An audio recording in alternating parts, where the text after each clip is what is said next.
again. Hang in there with us. It has been a technology nightmare. So we're working. We're back up, hopefully, and hopefully we're online again through the various channels. I don't know. Oh, wait, let me see if you're live. Yeah, I'm looking right now myself. I'm thinking, okay, what's happening? Well, yep, I'm there. I see us talking there on Facebook. Let's see on YouTube. I see you live on YouTube. Oh, okay, that's good news. Let's see who else. Yes, let's see. Yes, okay. And Jojo, welcome back, Jojo. Naturally Divine Goddess, welcome back. We have been quite, it has been quite interesting. That's to say the least, but it seems like we may have gotten some of this figured out. We will see. So we will see. Oh, man. Anyway, well, with all that said and done, as people pop back in, welcome back, Naturally Divine Goddess. Oh, yeah, you saw that there, yeah. Summer Fearer. Welcome, Summer Fearer. Welcome. Nice to see you. Summer Fearer, we've had some technical difficulties, so we just got started back again. And Rhonda, nice to see you guys too. Welcome. We had a little bit of a hiccup there technology-wise, and we seem to be back online and now working across the streams. Don't know how long that will last. We're hoping it will, but we're moving forward. There is a group of people who've already came online. They'll come right back, and now that they see we're back, and they've been added to the list. Summer and Naturally Divine Goddess and Rhonda, if you want to be added to the list for readings, let us know, and let us know if it's general or specific. And for everybody out there, Kina is in the background working behind the scenes as a moderator, so she's trying to reach out and connect to everybody as they pop in. Be patient with her, and because some of the, again, technology. And when you say you want a question, tell her specific and tell her the question so that she doesn't have to ask you in multiple messages, because it kind of just bogs down the chat, and then it's hard for us to find your message. Exactly. There you go. Yep. Thank you so much, everybody. And also one more thing. Remember, we are live across this time. Finally, we are live across various streams. So it's YouTube, Facebook, and Twitch. And so when you pop in, if you see that you're the only one on whatever service you're on, which is not the case right now because I see many people on YouTube and Twitch. But anyway, if you see yourself and you think that you're the only one, you're not the only one. There are a number of people out there on the different streams. It's just that if you're on one of those channels, the other channel can't see the others, but we can see it all from here. And again, maybe you can, I don't know, but I thought last time when people were telling me they see the chats, they only see the chats for like YouTube sees its own chats, Twitch sees its own chats, and so forth. So with that said, Angie, shall we get rolling? Lord have mercy. I am ready. We are going to wait. We had such a good time last week doing a reading for Miss Oprah. And so today we are going to do our chosen rock star, not rock, I guess, but you know what I'm saying? Our chosen star is going to be Whoopi. Poor little Whoopi Goldberg got beat up, verbally beat up by so many because she misspoke. And so we're going to do a reading for Ms. Whoopi, and we're going to see what tarot and spirit has to say. While I shuffle the cards, Angie's going to do a psychic read to start off with if she picks up something. And if I pick up something psychically, the cards will go down, and I'll just do it psychically too. I automatically get that she is unapologetic. Like she apologized, but she doesn't feel it doesn't feel like she was not necessarily sincere, but she didn't feel like she used malice in what she was saying. Mm-hmm. So she's not very apologetic. Like, I don't feel like that I have to say that I'm sorry for it. She seems unbothered. She seems remorseful in the way that it was received. She meant what she said, but I feel like she feels remorseful in the way that it was received because she didn't want it to harm the Jewish community. But what she was trying to say is that there is the way that she was perceiving it made it seem different. I do feel like there are conversations behind the scenes and there's an understanding. And this right here, this suspension is just kind of a slap on the wrist or a formality. I feel like behind the scenes, she and the producers or whatever have had their discussion. She's made her say, she's Whoopi. She's like, I'll walk you. You know, she doesn't seem to be overly concerned with what is what the outcome is going to be, but she did not want to be perceived in a negative way because she didn't mean it that way. She understood the plight.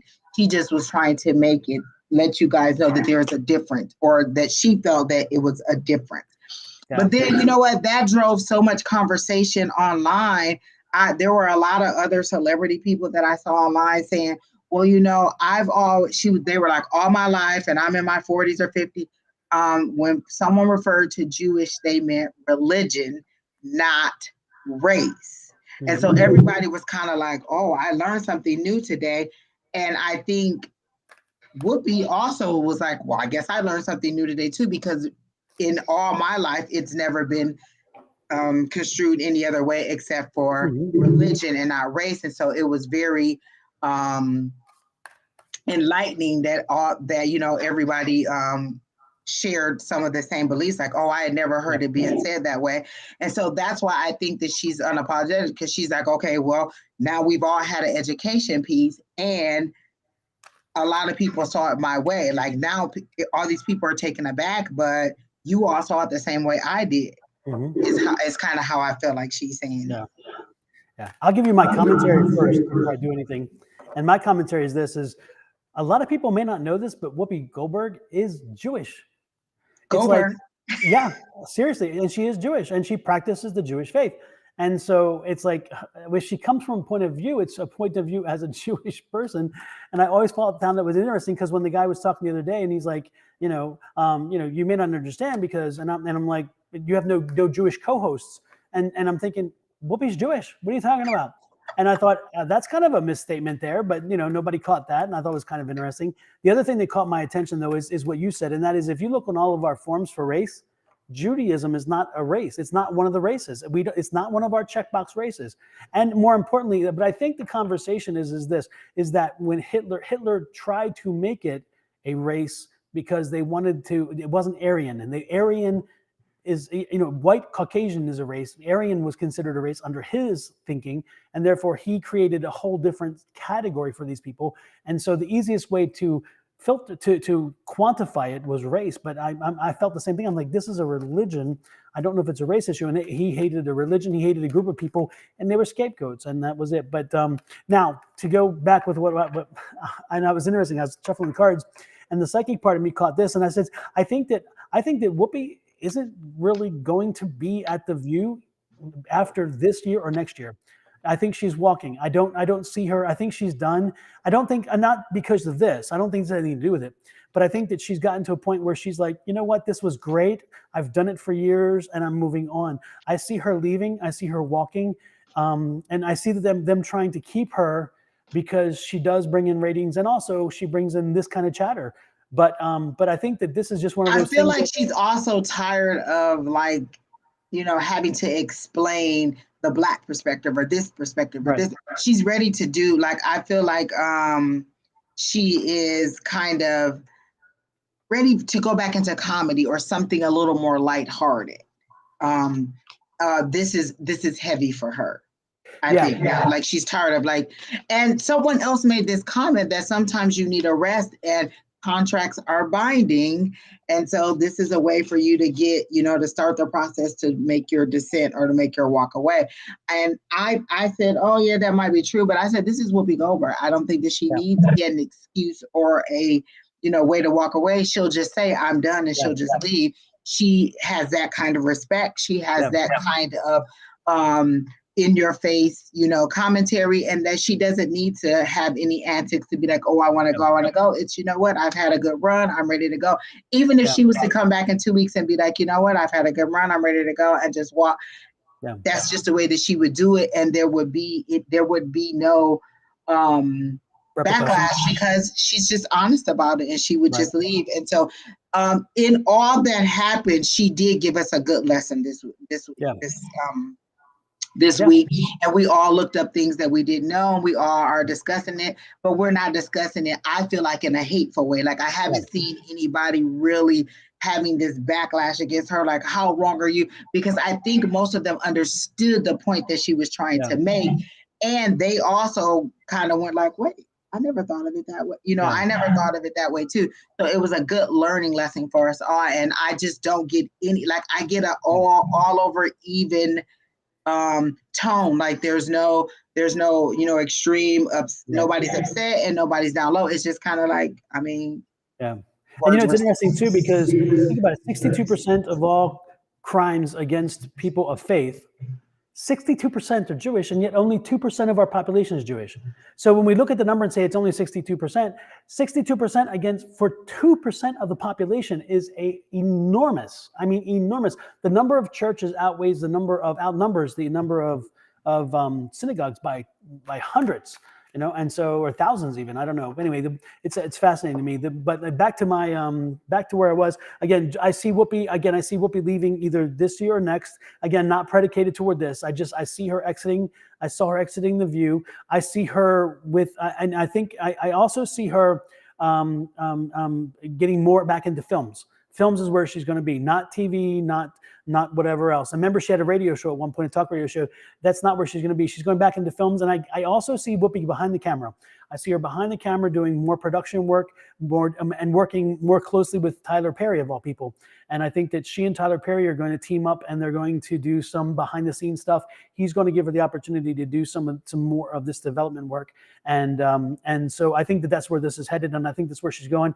That's what I was seeing when I was kind of connecting to Whoopi's energy. So don't be surprised if Whoopi does leave eventually within this year or next. But again, it's not because of any of these things. It's because it's time. She's been there a long time. And I think that the show is, and the feeling I'm getting is the show really doesn't want her to leave because they can't, she's just good at what she does. But Whoopi's like, I'm done. I want something. I want to move on. She's, you know, and that's what I'm seeing. That's what I'm feeling. That's what I'm seeing. So that's what I'm getting for her. So again, what we're doing right now, by the way, anybody just popped in, we're doing a reading for Whoopi Goldberg. Angie and I are doing a psychic read for Whoopi Goldberg and what we see coming in the future for her and where she's headed and so forth. And so that's what we're doing, which is kind of an idea of what's, and then of course our commentary on the situation itself. But just her energy just feels light. There just doesn't feel like there's any strong will either way. Like, I mean, I'm ready to exit. I'm ready to do something a little more lighthearted, maybe even a little bit more serious. Like, I feel like there's a lot of restrictions on you when you're a part of that kind of a platform. And so she's ready to kind of just be herself again. Like, she's pretty much herself, but, you know, in a way that she's always known for being outspoken. I feel like she's kind of in that mode where when you get older, you just kind of let it fly. And she's like, I want to let it fly. And I'm tired of always having to be the, you know, beating the dead horse or having to make the point or having to, whatever. She just wants to, you know, sit back for a while and watch things. Maybe direct in a different way. Maybe Meghan McCain wore her out. I don't know. Meghan McCain will wear anybody out. I mean, you know, and that's just not, and that's not political. They've changed it so much. When I went to go and look at the clip, I only recognized a couple people. I was like, all these people are new. Like, who are all these different people? And there was so many different people. Like, I feel like the faces have changed out so many times. And even on the other shows that I watch, you know, the other daytime shows, I don't even recognize half the people that are on there because they've, you know, changed them out so often and made them so different. I guess that is good. It doesn't get stale, but it is a lot. It's interesting that show and Barbara Walters had to fight to get that show on the air because people said nobody wants to listen to women chat. And Barbara Walters like, yeah, there is an audience out there. She had to go out into the communities, out into the hinterland, shall we say, and convince people to allow the show to come into their living rooms at a certain time on ABC. And eventually she was able to do it because she was Barbara Walters. And now there's the Rio and there's these other shows that are all mimicking the same thing, but no one does The View like The View.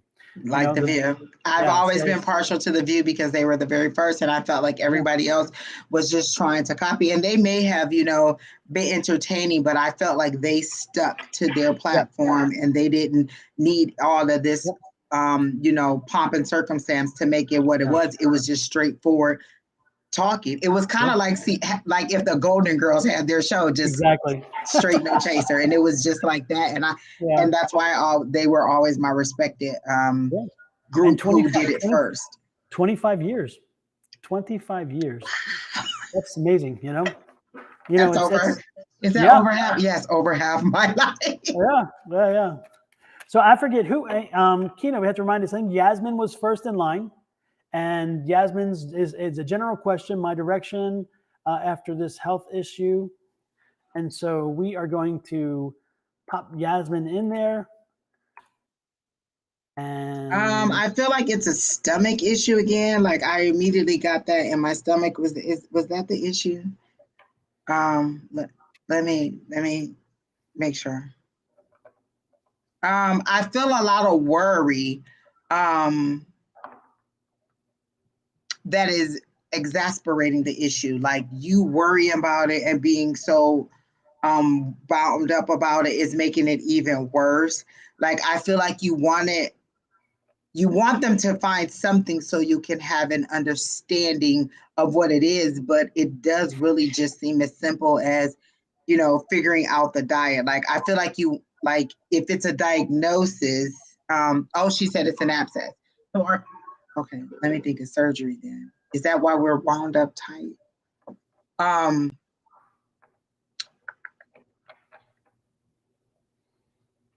oh, geez. She said her business first. Yeah.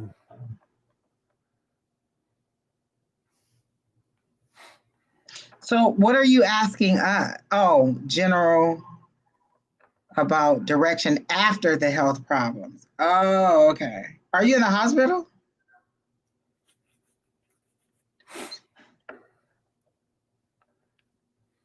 So when you're saying general, I hear career-wise. So are you saying like career-wise, are you trying to go into something else? Like is your job high stress and you're feeling like you want to just get out and you want to go in a different direction, something lighter, something less stressful, something a little more at ease and that keeps you from moving around so much? She wants to be a nurse. So is this a completely different direction that, no?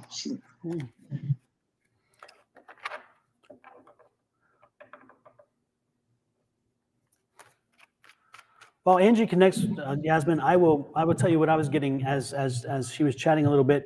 What I was getting is that I still see you in a nurse's uniform. I see you as a nurse. I think that you may see a delay, and the delay is going to be minor. This is just a bump in the road. You're going to be a nurse. You're going to get what you need. You're going to fulfill that, and you are. So I see that, and I also still see you moving. I see you getting the nurse. I see you in an outfit, and I see you in a transportation. So I see you traveling. I see you moving. So again, I see that this is still going to happen. I don't see that has changed. I think the delay may be there, something like that, but I see that you're still going to do this. Now, the other question is what kind of nurse and how you may best practice that is a different question, because you may be changing in how you, which specialty you choose. That I don't know. But what I do still see is I still see you as a nurse, and I see you still moving. And once you graduate, you're moving. That's what I'm seeing. Psychically, I don't get anything really except for that. I do get the stomach pain, but it's just kind of like a easing of the pain. Like I get slight pains that may be coming along, and there's the easing of the pain, but I don't get anything. I don't get a connection about a future, about the nursing or anything, just about the stomach. And Yasmin, when I look at this card, this is your first card, the World card.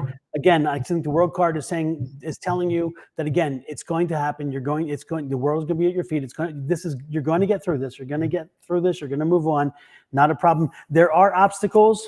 There's the 8 right there. There are obstacles. There's things to overcome. You will work through it. Not a problem.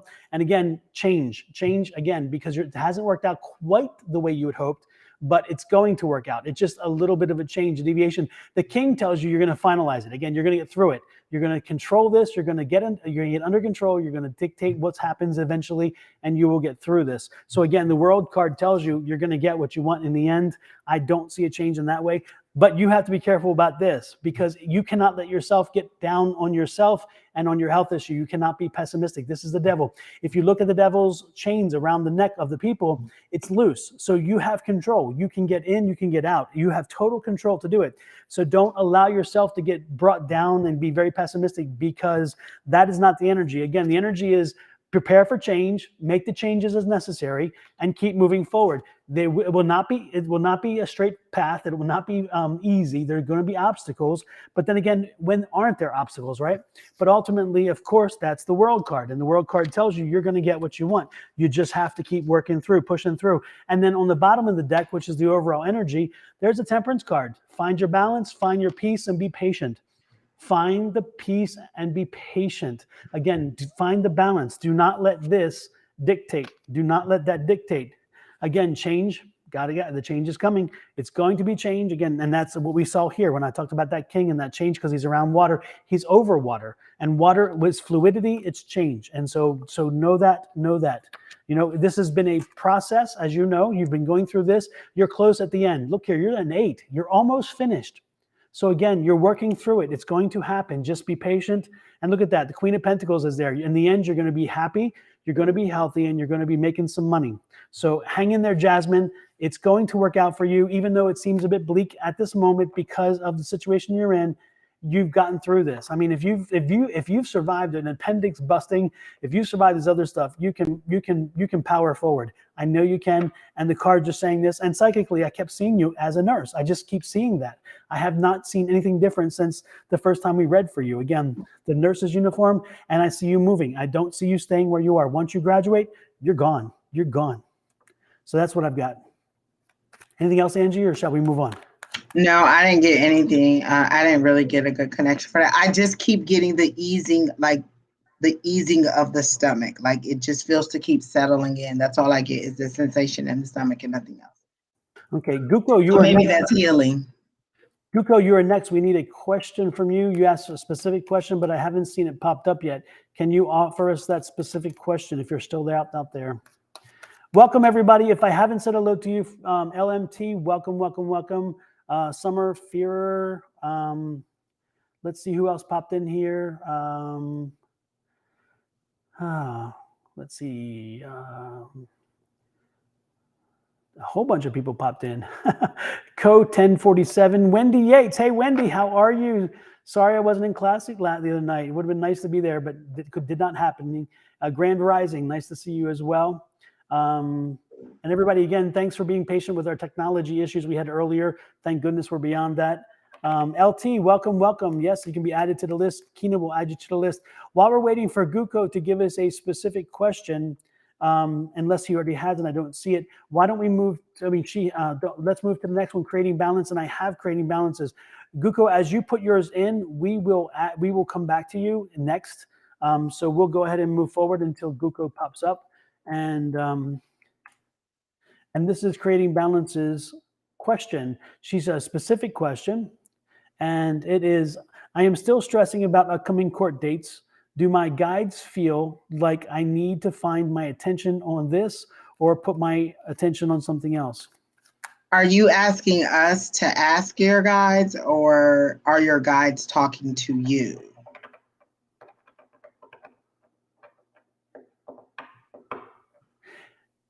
Also creating balance. I hope things went well on Monday for you and JoJo and for Angel Eyes and the funeral. I hope that went well, and I hope that you guys came through that well enough. Again, condolences for your dad and your grandfather. The one thing that I'm getting again is from this, the energy I'm getting is you can't. This is parallel. This is not serial. I'm getting parallel. And the reason why it's parallel is that you're running two tracks. You cannot focus solely on the court dates and those issues and ignore the rest. It's like I'm seeing like a railroad tracks, and it's, again, you're doing two. You got to do two things. I would put my attention. I think you just need to put your attention on moving forward and keep moving forward, and leave the professionals to their job in that sense. And so that's what I was. Again, the energy I'm getting is I'm not seeing you focusing on court. I just don't see that. I think it's kind of like it's right up here, and the rest is just kind of the whirlwind around you. The whirlwind, your life right now has a whirlwind around you. You have a lot of stuff going on around you, and so the court is like, as I'm visualizing, it's like the whirlwind here, and then the court here. I don't see the court as being priority one. And I think that the rest, I think that there's so much more that's going on around you that needs to be taken care of. So what do you have, Angie? I immediately just saw two gentlemen with briefcases walking into a courtroom. They don't seem to be worried at all. Like, it seems to be a bit straightforward. I don't feel like there's a tug of war I don't get any anxious energy. I don't get any hateful energy. I feel like it's just kind of like, let's just, once we have our day in court, let's just get it done and be over with. I feel like the worry is just natural worry. Like, oh, we have a court date or we have a court case. This could go either way. We never know what's going to go on. But if I was to ask, when I ask the guides or my guides, if it's leaning in your favor, I get a yes. I very much get a confident pull on my heart, but I also get a strength. Like, I see a lion. So I don't feel like there is anything specific to worry about.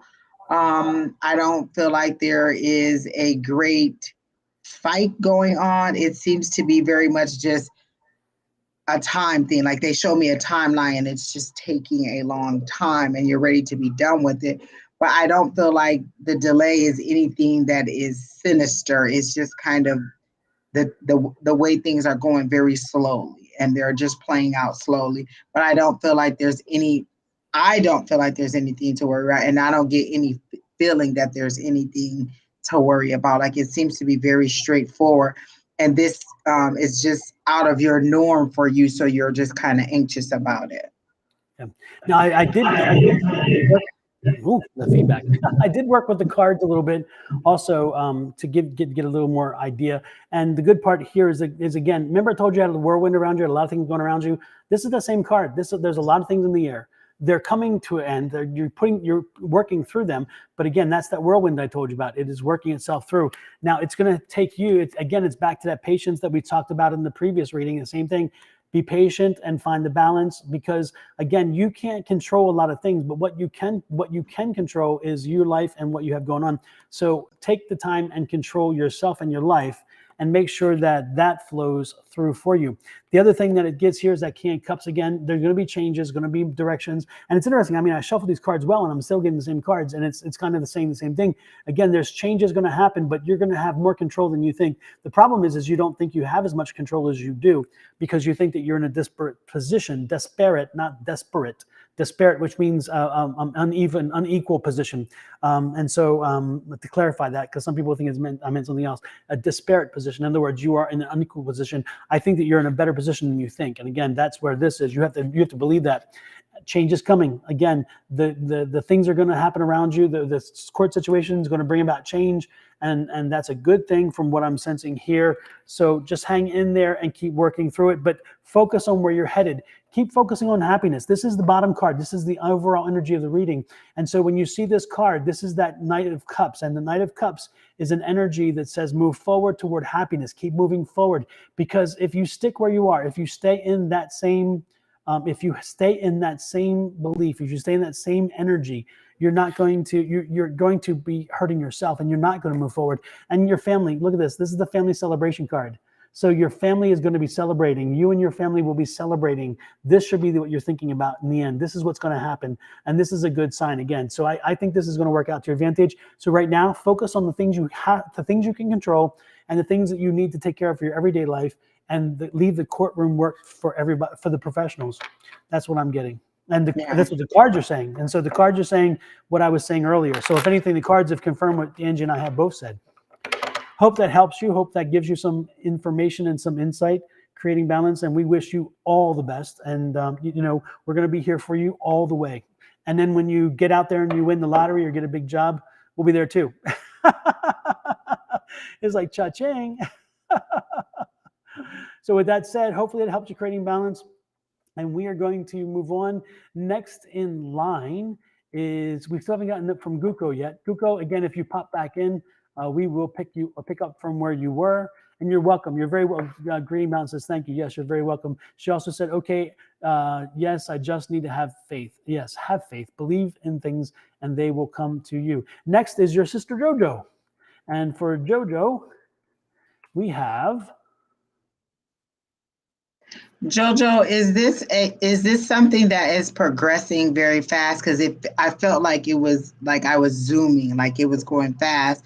I felt like it is going to take a lot of adjustment. I do get that there is going to be significant vision loss, and that she will rely on you a lot in the beginning. But I also feel like it's opening up new opportunities and new doors for her. In some way, like to be like more vocal about it or to speak to other people who are having it. Like, I feel like there's going to be a lot of communication back and a support group. I definitely see that there will need to be a support group. But it does feel like it's something that is progressing rapidly. And it seems like it is all of a sudden, like it came out of nowhere. Like, it wasn't seen, and then by the time they did find it, it was like, oh, it's moving swiftly, or it's a lot. Like, that's how I get it. Like, it's something that's moving fast. It's not overwhelming. It was devastating when you receive the information, but it doesn't seem to be an overwhelming thing that is going to knock you off your feet. You're going to still stand and move forward. I do get the grandmother again. Like, again, I see you walking that path and that grandmother being next to you and just keep guiding you along the way. You seem to be going through a considerable amount right now, and it's all happening at the same time. Like, I feel like if they were happening one at a time, you would be okay with dealing with them, but because they're all happening at the same time, it seems like a bit much.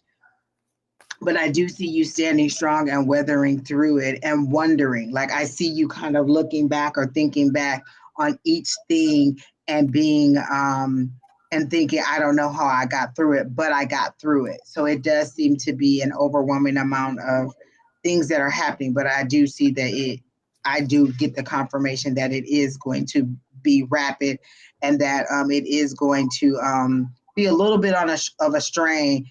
But she will, I feel like, be a little bit more independent because she'll, for some reason, like she'll have to use her other senses and it'll make her independent in a different way. You can go ahead, Don. And she did say, yes, I think the yes it is because of the, it's progressing fast. Mm-hmm. Now, this is the oldest child. This is the oldest child, right? The oldest daughter, the oldest child. Am I right about that, Jojo? I think so. And she was recently ill also. So I think this is just a compound on top of everything else. I'm shuffling the deck because I'm getting... I'm not really getting anything psychically, and so I'm shuffling the deck and seeing if, seeing what we see.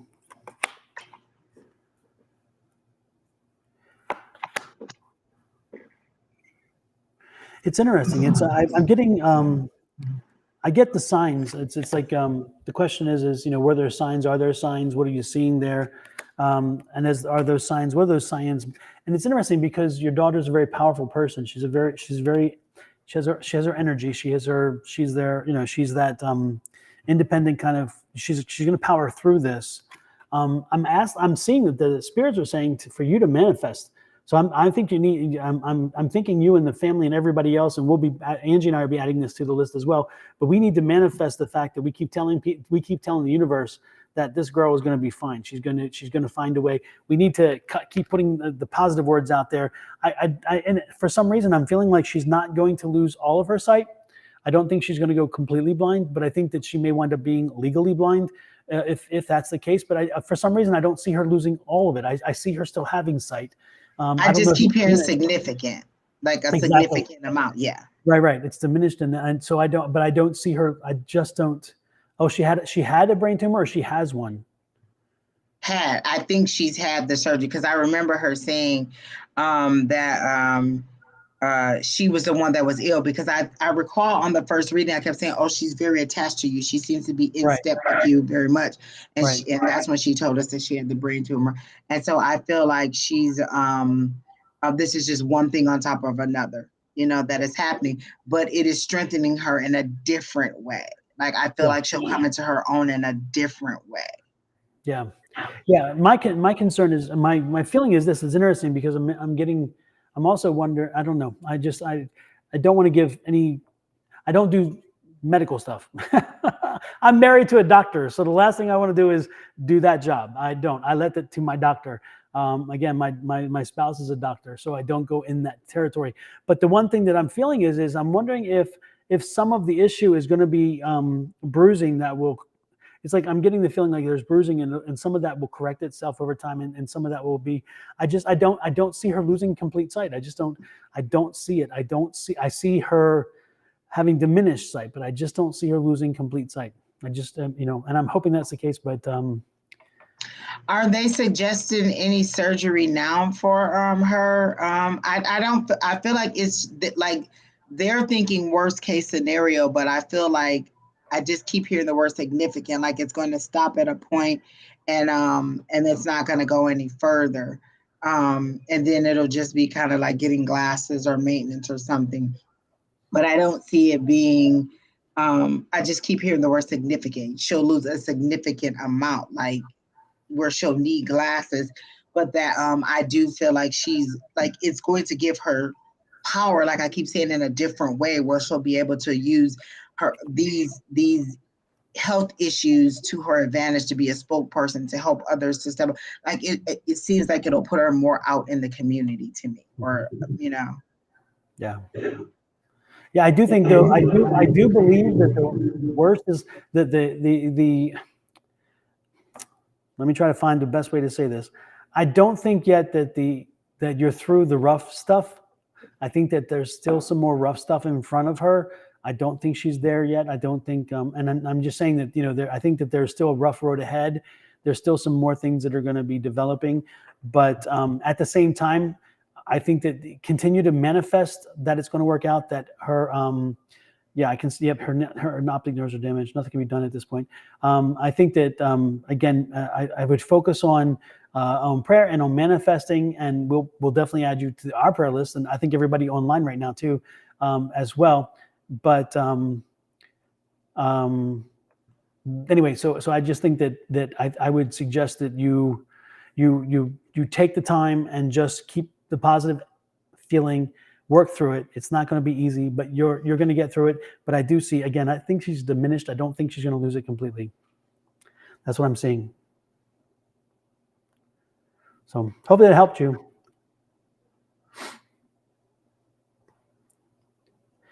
Next, Jojo. Hopefully it helped you, Jojo. Next is let's see. Let's look here. And again, we'll have her in our prayers. What's her first name, Jojo? Remind us of her first name so we can make sure we add her name specifically to our prayer list. And blessings, Serato, whatever, is specific, but I don't see a question. Any specific question to that? Blessings. When you write the word specific, can you please put what the question is?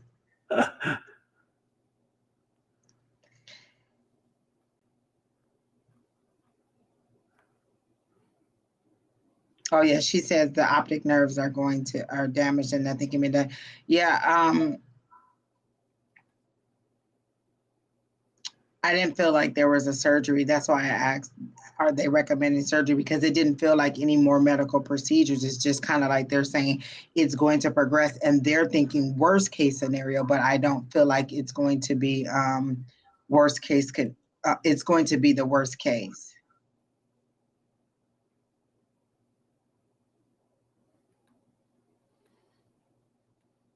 So which one are we? I'm sorry, I got lost. Where are we? Oh, I was just re-answering I was responding to JoJo. Okay. So let's see. Next is again specific for blessings. I don't see a specific yet. Did we get a specific from blessings? Norguko. All right, Zoe. Her name is Zoe. So, folks, let's make sure we pray for Zoe. And then Rem in 19 is specific. Rem, do you have a specific question out there already? I don't see one either.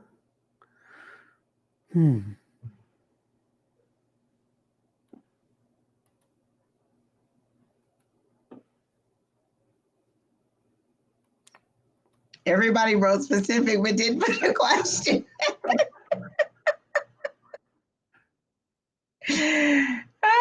Either, is it Ramisto? Yeah, something like that. Ramacito or something. Okay, so let's just skip to Naturally Divine Divine Goddess. Goddess. Okay. If the other two, Rem, if you pop in, if Blessings pops in or Google pops in, then we can add you back on the list. Absolutely, if you tell us what the question is. But we'll move ahead until we get you added to the list. And so there you go. The next question is for...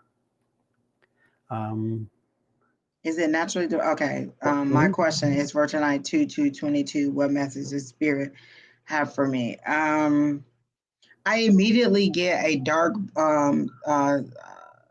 sky with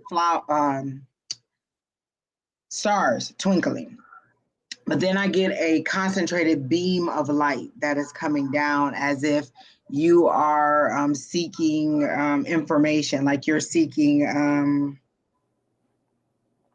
specific answers to questions, and this beam of light is coming down because you already know the answers. It's I feel like you're asking the same questions over and over and over again, but Spirit is saying we've already given you the answer, or we've already confirmed, or we've already comforted you in some way. Like, you know, this is, you know, like you have the answers. You know how to connect with us. It's nothing specific or magical that you have to do. You already have a direct connect to us. It's coming down.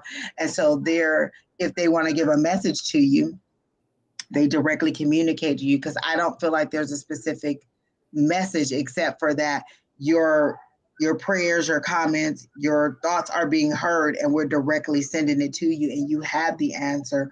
And so this is kind of just confirmation. Like, I don't feel like I don't get a specific message. Like, even on the previous readings, I would get like, oh, there's product coming in, or there's this or that. Like, I don't feel like there's anything specific that they're giving to me to give to you tonight. Super. Deborah, welcome in. And yeah, you're not too late, if I understand right. Let's see who else popped in there. Amanda, nice to see you. Welcome. Thanks for joining us. Yolanda, I think we've already welcomed you, but I'll welcome you again. Let's see who else. Hello 00. Yes, we can add you as well, and welcome in. And Emily, welcome back as well. Emily, and then Grand Rising, we already said hello. Let's see who else. I'm just making sure I touch base with the different people, because there's somebody popped in. Okay, so Naturally Divine Goddess, your question tonight, 222, what message does Spirit have for me? Sorry, I was distracted there. I was trying to catch up and see who popped in. Oh, geez. I'm turning to the cards for this one. Wow, a lot of new energy coming in. Look at this. You're getting news of something new popping in, a new way of thinking or doing something, and there it is, a new idea, a new concept, a new thought, and that is going to like spark some kind of new energy for you. You've already done some of the planning for it, so apparently while you're doing some planning, as you're doing your planning, something else came to mind and it popped into your head, which is really nice. The High Priestess is there. I love this High Priestess energy. That's that spiritual energy. That's you working. That you are connected. This is you, definitely, and you are connected between the conscious and the subconscious. And so this is a wonderful, wonderful read for you, because again, you're just growing and growing and growing and growing.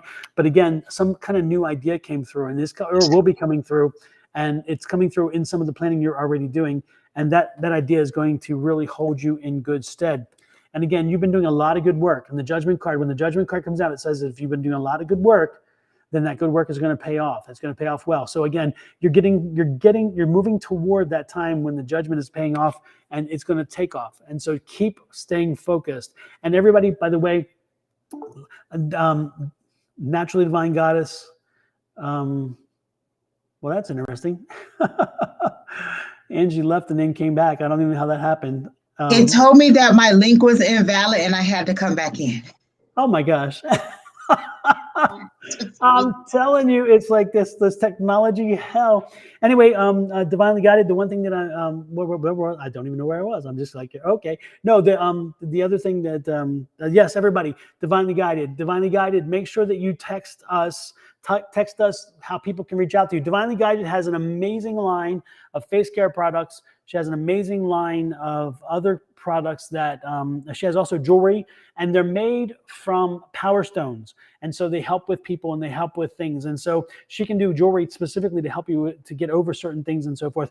So she's going to send us the information on how to reach her via a link tree, and the link tree will have all that data on it.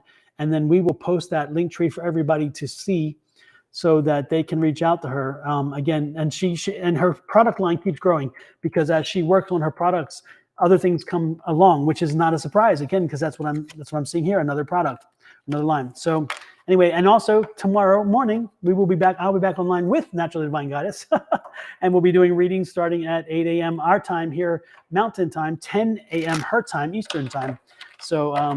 So yeah, we're definitely, there's a lot of energy around you and a lot more coming your way. Hang in there and keep working, keep finding good for it. There you go. Guko, yes, we've been waiting for you. Tell us, and hopefully that helps you, divinely guided, naturally divine goddess. Guko, yes, we've been waiting for you to come back in. Let us know what your specific question is, and we can then ask that. We can go through that right now, actually, because we were kind of waiting for you. We weren't waiting for you, but we moved on, hoping you'd pop in. And everybody, Guko is one of the very first people that ever joined our lives. And every time we're on, Guko pops in. And so we adore Guko. You know, Guko is like a golden ticket. So with that said, Guko, while you're typing your question, oh, no problem, Guko. Let us just, again, tell us what the specific question is, and we will get to it. And if you need a minute to type, we can move on to somebody else and then come back. Well, appreciate it. She says, ha ha ha, I love it here. And Guko, we love having you here. And you always bring such humor, and also you're always so nice to everybody. I mean, it's funny when people are going through things, Guko says hello to them, and she winds up, saying and just working through it. And so I think that's wonderful. So anyway, Guko, whenever we move forward, but when you're ready, just put us a specific question and we'll make sure we add it. And we'll pop right back in. Next is going to be Rhonda Tyus. And I'm going to put her question up.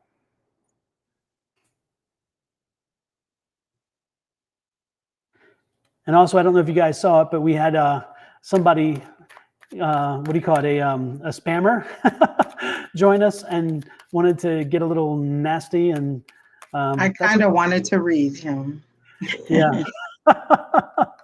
I went ahead and blocked him because I'm like, you know what? We don't need the negative energy here. We don't need that crap, Rhonda, I immediately see you sitting at a desk with a pencil in hand.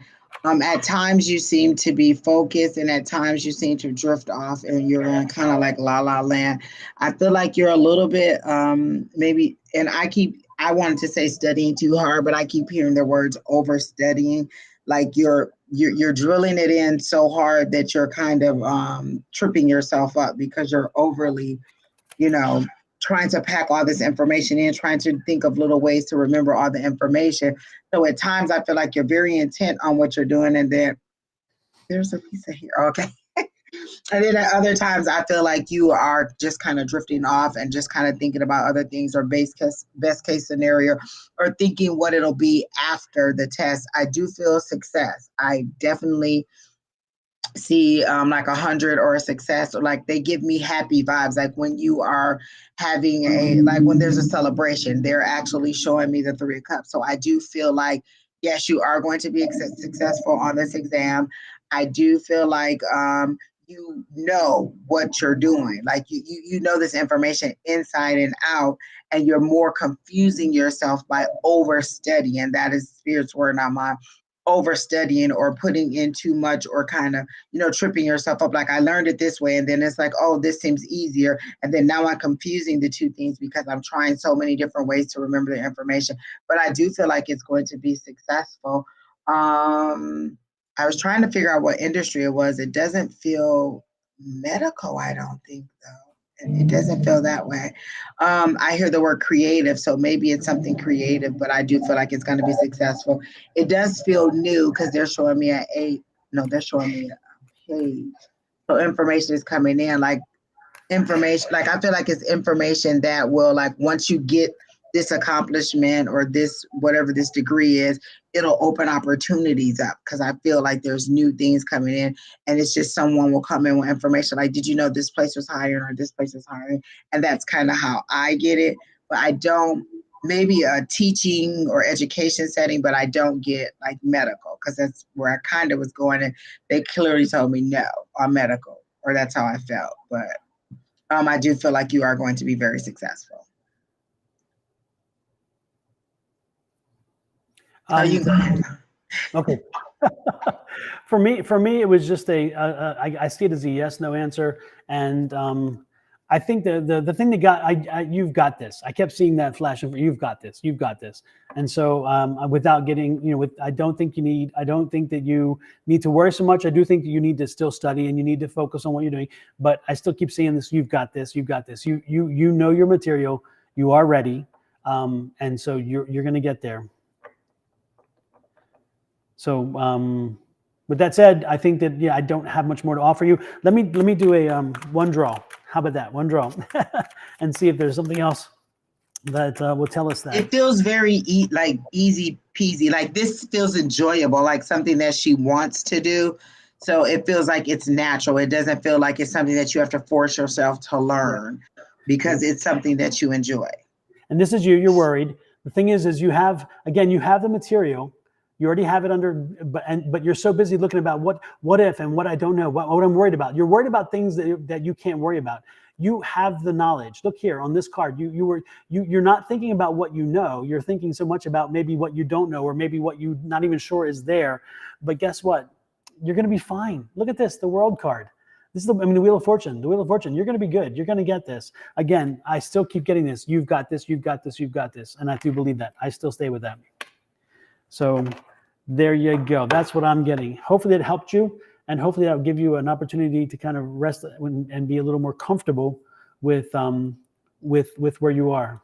Next is Guko, and Guko is, I want to know what is in store for me and the certain love interest this year. How can we get closer together? Is there an issue with spending time? Because the first thing I heard was spend time. If you enjoy spending time with each other, you'll get closer together. Like I feel like you don't have to go out on fancy dates. You don't have to go out and be in the world. Like, if you just spend time together and you enjoy spending time together, you will get closer, because you'll have natural, organic conversations where things aren't forced. Things feel a little bit kind of pre-planned and forced, like, we're going to do this, we're going to do this. And what Spirit is giving me the indication is, if you just naturally let it flow and spend time together, time seems to be very much an issue. My question to you, Guko, is I don't know if you've even breached. I don't know if there's a relation. There's not a relation. I'm not going to say I don't know. I'm telling you, there's not a relationship yet. I don't know if you've even broached that conversation with this person. I get the feeling you haven't. I get the feeling that you know them, and that you know them maybe from a distance, and you know them a little bit, but you're kind of not sure where you're headed with this, or whether you should pursue this. And so initially, I'm thinking, you're not even there yet to create the relationship. So if again that's the case, and that's what Spirit's kind of dropped in my head, is that you need to find opportunities to connect in a very social way, and therefore see if that bond is there. I'm also getting the feeling that the crush is not going to level up to where I'm getting that it's not going to measure up. You're not going to once you get to know the person, they're not really going to be as they're not going to be what you think they will be. I'll put it that way. And so I think that you're going to find out that maybe it was more of an infatuation, and you know, The word lust came to mind. Yeah. is that what you said? Yeah. Because that's what I'm getting, more of an infatuation that doesn't rise to what it is that that you thought it was. And so, because I don't see that this is not the person that's going to be Mr. Right. This may be a Mr. Right Now situation, but I don't even see that. I just think that this is not going. I don't know if this is going to go farther. I don't feel like there's been any conversation. That's why, you know, I kept saying, oh, you just spend time together, time together, because it felt like there was nothing, like there's nothing there, like it's forced. And so the force may be that you're trying to create opportunities to see each other, because it felt very forced. Like I kept saying, it feels like you're planning and planning and planning. So maybe you're planning to be in this space in this time because you know he's going to be in this space, or this person's going to be in this space or this time. And so I just kept hearing, spend time together, if that's what it's going to be. But if you haven't even had a conversation, or he knows that you, or she knows that you like this person, then that's why there's nothing there. You, like, if it's just a crush, then if you're asking, is this person, like, because I feel like you want to know, is this person seeing somebody else? Is this person interested in you? Is that what you're trying to ask us? Because the way that you asked the question, the way that I read into the question was like, there's nothing there. Spend time together, getting to know each other. And if you've never talked to each other, then that's why there was nothing there. And it kept saying getting to know each other. So if you're waiting on this person to reach out to you or to talk to you, either just go up to that person and talk to them, or, I mean, I don't know any other way if they haven't presented any interest in talking to you yet. Yeah. And Google, I think the relationship you're looking for, the opportunity you're looking for, I don't see anything really coming on the horizon until after summer. I don't know why, but I'm seeing like the autumn leaves. And so for some reason, with autumn leaves comes an opportunity. But for the spring into summer, I just don't, I'm not feeling it. And I don't know if it's because of the trip that I'm feeling for you, the trip that's coming up in the summer that you're going to go on, or whether it's something else, and that's going to take your time and your energy. Or again, that planning process, or the people you're traveling with, you're going to spend a lot of time with them and dedicate them. So I don't know if I don't even see a relationship, or even a possibility of a relationship coming until after summer is over. Again, I'm getting the autumn leaves. And so I think that that's when the opportunity is going to raise itself. And that's when you're going to finally find yourself in a situation where you find the right person that will start that process down the road. Now, if that's the right person forever, I don't know. But I'm just seeing that that's the relationship time of year for you. I see you in the autumn. I see you in the fall. I see you with leaves, the falling leaves. And for me, of course, being born on the East Coast, every time I see falling leaves, that tells me it's fall. So for me, it's autumn. So that's where I'm getting it. And autumn is 3 months. So, and it's 3 month period. So I can see that happening in that time frame. Hopefully it helped you. Good luck. Hopefully we're both wrong and you'll fall in love next week and wound up, getting hitched or something. But unfortunately, I don't think that's the case. But Guko, hang in there. The right person is coming for you. They're coming for you. But you want to make sure that, again, you're not rushing to a relationship just to be in a relationship. You want to be in a relationship where you are loved and where they love you, and where it grows organically. And that's coming, but it takes time.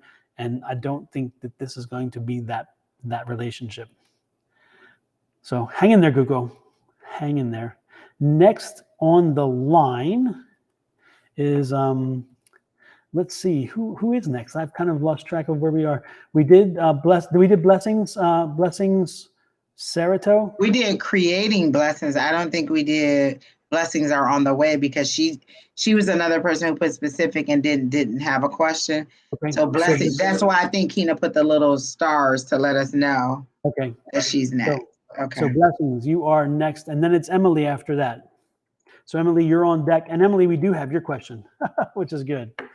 Blessings, I got a reading from a friend that in order to spark a relationship with my love interest, we will engage in a confrontation. I want to know more about it. What does the cards say? So you're saying that because I want to make sure I understand. You're saying that in order for you two to have this relationship, you're going to get into a confrontation, and the confrontation is going to lead to love. Is that how I'm? Will we engage in a confrontation? I got a reading from a friend. In order to spark a relationship with my love interest, we will engage in a confrontation.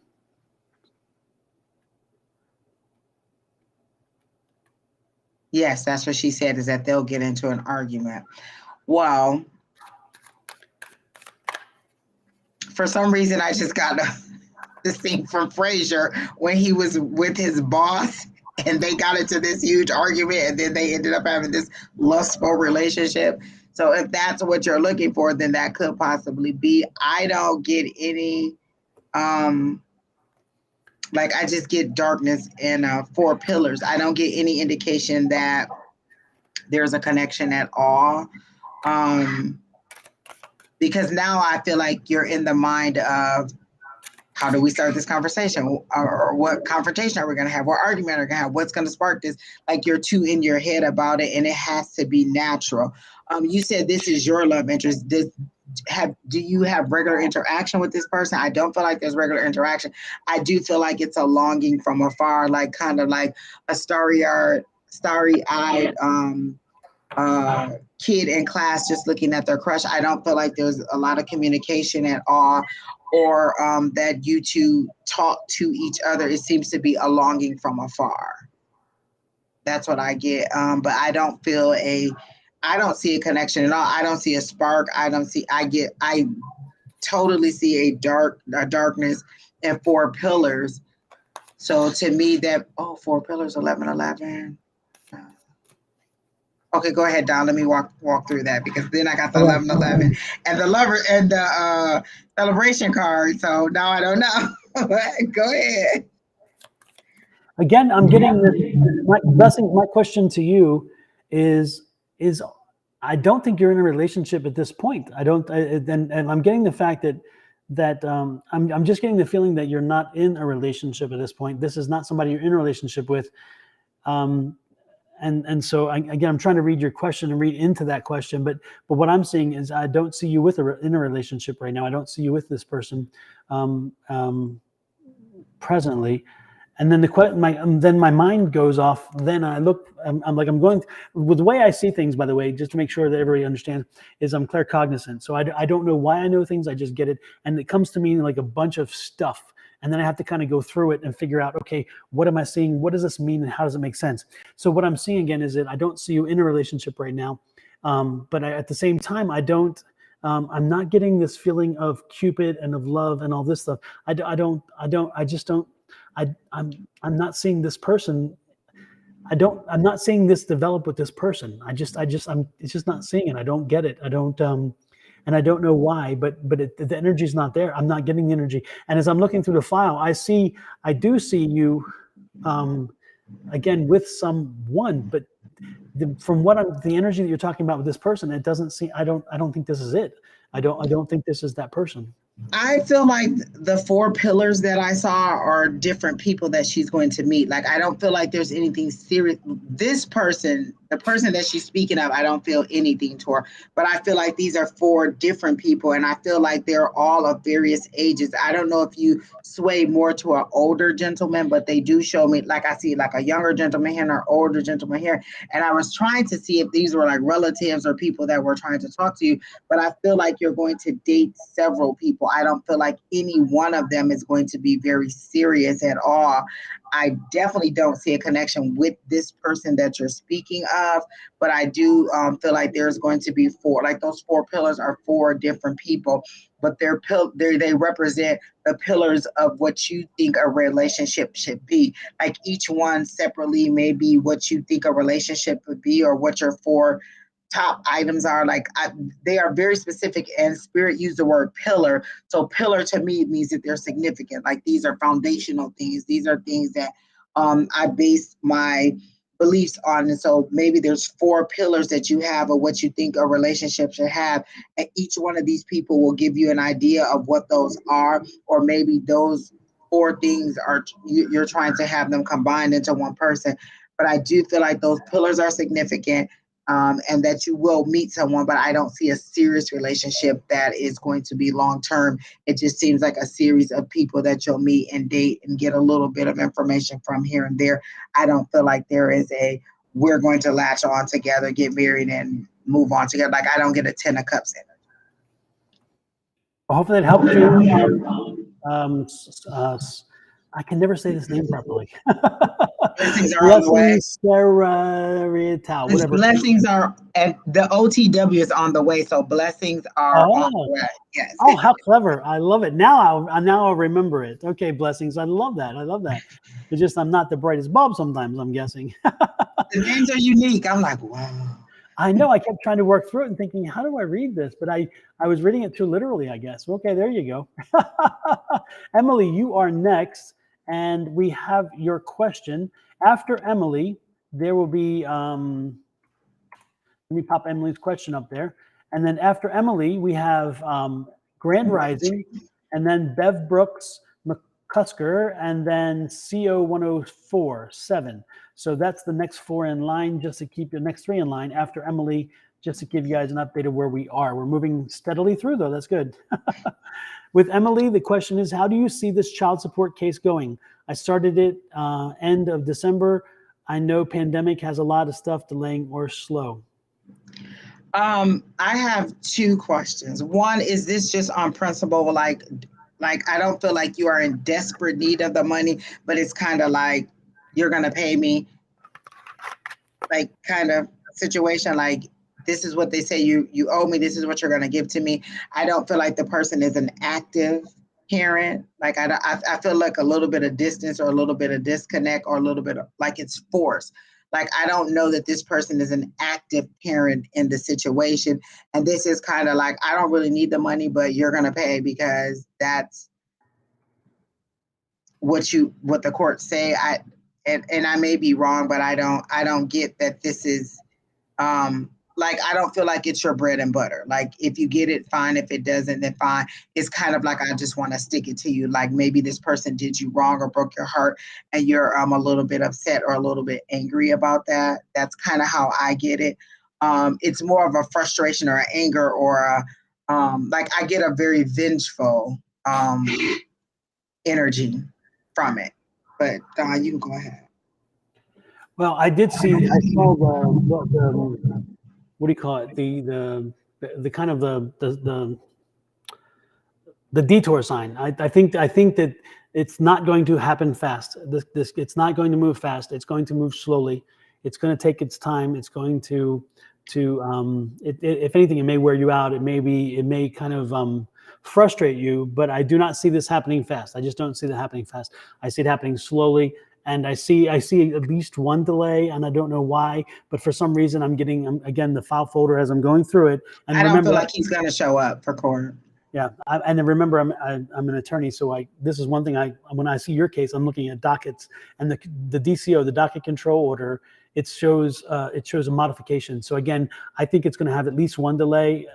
The first one is going to be delayed. I don't think your first hearing is going to be happening. I think does it feel like he's not supplying the paperwork necessary? Like, he's like, you know what, I feel like he's delaying it. Like, maybe they asked for all of this information. Like, you know how when they want to know like what your income is, what their income is. Like, I feel like he's delaying and giving them the necessary paperwork. No, at first, I think the system, I'm getting the feeling that the system itself is going to delay it. And then once they do have a hearing date set, then that's when he'll delay it. And so it's going to be like, I definitely feel like he's like, whatever. Like, I feel like he's like, as much as you're saying, I want to stick it to him, he's saying, you're not going to stick it to me. Like, so you're fighting each other through the courts. But I don't feel like there's any move toward a smooth parenting and arrangement. I feel like he just is hands off. Yeah. The other thing I was getting, Emily, is I'm getting the feeling like he's going to be moving. I'm getting the feeling like he's going to move a residence or something, or somebody's moving.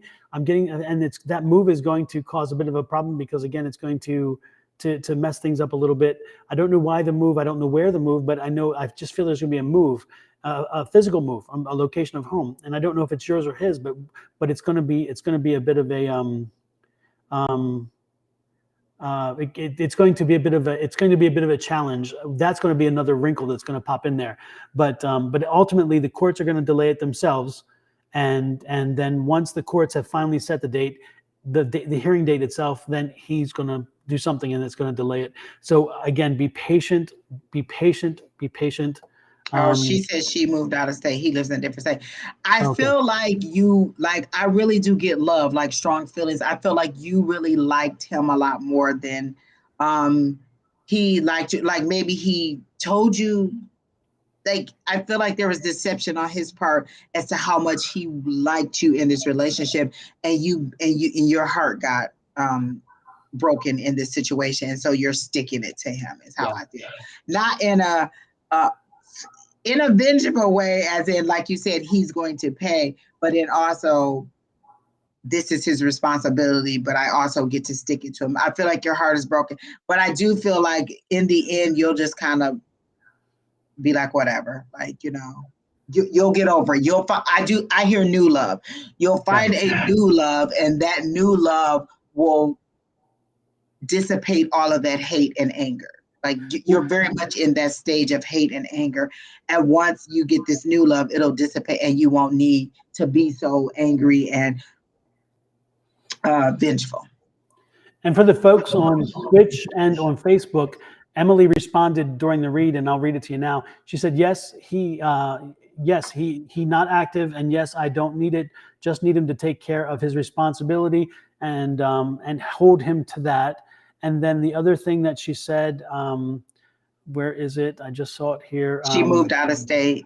Yes, she moved out of, when I asked about the move, I said, one of you moved, and she said, yes, she moved out of state, and he lives in a different state now. So we felt the move, and sure enough, it was a move. And then she says, yeah, I do feel some kind of crazy way, some kind of way, because he has done nothing. He's doing nothing.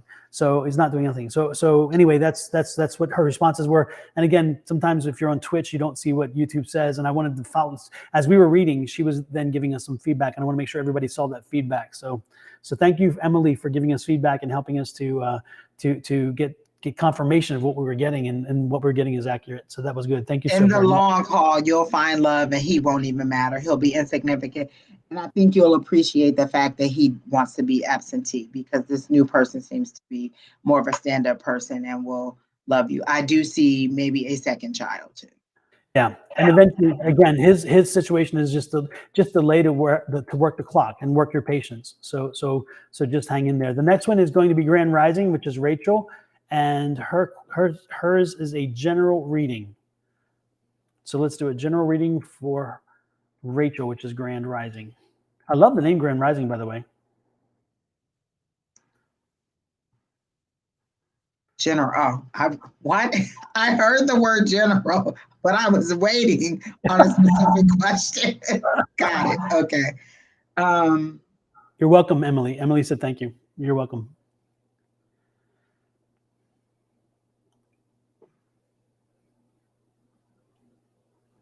I immediately saw a star, then I heard rising star. Are you making I feel like you're making career progressions. It doesn't feel like this is a new career. It feels like it's something that you have you've put work in. They're definitely showing me the 8 or 7 of Pentacles, the one where he's sitting beating on the, working with his tools. So I feel like you've definitely put in work, and that you're now on your career progression and you're moving up. I feel like you are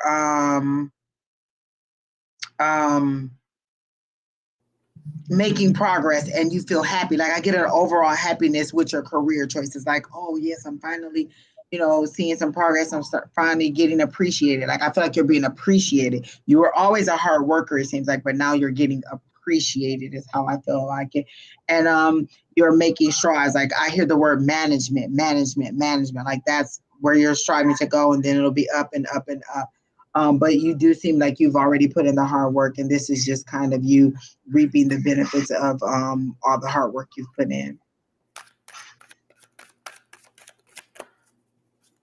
I'm being drawn to the cards. I'm going to do I'll try to get a card reading out of this and see what I can find.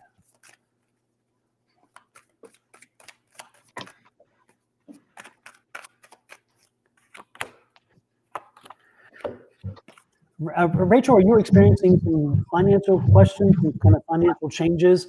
Are you having to be patient with your finances, or you have to be patient with expenses? Because this is the Queen of Pentacles, which she can represent two things. She can, again, she's patient. She's a patient energy, but she is also she's also sometimes patient because of situations around her require her to be patient.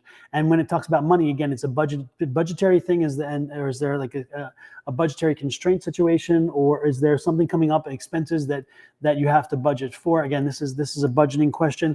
The King of Wands is here. It says you got this. You're in control. You're going to work through it. Not a problem. The King of Wands is also saying that when you see this card, the King of Wands is also kind of mentioning the fact, it kind of gives you the idea that there may be an alternate opportunity for you. There's something else out there as well. Maybe like a side hustle, a side job, something to build and generate income, because that's what this card is about. This card is that finding new growth. And if you look here with the with that staff, this shows that new growth. That new growth is there for a reason. So again, it's saying that there is a possibility that you can start something new, a side hustle, and make some additional capital. But again, if I'm right, again, the card is telling me that you have to be patient with your money. It's going to work itself out. It's just a little bit and look at this again. It's interesting. The king. So the king is popping out with this, and again, the King of Pentacles says you're going to be fine. You're going to work through it, but it will take some time. Are you budgeting because you're trying to save for a house? I heard the word house very, very prominently. And then Don showed the King of Pentacles. And the king to me is somebody who's very much, on their job. They know what they know. They're settled, like they're well established. And then I immediately got the green grass, which is growth and abundance. So I feel like you're budgeting because you're trying to save to get a house. I do feel like you're trying to do that. And then my other question is your manager, your immediate manager, or the person above that a female? Because I feel like they are very fond of you in a you do a good job, you are my right hand person type of way. Like I feel like you are very much being acknowledged and appreciated. The word appreciated comes up a lot, like you are being appreciated, and that this person depends on you a lot. Like you seem to be very knowledgeable. And I don't know if you were there before your current manager or what, but you seem to have a little bit more knowledge than this person, or it may be just procedural knowledge on how to do the job, but you seem to be very knowledgeable. You're going to be appreciated. And I do feel like you're saving, or you're budgeting to go toward something that you want to buy. And that's why that queen came up. But the king, I feel like, came up to say, oh yeah, that's the next step and you will get it. And then I heard house. So I don't know if the house is what you're saving for, but I immediately heard house. And then the next part that came up for me is this, which is the 9 of Pentacles. And so the 9 of Pentacles, again, is reviewing your finances, stopping and reviewing, and you're already reviewing them. Of course, that's where, again, you're reviewing them for that budgetary process. And so you're reviewing your finances, seeing how your money is spent, wondering how you can alter and change things as you need. Again, you're very conscientious right now of your costs and expenditures, and you're paying attention to that. Was all the cards Pentacles? So far, everything but the wands. So it's okay, because I'm like, all I see is that's money. That's money. And look at the outcome. Look at that outcome. Again, the money is going to flow. This is the 10. This is one of the best cards in the deck. This one and the cups, the 10 of cups again. And also you're ending a cycle. Again, if you've been having a financial situation, this is the end of that financial situation. So again, you're ending a cycle, and it's going to end in a good way. Again, the money's going to be there. You're going to be off to a steady pace, and you're not going to worry about money again. So this is the end soon. You're getting ready to end a cycle, and that's the ending of a cycle, a finance cycle right there. So that is what I'm seeing. So I'm hoping that helps you. I'm hoping that gives you some insight. And it's interesting because the overall energy, which is the bottom of the deck, is the Hermit card. And again, the Hermit card is you kind of taking the time, looking into yourself, setting your priorities, figuring out what it is how you want to spend your money, what you want to spend it on, and what will work best for you. And again, that's what this is about. And if you're on your right path, and that's what, so this card makes very good sense, again, because you're doing some introspection. So hopefully that helps you. Hopefully that information that you will find useful. It says, I'm looking for a man. I'm not looking for a house. I'm looking for a man. You are not the only one. I feel like that is going to be the next step, the house thing. I didn't see anything about a relationship. Everything I saw and the cards seemed to lean very heavily toward career and toward money. So I felt like I saw a progression in the career. Definitely, your boss is very fond of you, and that I feel like that it's material. Everything we saw was material. I didn't see anything that had to do with love or even emotions to go with like cups or anything like that. Right. And then even the wands is more of a business card too. So everything seems very much career and very much moving in that direction. And I do feel like a house is going to be the next thing on the horizon. Yeah. The question is, I guess, are you nesting? Maybe that's the reason why the Or house looking for a place to relocate. But they were specific in showing me a house. It's a cute little house. And then also I heard the word house. So maybe it hasn't, come to your forethought yet, but I feel like you're going to be like, oh, well, you're going to see like there's a series of things that you're going to see. Oh, my credit score is good. Oh, I've saved this amount of money. Oh, the housing. Like, I feel like it's going to be a progression of things, but that feels like the next major thing. Super. Hopefully that helped you. And the feedback was, thank you. This is very helpful. A man is not actually necessary. It's just great financial stuff. Thank you. Absolutely. You're right. A man's not help, but it can help from time to time to have that feeling. So I totally understand that. The next person. So thank you, Rich, for stopping in. Thank you for your question. Hopefully gave you some good feedback there. The next person is Bev Brooks McCusker. And the question is, will I be able to get a good price for my house if I sell it? It's interesting because I saw the question. I highlighted it, and the only thing I kept seeing is money. I think you're going to do very well. I think that you're going to be surprised at how much your house is worth. Well over. I feel like well over. Yeah, definitely well over. You. Yep. Are you selling this house to buy another house? Because I feel like, oh, this is just funding the next bigger dream. And are you trying to move out of state or by a beach or something? Like, I feel like you're trying to change your environment and move to a different area. Because I see sunshine and I feel like there's a beach and I feel like there's moisture, or I can hear waves like shh. So I feel like you're either trying to move by a beach or something like that, but I feel like you're selling this house to finance the next bigger house. For me, I saw it as a downsizing question, as in a situation where you needed less. This is more than you need, and you want something more smaller, more manageable, something that you can feel comfortable with, but yet not as much house and not as much maintenance, because I'm thinking that there's I'm getting the feeling of deferred maintenance issues that are maybe there. And you're like, you know what? I don't want to deal with these. So I want to move to someplace else. So I don't know if you're moving to a rental or something, because I'm getting the feeling again, is that you want smaller, you want less, you don't want any maintenance. You just want to kind of a space to be in. So and I feel like it's just her and her dogs. Like, I see a black dog or a dog. I feel like it's just her and her animals. And she's like, it's like, it's just me and my fur babies, and we're content. But I feel like she now wants to be by the beach or something like that. Well, let us know, Bev, if you are still out there. Let us know if any of this resonates with you, and if you have any additional follow-on from this. And until we get something there, we will move on. Hopefully that resonates with you. Everybody, also remember, if you are on and you have a question and you pose that question and then you have to leave for some reason, these videos will be online after we're done. They post them online, and so they stay online. So you on YouTube, Facebook, and Twitch, you'll be able to go back and watch it and find out whether your question was answered. Again, if you've asked us a question, usually we answer it. If you don't ask the question, then it doesn't, of course, what can we do? But that's the way that goes. So with that said, I think next in line, I'm trying to figure out who it is as I'm stumbling here. And I keep seeing 345 for Bev. I'm sorry. I don't know what that is at 345. But go ahead. Yeah, but I know it's fascinating, because the one thing that I saw very specifically was the dollar signs as I was moving in. I'm like, wow, she's going to do well by this. I think that she bought the property at a very low price. And actually she didn't, I'm not sure she even bought the property. I think she inherited the property. I'm getting the feeling like she inherited the property, she inherited the house or whatever, and that inheritance, of course, is set a certain number, but she's going to exceed that, and she really has no idea what that number is. She's going to be surprised at what that number is. I think it's going to be like, wow, I did not. And I feel like, I really do feel like a drastic environment change, like from cold to warm or something. Like there's a drastic environment change. Yep, absolutely. Next is, again, CO1047. It's a general reading if possible. So CO1047.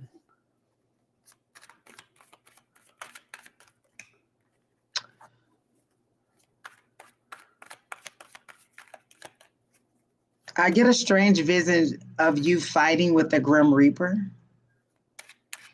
fighting death, beating death. Did you have a serious illness recently? Like, I feel like you beat death. Like, that's what they're saying. Like, first I saw the Grim Reaper, and then I saw you two battling. Then I heard fighting death, and then I heard beating death. So I feel like you had something that was serious, and you overcame something where you defeated death. Like, it should have been something that may have taken you out, but you defeated death, and you have a renewed, like, I feel like I get a renewed sense, like your cells are just all revved up, like, you know, you're rejuvenated, and you have a new hunger or a new vision of life. Like, you totally changed your perspective, whatever the significant event was or the significant illness or situation was. But I really get the feeling that you beat death immediately. That is what I got. And then I feel like even people are like, I feel like you're very hyper now. Like, I feel like you're bouncing off the walls, and people are just like, oh my gosh, have you seen CO 1047? They're a new person, or a new bit. Like, you seem to be a renewed person, a totally different person after this situation, is how I feel that it is. And that you have a totally new outlook on life, and you want to like enjoy life. Like, I feel like you worked really hard, and now you're ready to enjoy life because you have a totally different perspective on what life is. Brain surgery 8 years ago, not sure. Yes, okay. So I feel like you beat death. And so the fighting with the Grim Reaper, are you coming out of the depression? Because I feel like if you haven't come out of it, I feel like you're well on your way to coming out of it. Because what I get is a very vibrant person, or is this the person that you're trying to become? Because I get a very, very vibrant, energetic person who's just has a renewed lease on life. That's all. Okay. The very first thing that came out to me was this card, which is the 7 of Cups. Not a surprise, because Angie was talking about lack of focus, and this, again, lack of focus. Now, this may be due to the surgery, whatever, but again, there's a lack of focus, and right now you're kind of all over the place. The good part, it seems as though you found the professionals to help you. I look like you're maybe getting some counseling, or you need to get counseling. This card is going to represent one of two things: counseling you're getting, or counseling you need. And that counseling is going to be kind of like rehabilitation wise, because it's going to help you with your focus. It's going to help you with direction. It's going to help you with confidence. It's going to help you with just feeling like, okay, you can move forward, because you feel like you've been stuck. This is that stuck card. You just like, I don't know which way to go. I'm balancing everything. I don't know. And so by having this feeling, you haven't moved forward. You haven't moved back. You've just been stuck. And that's an interesting energy. But the good part is news is coming forward, and you're going to start moving forward. Again, with the help of the professionals, you can start finding your way to move forward. And it's interesting because, again, this is that page of happiness. This is a page of cups. And if you look at it, it's like a new energy coming in. So again, that news is coming in. That news is coming in that's going to start this movement forward. And it's going to break this cycle of just feeling like, again, you're in flux and not knowing what to do. And I just said flux, so make sure nobody misunderstood what I just said. No jumping to conclusions, okay, there. And then the most important part is once you open up yourself, and once you opened up and get beyond this, the wheel of fortune is there. So you're going to have a lot of options. You're going to have a lot of thinking, because the funny part is, again, you have a lot to offer. It's just that you have been frustrated by all the stuff, and it's just a lot of baggage you carry around. You got to let the baggage go. And again, that's why it's good to get somebody to step in. And if you don't get professional help in this regard, if you're not getting it, then maybe work with friends. But you have to vocalize it. You got to put it out there into the universe. You got to speak it, because once you speak it, then you've let it go. Send it out to the universe. It's kind of like when the full moon comes. You speak those negatives. You tell them, this is going with the smoke. With the smoke and the full moon goes this. With the smoke and the full moon, you speak it. You speak your affirmations. Make sure you're heard. So keep that in mind. Again, your focus issue, the focus issue it can be resolved. Work on it. Get help. You don't be too proud to get help, because again, this is a frustrating time, and you've been in a frustrating pattern. But with the help, you're going to get news. Things are going to happen. It's going to be a change. And again, you're going to start moving forward. And that movement, that forward motion, if it's bad or good, who cares? It's movement. Movement sometimes is needed to just kind of get you off of your butt, And again, this is going to be good. Again, the movement is going to be good, because the Wheel of Fortune is right after that. So hopefully that gave you some help there. I do feel like the help that Don is speaking of is you wanting to change your circle of friends and have a more positive, like you want to change your circle of friends. And it'll change your attitude, your mood. But I do feel like I keep hearing future state. So that giddy person that I see may be future stage, but you're well on your way, and that you are well on your way. Like, I feel like it's an epiphany, like either the counselor that Don is talking about or somebody that you're talking to just says something and it just clicks in your brain, like, oh, I didn't even think of it that way. And it's a whole new lease on life. But it does seem to be very, very soon. And I don't want to give time, but I keep hearing like a 6 month, like it's right on the way, because you put in a lot of work. Yes. And it's just coming. Yes. And the one thing that some of the responses for those of you who are on Twitch or otherwise, some of the responses that were given back to us is severe depression or brain surgery I had 8 years ago, not sure. Then it was, yes, I came out of it. It has been hard work. Yes. But I can say I feel like a new person. And then down here it was, yes, it has been to be the depression, because I have been working with someone for help, which is, again, that card I showed, and have a new focus, which, again, we talked about the focus and all over the focus and how this person will help the focus. So again, and a new life and much happier. So again, confirmation with some of the information we have, which is wonderful. Also, and this keeps coming up, is that you're not married, but you want to be married. I feel like you do want to share your life with someone, but you weren't ready during the depressing stage, because you weren't fully sure of who you were in order to give yourself to someone. But I feel like now you're ready to move forward with someone in a happier state of mind, and you want to attract a happier person. So I feel like it's coming. I don't feel like it's very soon, maybe 2023 or beyond. I don't see anything for this year, but it does seem to come. Like, it seems to be stepping stones, that each thing is going to push the next thing forward. And I feel like you've put a lot of wishes out there, a lot of thoughts out there, and they're now actually being funneled in, now that you've done the self-work on yourself, and they are all coming, like all those things that you've been saying. Oh, yes, they said living with their significant other. Yeah, okay, yeah. So I do feel like you want it to be married, yes, okay. Yep. So hopefully I helped you. Hopefully that will give you some direction. And with our next person, boy, that feedback is crazy, huh? Summer Fearer, is my health issue going to be linked to cancer, and or will we be more fiscally, as something popped up, fiscally stable, financially stable soon? Well, that's two very, well, I can see how they can be independent, but also interdependent. I'm going to read, I'm going to turn to the cards when it comes to dealing with these questions. Specifically, I'm being drawn to the cards. I'm not a physician, so I can't diagnose or treat. I immediately heard, what does the doctor say? Like, I feel like they've given you an answer and you're a little bit still not 100% on what they said. Like, I feel like you're going to multiple doctors, for one.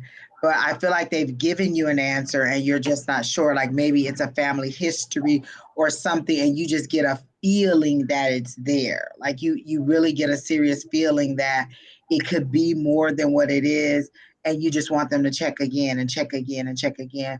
But I feel like you've gotten an answer in some kind of way as to what it is. I don't feel that it's catastrophic, and that is their words, not catastrophic. I don't feel it's something like that. And to me, Cancer, although it's not always catastrophic, that's the big C for me. And so I don't feel that it's that way, but I feel like you've received the answer. You just wanted to see if we could see it the same way that they could see it. Financially, I do feel like that question came up because maybe whatever health issues you've had has kept you from maybe working as much as you normally would. And for me, that future is in black and white because it's decisions that you have to make. There are things that you have to do in order to fill that in. When Spirit shows me things in black and white, there's decisions that you have to make in order to fill that in. And I don't think that you've decided which direction you wanted to go with your career yet. Like maybe, am I going to get back into it, or am I going to get into something new? I don't feel like the decision has been made because this health issue has been a black cloud over it.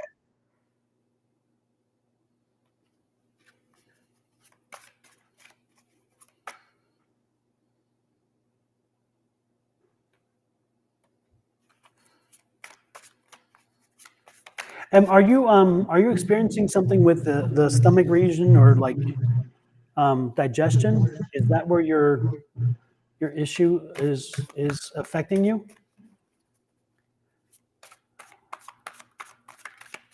Let's see. Well, we'll find out, I guess. But moving on from that, because I was getting that for the health thing, but for the financial stability, yeah, you're strong. You're going to work through this. Don't worry. You're going to get through the financial issues of it. Look at this. The Queen is there. Be patient. Be patient. It's going to take you a while to work through the finances, but you're going to be fine. You're going to get through there. And look at this. The King of Wands is there. So again, he's saying, you know what? You're going to be in control. You're going to be fine when it comes to finances. I'm not talking about the health issue right now because I was getting the psychic for that, and without knowing exactly, because again, I needed to make sure I was in the right direction. But yeah, your finances will be fine.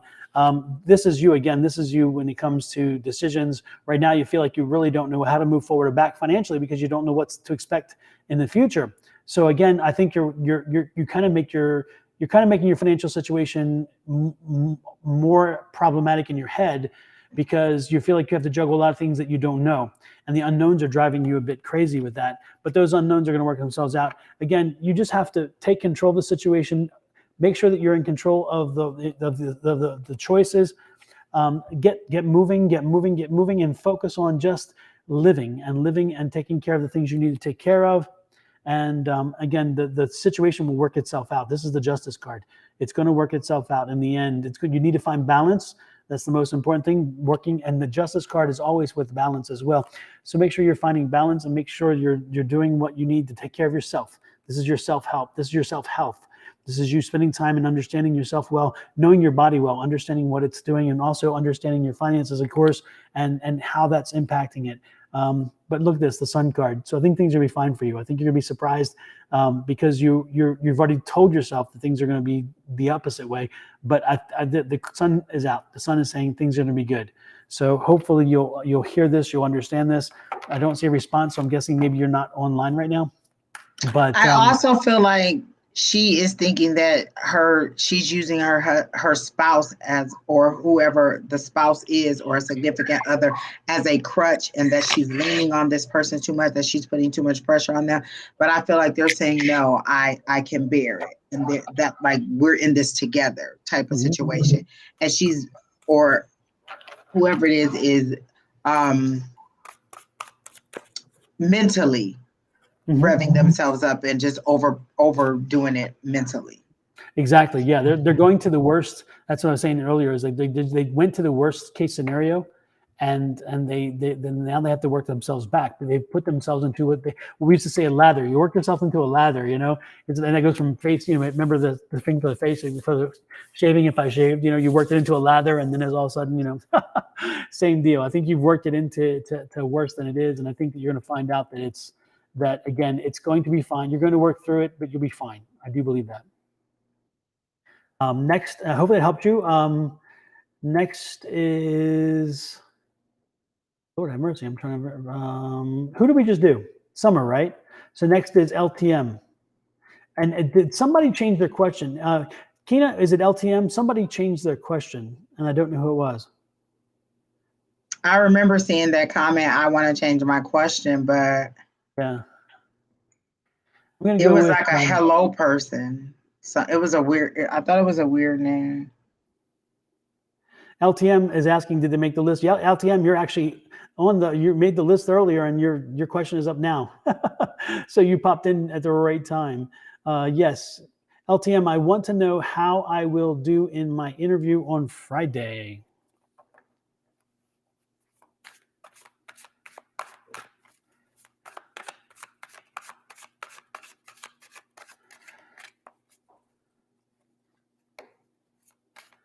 LTM, why are you so nervous? I'm getting a lot of anxiety. I'm getting that I feel like you're walking in with a lot of anxiety, a lot of concern, a lot of, I don't know. I'm feeling like there's a lot of energy being lost in the fact that you feel you're not ready, or you feel like you're not, I don't know. I'm getting, what's going on with you and because again, I'm feeling that you feel you're not ready, or you're not sure you can measure up.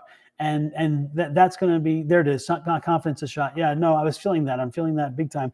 The response from LMT was, my confidence is shot. Yeah, no, I was feeling that. And I'm feeling like you have got to take that. That has to be off the table. When you go in Friday, you cannot go with that. You have got to go in there with a confidence. You've got to go in there with a surety. Even if you're putting on a mask, and I'm telling you, that's what you need to do, you do it.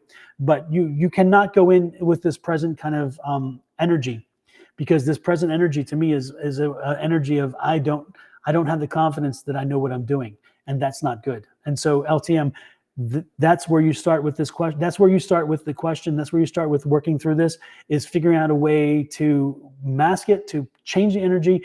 And as Angie and I both will tell you over and over again, when it comes to these kind of things, and anything with psychic energy as well, and with any kind of energy, raise the vibration. Your vibration is so low. Your vibration is terrible. So when you get off of here, you need to crank up the music. You need to put on some disco, find some Donna Summers, find some, I don't know, Michael Jackson, find something that will get you rocking, and get out there and start moving. If you want rock music instead of pop music, then Bon Jovi, Living on a Prayer. Living on a Prayer is a perfect one for this situation, I mean, get out there and start rocking, raise your energy. And as you go to this interview, again, have music in the car that's raising your energy, because you have got to raise your vibrations. If your vibrations stay at this level, they're gonna feel it. They're gonna feel it as much as you putting it out there, and it's gonna be a problem, because you're showing the lack of confidence. You're sending them the signal, and you can't do that. So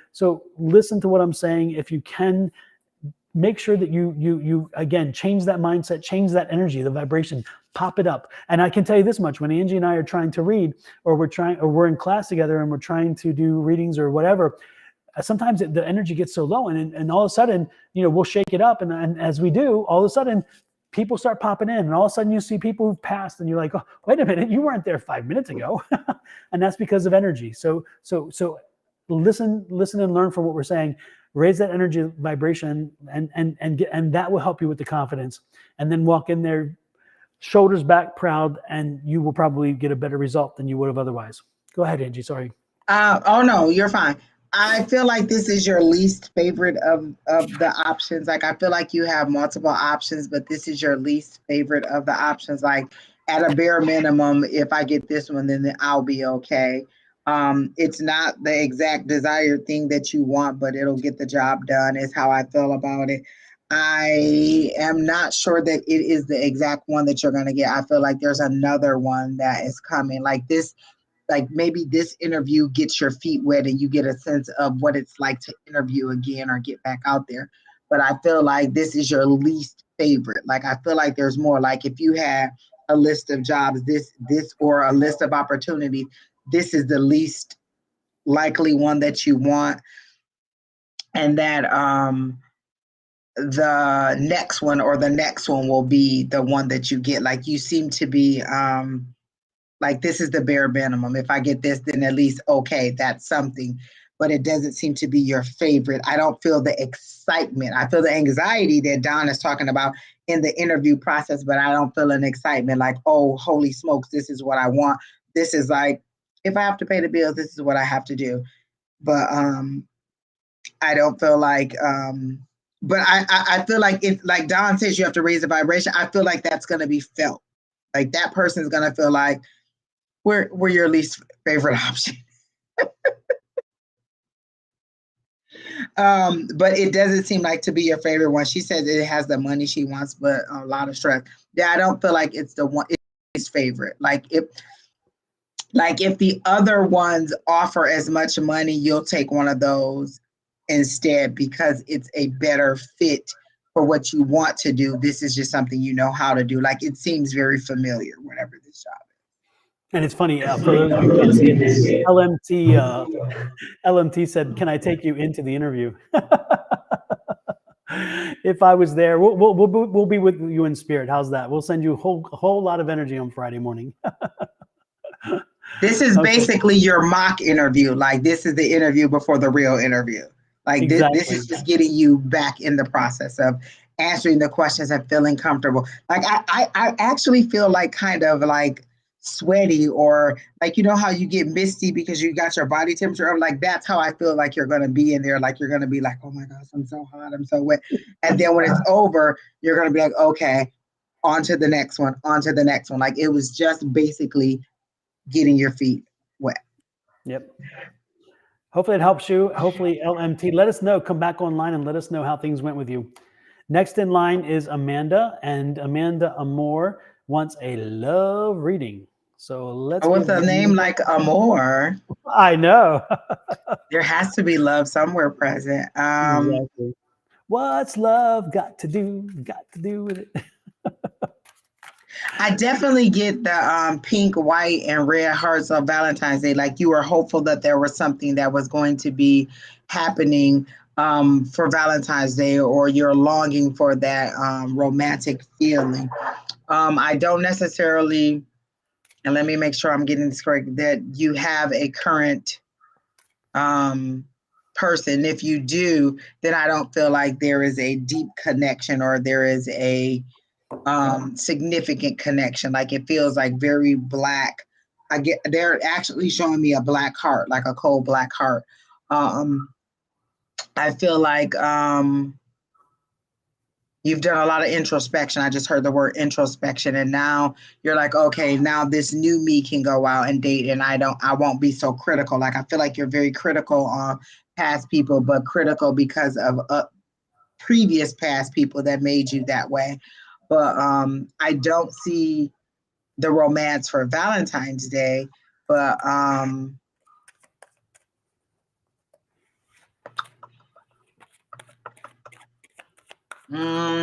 let you go, Don, because I don't know if this is a future state or how significant this is that I'm seeing, but I don't see anything currently.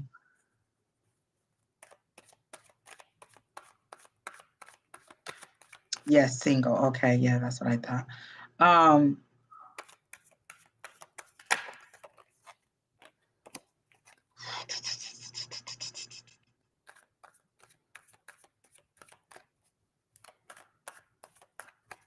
Your daughter's birthday. Is your daughter's birthday on Valentine's Day? Is that what the balloons are? Because I see the balloons of pink, white, and red balloons, and then I see like I feel like it's a desired state, but I don't feel like it's a real state that is coming quite soon. Like I feel like it's a desired thing that you want. Okay, yes, I think the daughter's birthday is on Valentine's Day. Okay, so maybe that's why I see the things. And okay, I don't see romance, but you can go ahead, Don. With you, Amanda, I'm getting the sense that you're a very spiritual person, that you have a very strong faith, and that the person whom you're looking for has got to have the same faith, has to have the same tenets of faith. I'm not saying the same faith, the same tenets of faith. I see that you're very much connected to your spirituality. And again, and when we say spirituality, I think it's different for you. I think it's religion. You are connected to your religion very much, and that religion drives you. So when you ask about something such as a general love reading, as I was getting that information, the information is going to be clear that the person that you're looking for is going to be found in an environment where, again, it's very spiritual. Now, I don't know if you can give some feedback and let us know if I'm even on the right track. I could be way off. You could be, I don't know. You could be something else. I don't know. But again, I'm thinking that your relationship is going to be found probably in a church, not in a church. It's going to be found in a Organized. Yes, it's in a situation like that. So I think that She said that's correct. So yeah, but I also see that the person that you're looking for, and it's interesting because it's funny, the images we have usually for people who are more religious doesn't fit the person you're kind of looking for if we were to be objective. And that is I think you're looking for somebody who is funny, somebody who has humor, somebody who can be a quick wit. You're looking for somebody who is genuine, somebody who is ready for a relationship, somebody who is looking for, again, it's not as though you want an immediate connection for marriage, but I think that the way I'm seeing the person in my head that you're trying to get is somebody who understands that the date is the first step in that process, but that process is, even at the first date, you're thinking, will this person be somebody more? And so, yes, that person, but again, I'm seeing that person being met in church. And I see you tied very much to church, and I see you in church, and it's not going to be at Sunday service. I'm seeing you somehow during the week. And I don't know if it's like a Wednesday evening or whatever, but I'm seeing you in something that's connected to the church and something with volunteering. I saw Catholic, like I saw standing before like a priest or something. So I feel like that's what the religion is, Catholic. But I also felt like, oh, go ahead. I totally forgot. Go ahead, Don. Not a problem. But I think that the person you're going to find is going to be, again, in the religious circle, and it's going to be, again, through some kind of religious activity, and it's not going to be at church on Sunday. It's not going to happen that way. You're going to be either put together in a volunteer situation. You're going to be doing some outreach in the community. You're going to be doing something that is going to take you to that place where all of a sudden you're with this person and you're doing something, and then you look up and you're going, wait a minute, he's funny as can be, or he has that whatever. And it's interesting because I get the feeling that you are very attractive, and for you, your look is very important to you. But I don't get the impression that you're worried about their look so much. I get the impression for you, all that other stuff I mentioned is so much more important. The looks will be nice. It's like, okay, putting whipped cream on top of a sundae, but you want the sundae. You want the sundae. You want all these other things. Those are more important. So that's what I'm getting. And yes, that person is coming. You're going to find that person. It's going to take a while because, again, you have a specific list. You know what you want. You know who you're looking for, and you don't need anybody to kind of direct you in that way. But at the same time, for that person to fit those categories, so many of them, it's going to take a little while, but you will find them. And I do see it somewhere, again, I would say late summer, early autumn. Again, I'm seeing that transition there. I feel like she's what they would call a spitfire, or she has a sharp wit. And this person has to be able to, like, she really wants a head of the household type person. Mm-hmm. Definitely. Yeah, I didn't see it as a current theme, but there you go.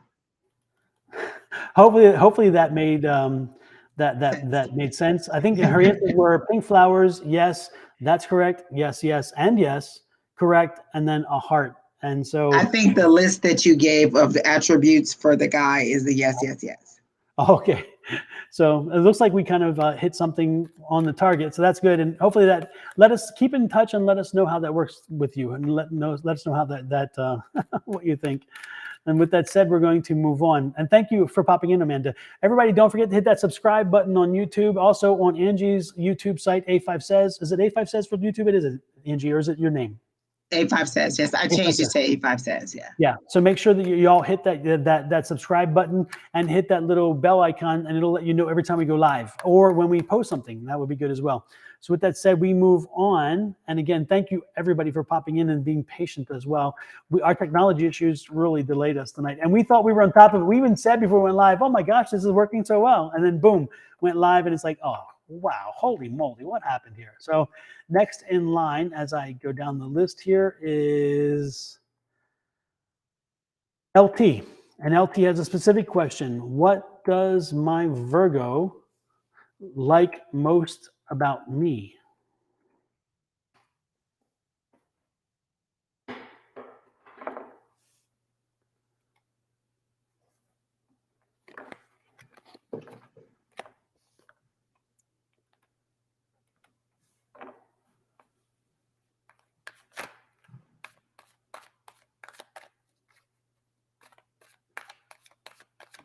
I get a whole bunch of things. Like I get like you're a homebody, or like you're a homemaker, or you're like you I get like a sense like I get laughter, I get joy. I get that this person can be themselves around you. They don't have to be rich, or they don't have to be, muscular, or they don't have to be a specific thing. They can just be themselves, and they like that. Like I get like cuddling and eating in bed and laughing and watching like cheesy things on TV. Like they can just be themselves around you.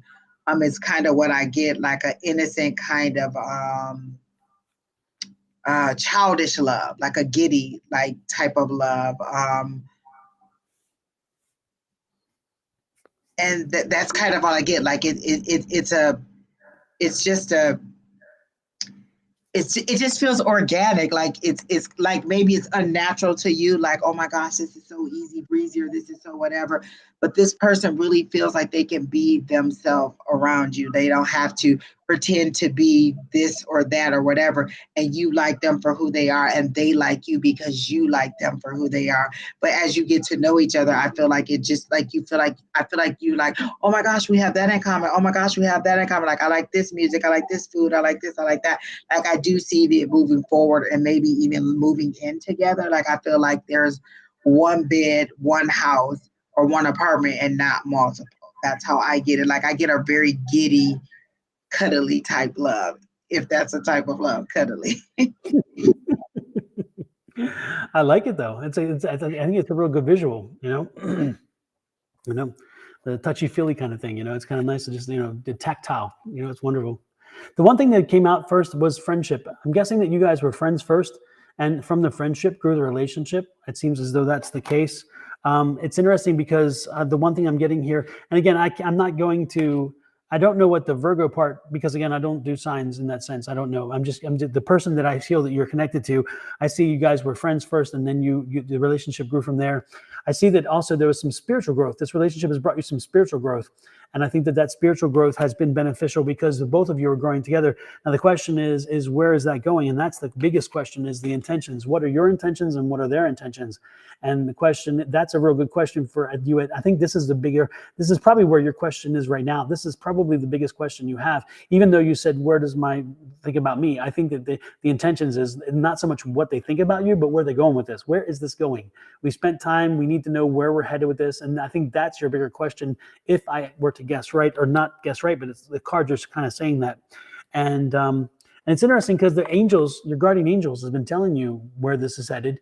They've been talking to you, and I don't know if you've been listening. Let me look and see if what the cards will say. But the guardian angels have been talking to you. They're telling you to focus on what they've been saying, because they're letting you know where you're putting your energies. Oh, wow, you're very fortunate. You have the Archangel Michael working with you. And when he's working with you, boy, you've got protection on your side. So that's a great thing. Yeah, it's interesting. Divine timing. I love this. Divine timing. When you see the divine timing card, all it's saying is that you may want to speed this up. You may want to know more. You may want to, or they may even want more. The point is that it's not for you and them. You may feel like you're in control of things, but you're not. Your spirit guides and your angels are in divine time. They're controlling the timing. So again, the divine timing says you don't have as much control over timing. You should always work toward the progress. You should always work toward making progress toward where you're headed and what you want. But remember that ultimately divine timing is happening. And therefore, when spirit says you're ready, when your spirit guides say you're ready, when that happens, it's going to align. But until then, you just have to keep working with a relationship and hoping it goes someplace. So at this point, you don't have as much control, and you need to let it go, let control go, just surrender to it and enjoy the moment, enjoy the relationship, enjoy the time together, and let it find its own life. And eventually it's all going to click and it's going to line up. Now, that's what I'm getting. Did you ask that question because themes seem to be a little bit too easy? Like it feels very easy breezy. It feels very loving. Like Don, I do feel like it is at a slow pace, but it's at a steady, necessary pace. Like you both had things to grow on, and you were a catalyst for each other in your growth. But in the relationship, it's just very easy. And I feel like this question is just a confirmation of like, is it as true as it feels?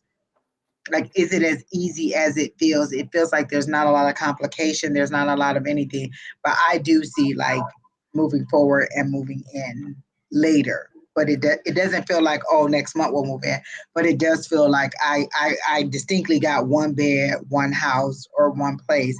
And then that it's really easy. And that's where your anxiety comes in, is why is it so easy? Yeah. And again, I think you kind of want to probably speed the process up a bit. And again, you don't have that control. You got to just, yeah, there's drama. It's loving, but there's drama. Oops, I lost something here. Oh, where was it? It's loving, but there has been drama and heartache. Absolutely. Yep. I think I have tried to brush things. Yeah. And again, you have got to lay back and let the process organically grow, and because again, divine timing is at play. And so if you push too hard, all that you're going to do is get when you push, when it's like for every action, there's a reaction. If you're pushing too hard and it's not meant yet, you could wind up pushing it out the door or pushing it the wrong way. So again, action, reaction, I also feel like you're a person who starts to ask a question and then says never mind, and then they don't press, and so you feel like they don't want to move forward, or they're not interested because they don't press. They're just respecting your wishes. Like you'll start to ask a question and you'll be like, oh, never mind, that's okay. But because you want to know and you want to ask these questions, but you're also fearful of what will happen if you ask the questions. And then you say, no, never mind. And then they say, oh, okay, never mind, because they don't want any drama either. Hopefully it helped you. Hopefully you got something from that.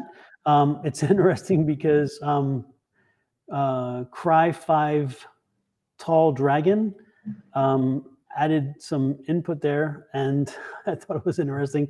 Let's see, where is it again? Oh, it was one was cute, and then the next one followed up was, this is really good advice. Actually, in all faith, I'm just in the Michael Matrix too. Sorry. So I'm guessing that's with Archangel Michael and what we talked about with Archangel Michael, as I can damn well speak.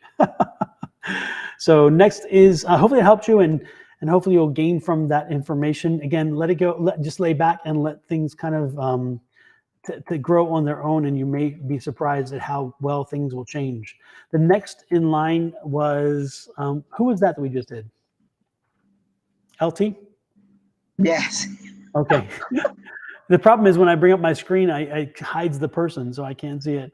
And the next, as I'm copying for the question, next is Deborah Crawford. And Deborah Crawford asks, I want to know when do you think my inheritance case will be over, and will I win? I'm sorry. Did I do something wrong? I think I did. Oh no, I was reading the question. I can see it on the side too. Okay.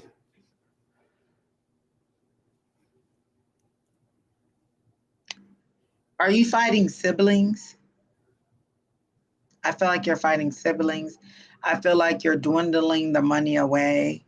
I feel like it's on principle. And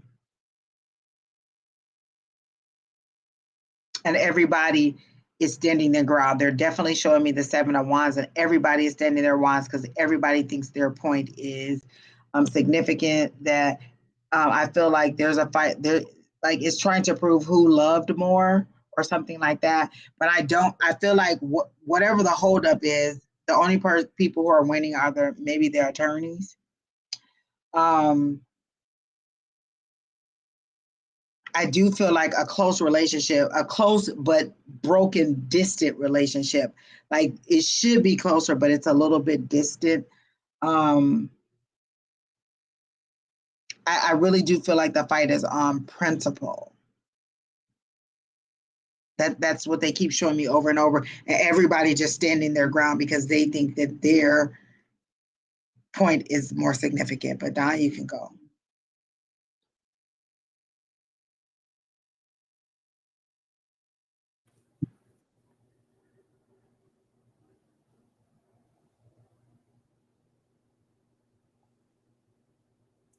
I don't know. I think that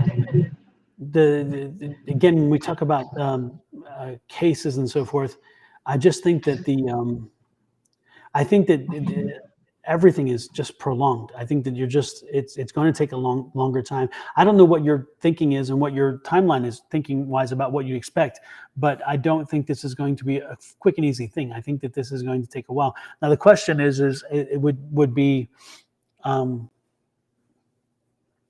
yeah, no, I won't go there. I'm getting I something see the else. Five of Wands. They are clearly showing me conflict. But I feel like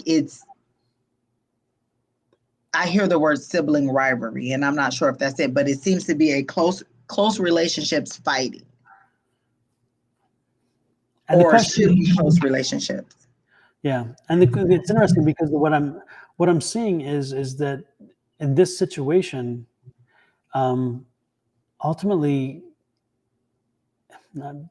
yeah, no, I'm getting some confusing information. It's not making sense to me. I'm getting, again, I'm just getting, I don't know. Let me turn to the cards because I'm getting it's I don't get clear.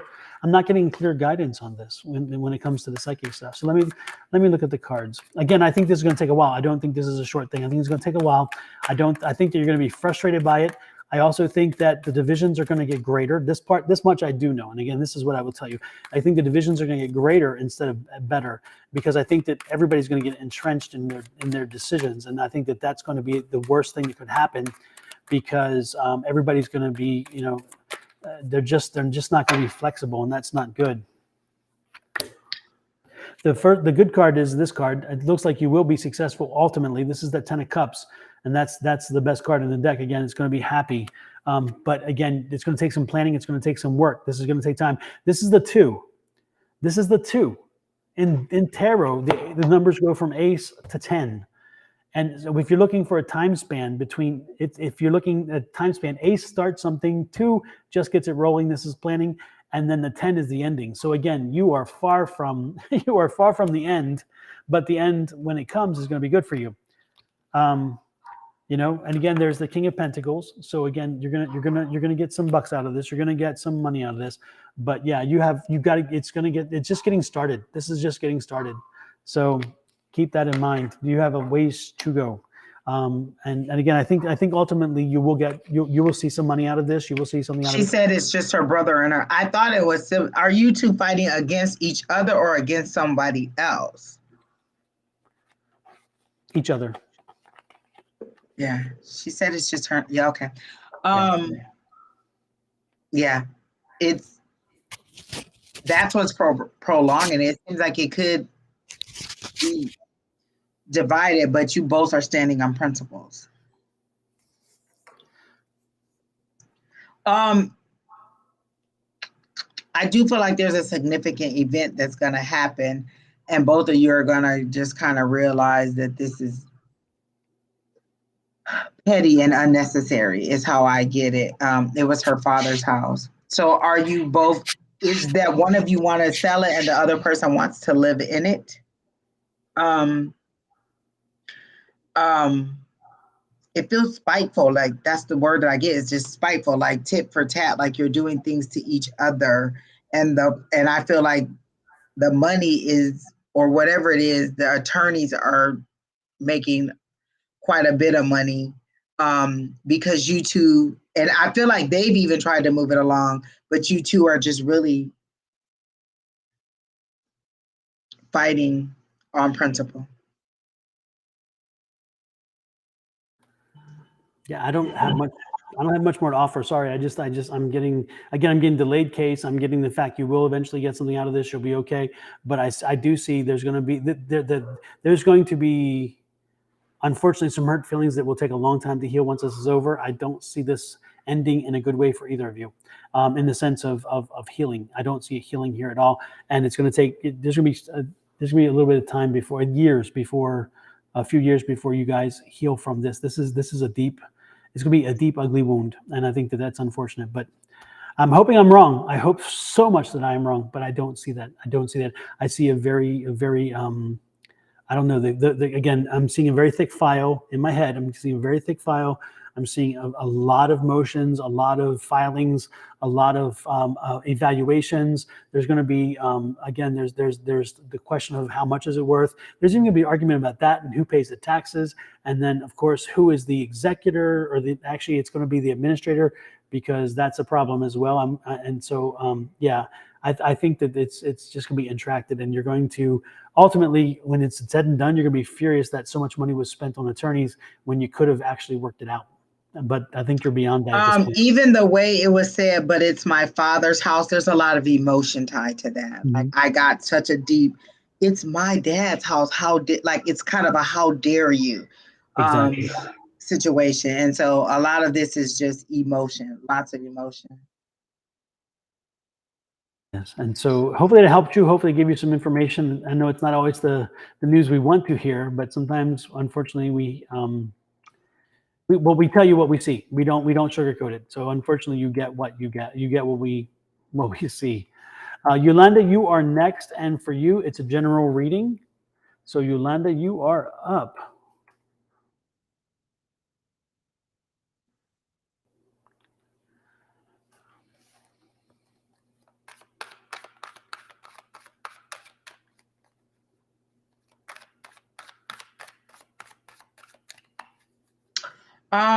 Okay.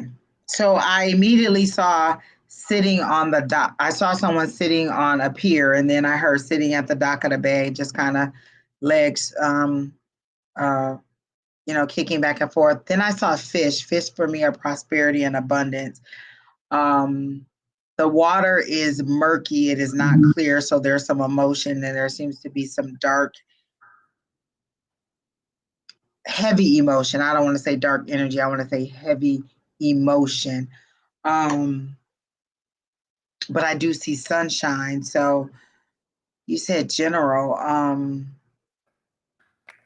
Like, there seems to be some personal issues or some emotional thing that you're going through. I don't get a clear picture of what it is. But it doesn't seem to be pressing, just heavy.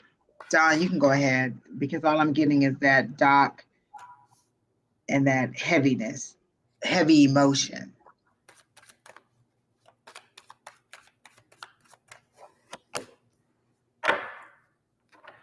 Well, whatever the situation is you've been working on something for a while. And I think when you get this card, generally speaking, it means that you have been working at something, putting some work in, and you really aren't aware of the benefits that you've already started receiving. And so this card, when you get this card, it's reminding you to stop and review what it is you've done. Because again, I don't think you have a full appreciation for the work, the benefit of the work that you put in, the benefit of the people you've connected to, and the benefit of the people that you have helped along the way. So that's the first thing. For some reason, you're getting ready to end a cycle. It seems like that's the heavy cycle that Angie talked about right there, that heavy energy, that feeling of being beaten and battered and whatever, and it's coming to an end. This is the 10. Remember, as I spoke just in the last reading about how the 1s and 2s are the beginnings and 3s, and the 10s are the end. When you see the 10, it's the end of a cycle. So again, something is coming to an end, and that's probably, again, because you're, again, taking this inventory and realizing what it is you have been forward to. Again, your sleep cycle has been a mess. You've had a lot on your mind. Things need to change, and they are changing again, because ultimately there's that 10, and the 10 again is the end of a cycle. So keep that in mind. The Empress is here. So the Empress is telling you that the new cycle, when it starts, is going to be much more beneficial to you. It's going to be very nourishing to you, and it's also going to be very nurturing. It's going to create a feeling in you like you can do whatever. You have a lot of energy, a lot of new ideas, a lot of new feelings, and a lot of new energy. And so when this new cycle comes in, and I'm guessing, and I'm feeling like the new cycle is going to start not this month, but next. So we're looking at March. Don't be surprised if March something happens and it's a catalyst for something exciting and new for you. And I don't know if it's a job or if it's a I don't know, maybe a change in scenery, maybe a move. I don't know, but something is coming, and it's going to be in March. And look at that, the Judgment card. Again, you've put that work in. Remember I told you about the work you put in? Look at that work that comes in. The work is coming in, and sure enough, the Judgment card saying you're getting benefited from the work you've done. The universe is thanking you. So this is what I'm getting. This is what I'm getting. Look at that, the Queen of Cups. It's saying be patient, because things aren't going to work out quite as you expected, but they're going to work out well for you. You're going to love it. But there's going to be a little bit changing from as you get on this process. And change is not bad. It's little detours here and there. Don't panic over them. It's all going to work out well. And then, of course, ultimately, the King of Cups. Look at this. Again, happiness. That's the overall energy. It's going to work out. You're going to see this. So we're looking at, again, for me, I'm seeing March. I see the end of February, something closing, the cycle closing, all this could be, and then boom, this new thing happens in March. What do you have, Angie?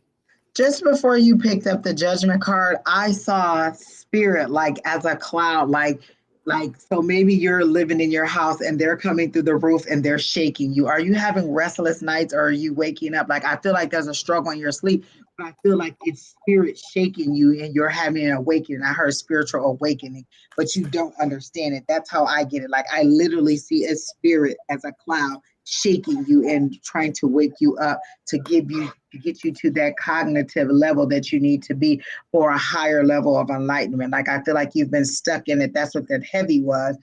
And then Don showed the 10. So I feel like it's coming out, but it's kind of, you're now speaking to your awakening. Like, you're now acknowledging it or seeing it, or it's kind of like, wow, like, I feel like they've been shaking you for a long time.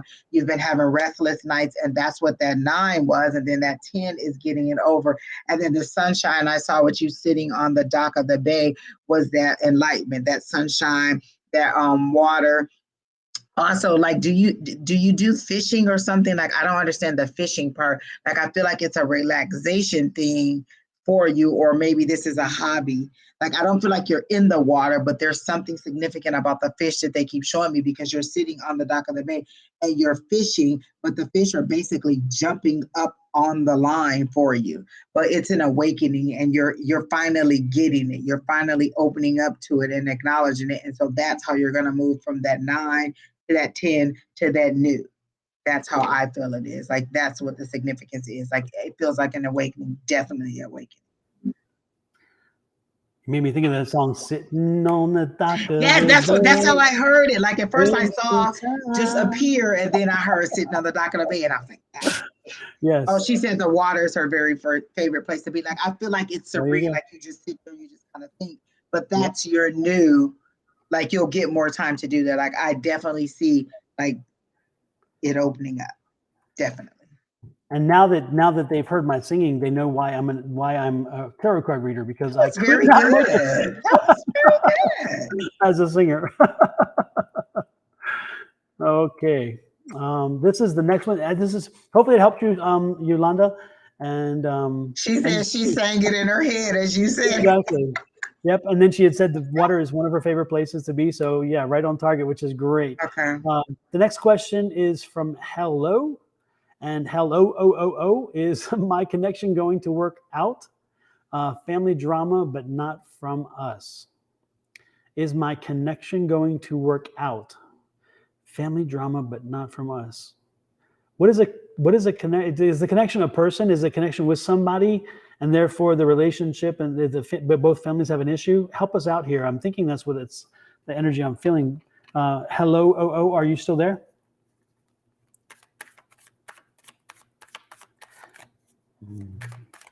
I'm still stuck on the top of the page. Okay, so when I heard, when you read, is it going to work out? I felt like there was a no. And then they showed me like a little building, and I thought it was a prison, but then it had a cross on it. That doesn't mean it's not a prison, but it felt like it was very old and gray. So it either was a church or it was a prison. or maybe they're saying religion is your prisoner. Like, I feel like there's some very strong beliefs that are on both sides that are keeping you apart. And it's ultimately going to be the demise of the relationship. I don't feel like I heard a solid no on, is it going to work on whatever the family issues, but it definitely seemed my family hates him and his dad's girlfriend hates me. I ultimately felt like there was a serious no. And there's like beliefs. There's some significant beliefs that seem to be blocking. Like, you hold a set of beliefs, his family holds a set of beliefs, your family holds a set of beliefs. Like, there seems to be maybe 4 sets of beliefs, like your beliefs, his family, your family. Like, I don't feel like it's going to move forward. It doesn't feel like it's been a very long relationship, is it? I get a 6.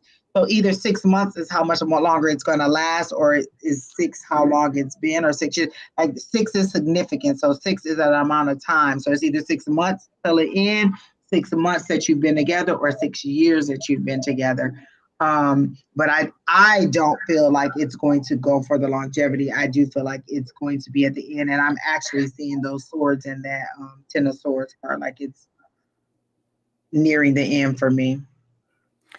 Well, the overall energy of the deck that I did, this is the bottom of the deck, see? And that's that devil. That's that pessimistic energy. There is a lot of negative energy around this, and there's a lot to overcome. And the question is can you handle all that is being leveled at you?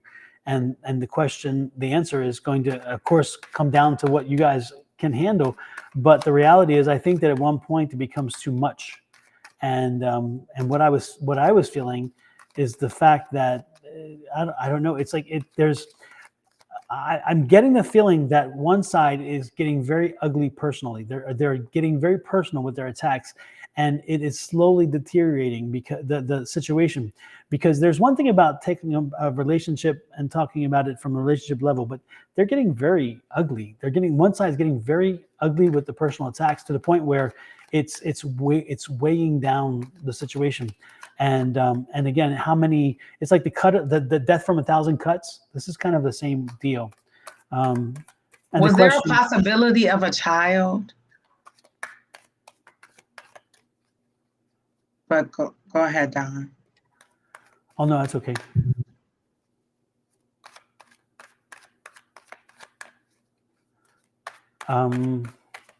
Looking at the cards. She said they thought about moving.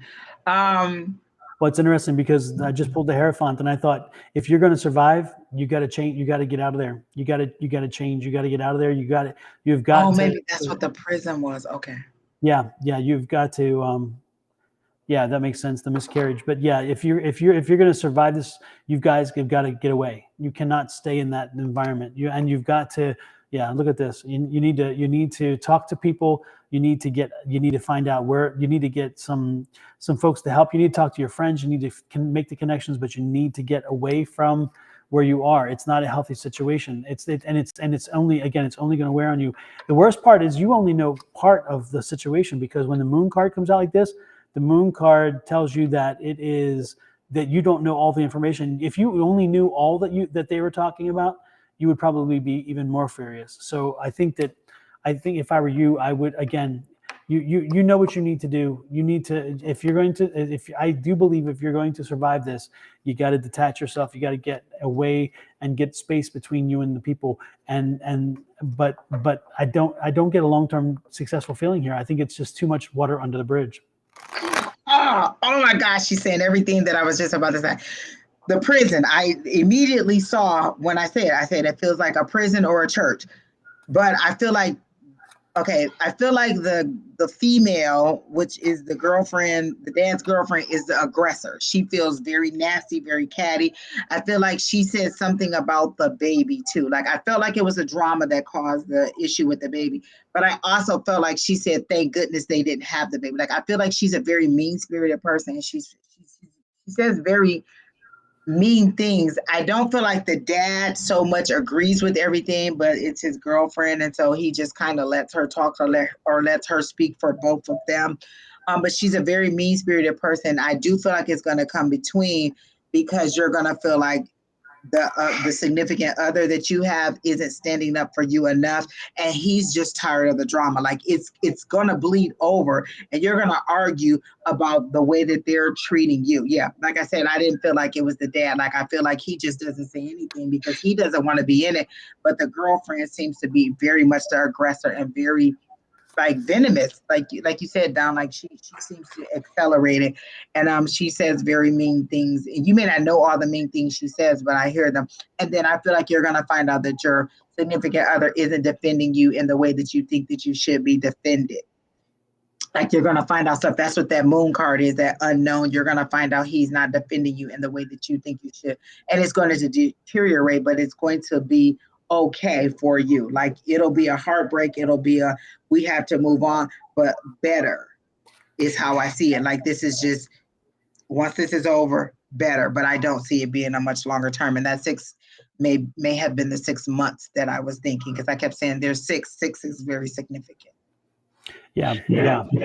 I think that again, if this is to survive, a change of location has to happen, because you have got to get away from these people. They are very toxic, and unfortunately, I think some of it's already bled into the point where I'm not sure it's recoverable. And the funny part is as I was saying this and as I was feeling this, and Angie started talking, I feel that one of you have already kind of started going then that direction with their thinking, but they are so entrenched in the fact that they got to be right, that they're not looking at whether the relationship is is going to survive itself, but more of I've got to be right, and if I now walk away, then they're going to be right, and I don't want that to happen.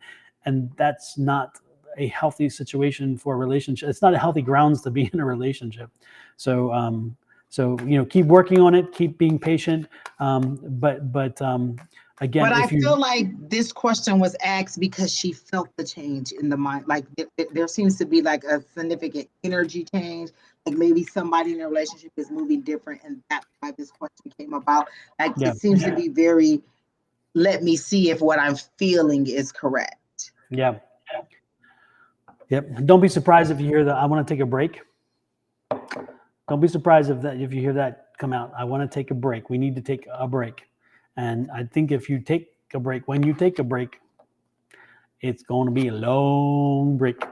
Unfortunately, I don't think. Do you two work together, or did you meet at work? There's something about work and a work relationship too. But I don't know. Like it feels like either you met at work, you work together, or this person has met somebody at work. There's something to do at work and a significant relationship. Maybe this person has met somebody at work. I'm not sure. Yolanda said she loved my singing. And she says the wedding date is set. I wish you well. I do. I wish you well. I certainly hope we are wrong. I hope that it goes well. I wish you well. And again, this is one of the times where I definitely would love to be wrong. I definitely would love to be wrong. So keep us in the loop. Let us know how things go. Yep. Let us know how things go. I hope the best for you guys. I really do. I really do.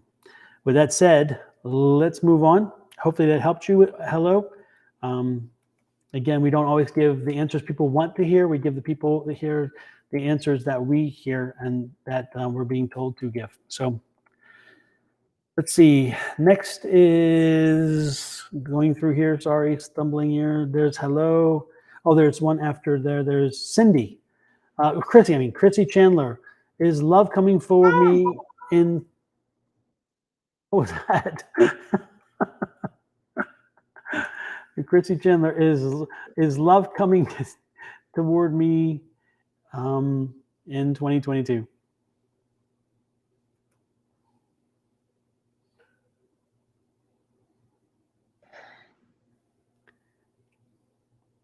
Why do I feel like we've answered this question?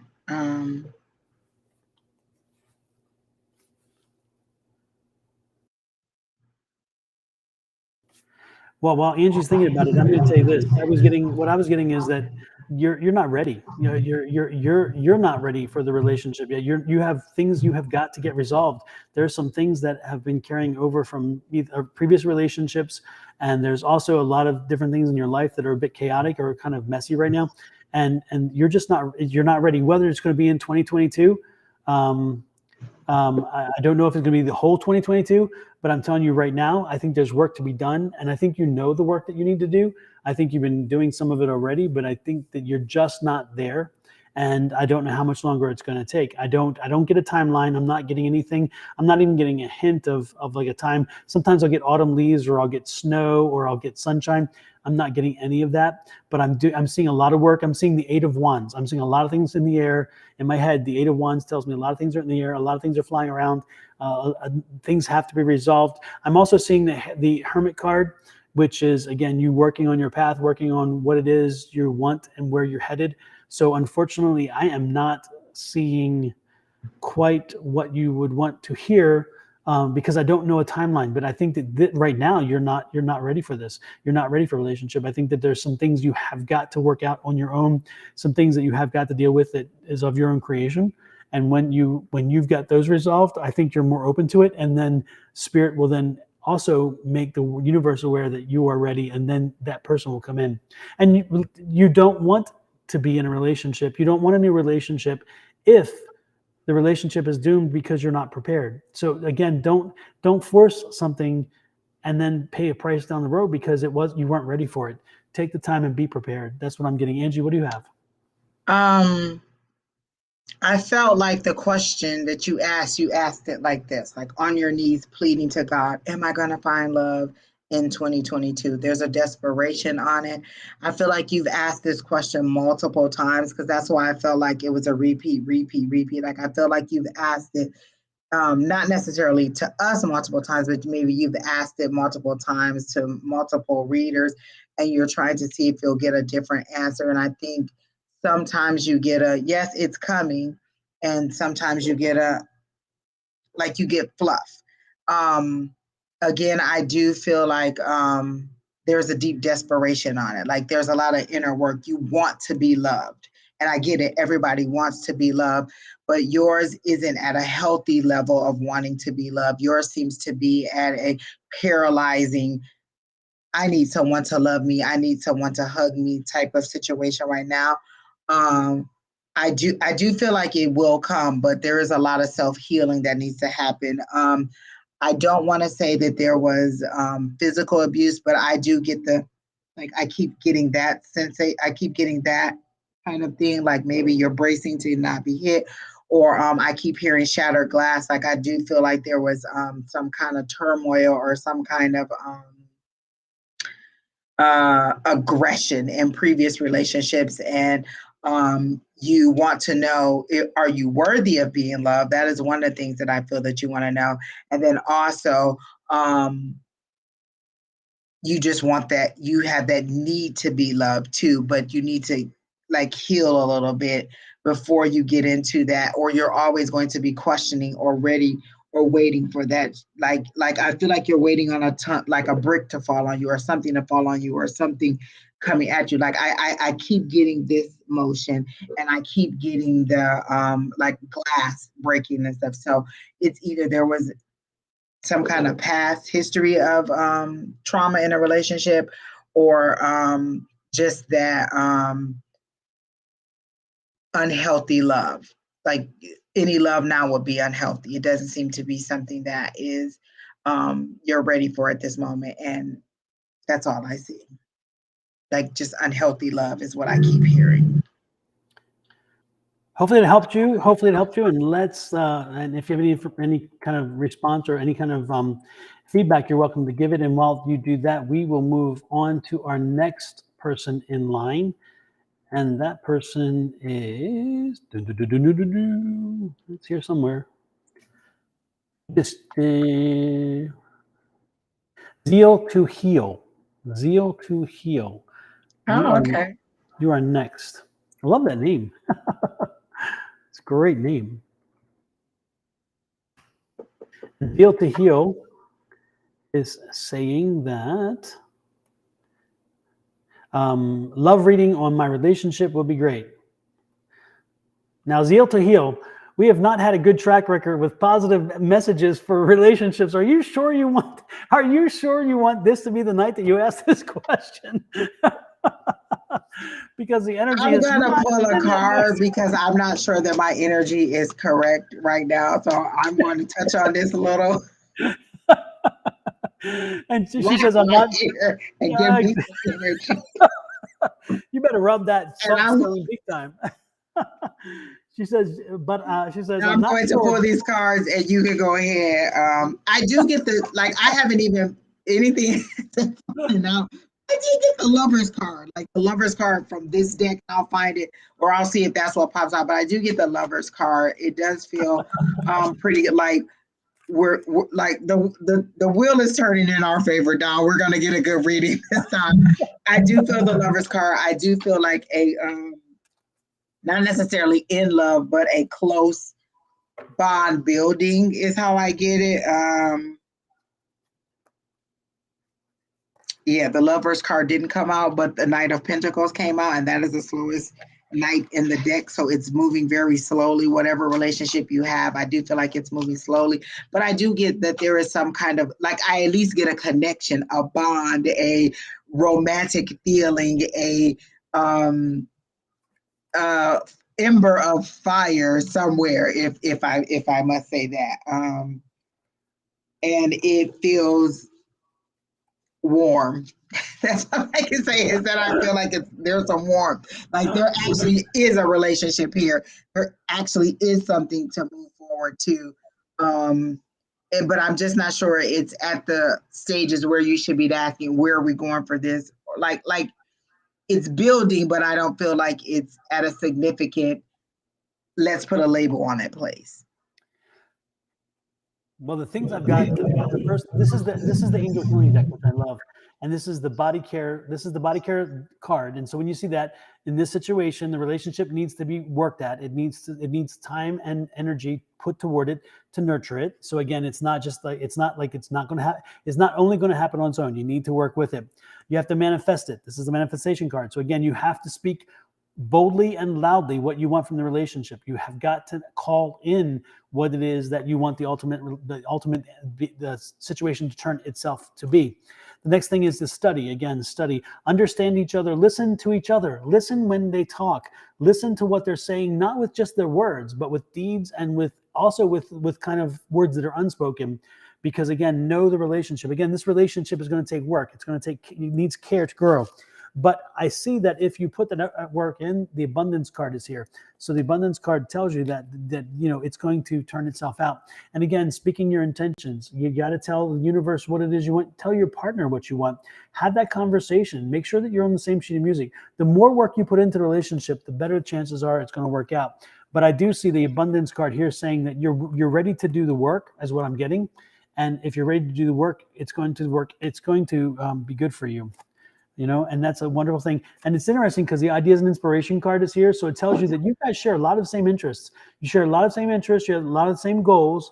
Do you think of the same way about life in general and the way in which things should work? So that's a positive, because sometimes you kind of are the opposite. I don't see you as the opposite.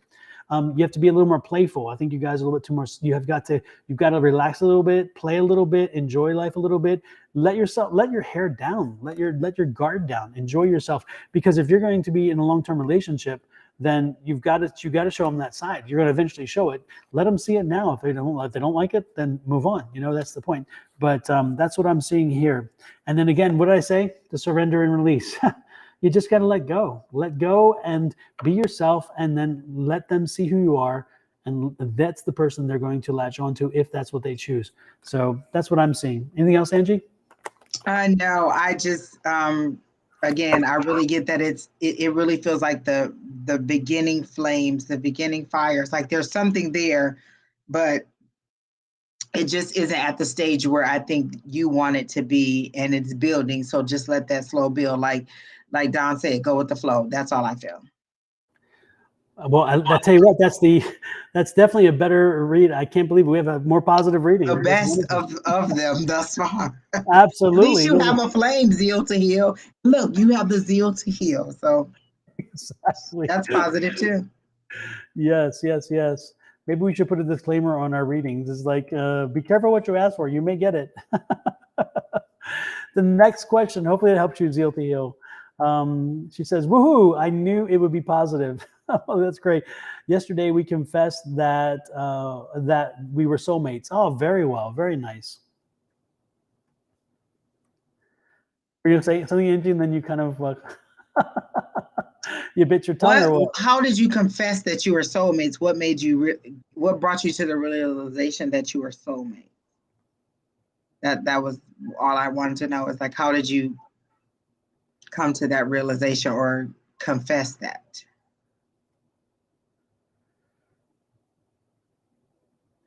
Okay. Super, super.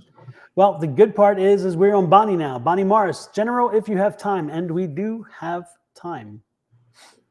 So let's take a peek at Bonnie and see what's up with Bonnie, or for Bonnie. So immediately I got a joyous feeling with Bonnie. I felt like I saw the Thelma and Louise car, like the top down car, you driving with the music playing. I don't see a passenger because they're only focused on you. So maybe that's what your focus is now. It's just on you and having a good time. But I definitely see you just cruising along, enjoying life, and looking like I feel like you're driving down. I don't want to. I keep hearing Rodeo Drive, but I kept seeing like a line of stores or boutiques, and you just driving by and you just looking, and just have at your heart content. The sun is shining on you. The top is down. It's not too windy. Like everything seems to be perfect in the atmosphere and in the environment, and you're just cruising along, enjoying life. Like I feel like the reason they don't show me who your partner is because either you haven't, that person hasn't arrived yet, but you're along for the ride. Wherever this journey is taking you, you're ready to go, and your partner is coming. That's why it's an open seat. Like maybe this partner hasn't made it to you yet, but you're open to it. You're ready for it. You're in a positive mind space. I feel an overall joy. Like it definitely uplifted my mood and made me feel more of a, oh my gosh, this is a good, like the energy is lifting. And so that's how I felt immediately when I was like, oh, General. So like, it feels like you're moving forward in a positive direction and you don't really have a plan. Like you seem to be a person who usually is like, I'm going here, and then I'm going there, I'm going there. And now you're just cruising along and you're like, let it be what it may, is how I feel. Like you don't have an agenda, just fun. If there's an agenda, it's just fun and laughter and joy. But I definitely get that Thelma and Louise type situation. And the partner seat is still open because you have not found that partner to go along with you on the ride, but you're open to it. Now you are scaring me with Thelma and Louise, because at the end with Thelma and Louise, we live in Arizona where we have mesas. And so Bonnie, do not take the ending of Thelma and Louise. Take the other part, like the meeting Brad Pitt and that excitement. Anytime you have Brad Pitt, it's a good thing. But the car, the energy, the convertible, yes. But let's the good stuff, like it was all giddy and upbeat. No bad thing. That's just maybe that's just my frame of reference. So that's what they use. Yeah, we're not doing any driving. We're not that, and it's not driving Miss Daisy either. It's not driving Thelma Louise. It's not driving Miss Daisy. This is more like just enjoying the moment. This is wonderful. Yes, that's how I got it. Exactly. I just need to clarify because I'm like, I don't want you driving off of the deep end of something. That's not good. And if you do, buy a cheap car and do it. Lord have mercy. That was a great car. It's like, I hated seeing that go over the edge. Oh, Lord. With that said, let's see what else we have. Oh, Bonnie, you're rising above. We're rising above. Apparently, again, you've been having some, I don't know, you've been working on something and you feel like you're not making movement, you're not making progress. And guess what? You're going to be seeing some benefit from it. It's coming soon. Next thing, change is coming. And that's part of that benefit, I'm guessing there. The change is coming, and the change is going to be a good thing. Look at this again. Look at this. You're rising. This is the other rising. Now, this is kind of the victorious. This is get victoriously moving forward. But this is the rising above. And so again, that energy, and this is toward work. And so your work is starting to pay off. Again, your work is taking root. It's paying off, and you're seeing motion. You're seeing movement toward it. And look at this. Happy, happy, happy celebration. So again, good news coming in. Things are changing. Celebration time, which is what Angie was saying, driving in that car, feeling that air, the hair in the air, It's like in Texas, all that hair in the air, whatever kind of deal. It's the same deal. There you go. You need to get a little more rest. Make sure you're getting some rest. Make sure you're recuperating. Make sure that as you're working and doing things, make sure that you're rejuvenating, you're re-energizing. Make sure you keep your energy up. That energy level is important, okay? And again, you planted a lot of seeds. This is wonderful. Again, you're seeing it grow. You're starting to see it grow, and that's, again, what's going to drive this wonderful, not the change card, these two, the rising above. Again, get moving above and beyond. So again, great things there. I see progress of things happening, and that's wonderful, wonderful. And look at this. You can't beat that. If you're gonna have a final card, that's the card to have. She says she keeps getting that card, the 10 or the 6 of Wands. Either way, I feel like it's overall good, and that it's just positivity and the partner's coming. I feel like that's no longer your focus anymore. I really feel like the reason that they zeroed in on just the driver is because you're changing your focus to you, and you feel like if you are okay, then everything else will come. And I feel like that's where you're going. Okay, let me focus on making me better, getting me healthy, getting me mentally set, and then all of this other stuff is coming. Yep, I see that too. Hopefully I helped you, Bonnie. Hopefully you got a good reading out of that. Let us know how things resonate with you. And she said they keep telling her to rest. Are you resting? Are you listening? Yeah, it's like a lot of times we're told that we don't listen. Don't make them listen. Let me tell you from experience, they will make you rest. They will make you rest, and then you'll be grumpy about it, but they will make you rest. So listen, rest. Why do we hate naps so much? Listen, I'll take a nap any day. Oh my goodness. Oh Lord. Actually, you know what? A little power nap, it goes a long way. It really does. It does indeed. So, not that I would know, because I would never do such a thing, but if I did, in other words, I'm not admitting to anything here. Next up is is that Wanson? Anyway, close enough. Wanson. Hello. What is Leo Justice? Leo Justice? Leo is, I guess, a sign. Energy towards me. No contents October. Only one text message on Sunday for a friendship. Also, I feel something is coming toward me on March. Anything new? You want to go first, Angie, or shall I go first? Is justice. Okay, what is justice? You all don't have to put the sign. It's more confusing for me. Oh, he said just one, or okay, one. Okay. So is justice energy toward me, no contact since October. Only one text message on Sunday for a friendship. Is Justice dating someone else? I feel like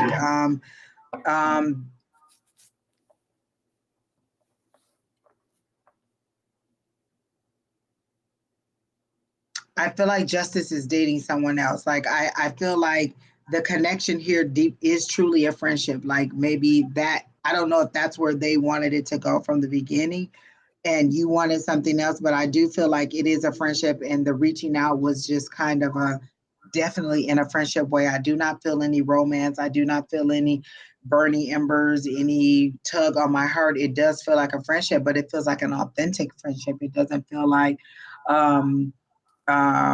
that there was any pretend. I feel like maybe you romanticize it a little bit, but I feel like this Justice person may be dating somebody else, or at least keeping their options open for somebody else. And I do think that they thought that this really was a friendship.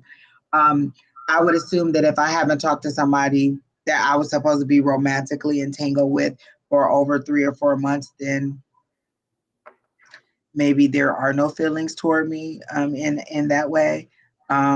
But I could be wrong, but I do get an authentic friendship and not a romance. As far as March, do you celebrate St. Patrick's Day? I get you're out drinking with your buddies, you're laughing, you're having a good time, and you meet somebody. I do feel like it's a female energy that you meet, but you're just out having a good time, not really focused on love, and you just kind of like, you all end up drinking together, you all end up hanging out together. Like, I feel like you're on, I want to say Mill. I don't know if you're in Arizona, but that's the field that I get. Like, you're on you're in an area where you would just kind of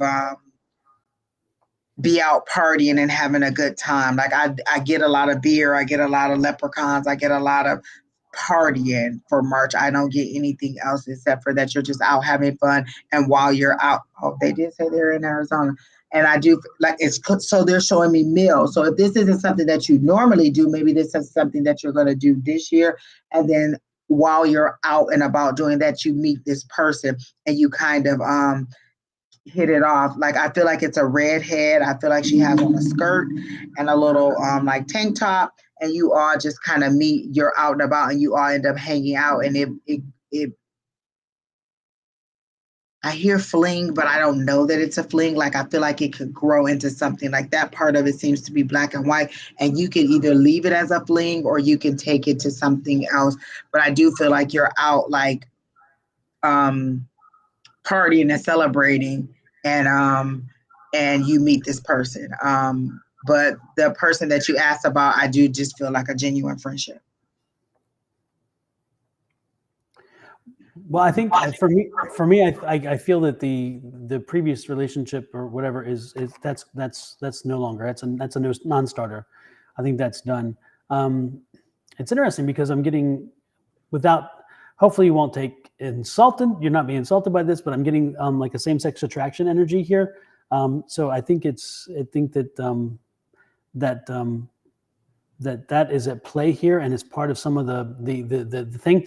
But there's new love coming in. No matter what, the new love is coming in. So I did see that on the bottom of the deck, which is great.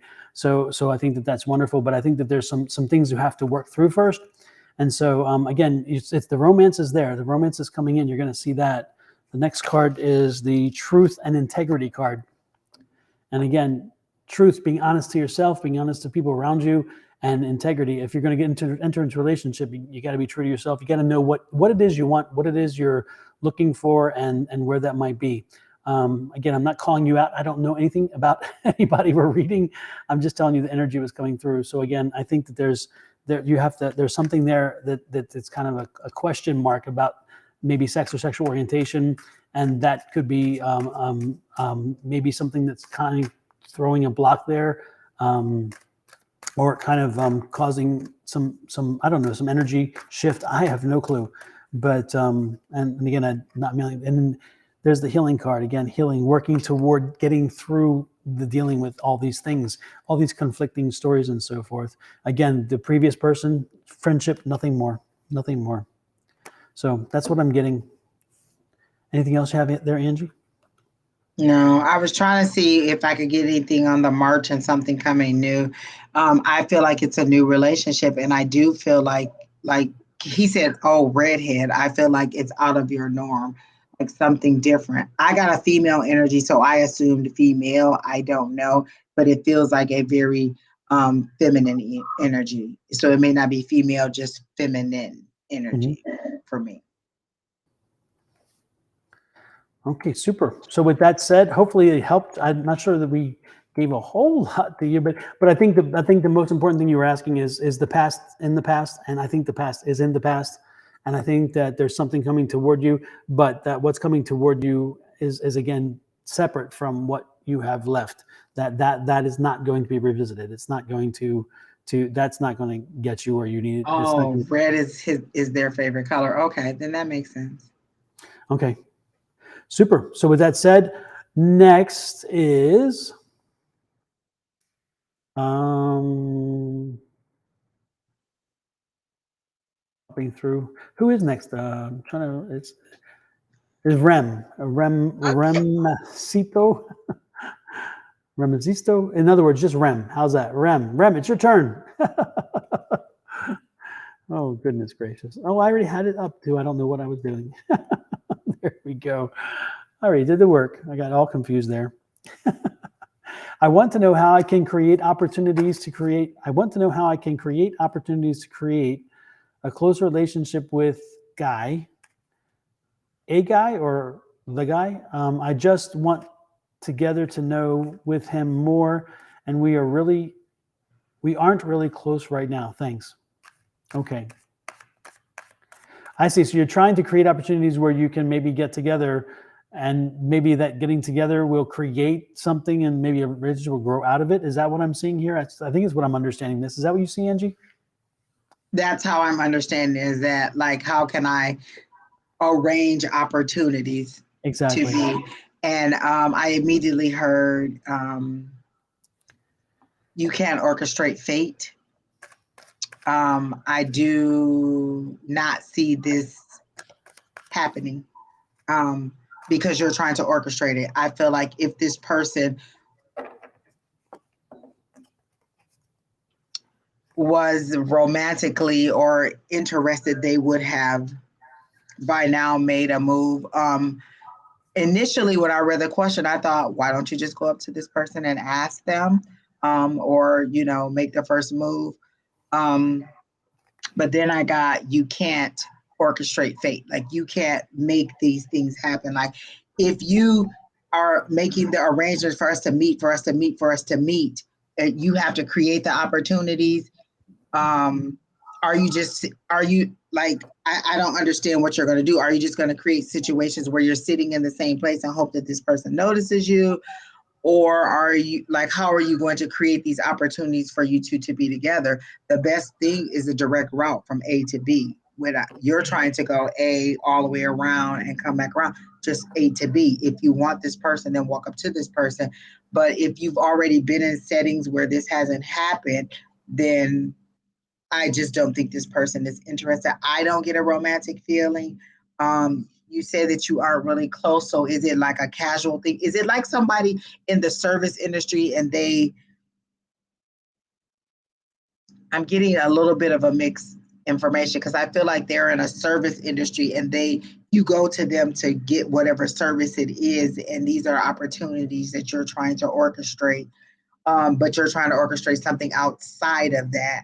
And I just don't feel a connection in this way. Yeah, I feel like it's somebody you meet during your day-to-day and you see them often, and now you want to get some opportunities for you two to be outside of whatever your normal routine is. And I don't see it, but Don, I'm not sure what you see. I don't see anything psychically. I don't see anything. I'm not getting any energy psychically. When I shuffled the cards, and looked at the cards, the cards were just very non-committal, and it's one of those things again. It's like this card here. It's like you don't know what to do. You feel blind. You don't know what to do. You feel like you don't know which way to go. And as I look at the cards, there's for some reason a whole lot of pentacles are popping out, and and I don't know if it's a money situation or what, but it doesn't. I don't understand how that works with this reading. Because it feels like it's a service, like maybe you go in for Starbucks and this is your barista over and over, and you flirt or you talk, but it's not moving forward because I'm being nice to you in the service that I'm providing, and you're wanting it to be more than that, or you're thinking that it's more than that because I'm just genuinely nice to my people that I'm serving. And so that's the feeling that I get. I don't know that that's what it is, but they keep showing me like it's a service that is being provided. And this is how you interact with this person. And this person may flirt with you or may be nice with you or may compliment you or is just casually nice. And you're reading a little bit more significance into it. If I don't feel like you two are together and that both of you are hoping for a relationship. I feel like you're hoping for a relationship, and when you say create opportunities, to me, that's you trying to orchestrate and make some things happen that are just naturally and organically not happening. Yeah, and it's interesting because the next card that I had, Chariot, was on the bottom, and so that Chariot card is very clearly and boldly telling you that it's saying pretty much, if you want something to happen, make it happen. go up. Don't do all the subterfuge. Don't do all of these kind of, like creating something. Just go up and introduce and have the conversation. Start the ball rolling. And if it's either, excuse my French, poop or get off the pot. You know what I mean? And there's another word I could use, but I'm not going to get dinged for it, so I'm not going to say it. But the point is that if you want something, go for it. This is that get moving card. Move it. You got to move it. Move it. You got to move it. Move it. So get moving. Go out there and reach out to that person. Tell them what you think and what you feel, and let the cards fall where they may. That's what I'm seeing here. That's exactly what I'm seeing there. So hello, Mystic Rain. Nice to see you. And also Buns Fish and Zeal to Heal wants to know, and hopefully it helped you, Rem, I'm hoping it helps you. Again, I think you just need to take the bull by the horns, get out there and be proactive, make something happen and just do it. No subterfuge. Just make that connection and see what happens. I think that's going to be your best approach. I think the subterfuge stuff just doesn't work so well. Angie, Zeal to Heal wanted to ask a follow-up question. Okay. So Zeal to Heal, go ahead and ask Angie the follow-up question. And while Zeal to Heal does a follow-up, I'll look for the next person. I got to dig through here and see who it is. I think maybe even Kina said who it was. By the way, we need to also thank Kina. Kina is our moderator. She's been doing a fantastic job. She's kept the flow going, and she's kept the process moving forward, and she cracks that whip from time to time for us, and we adore her. We love it, love it, love it. So thank you, Kina. We haven't said it yet tonight, but we're telling you now here, and so everybody can, and y'all out there, thank her too, because you wouldn't be on the list without her.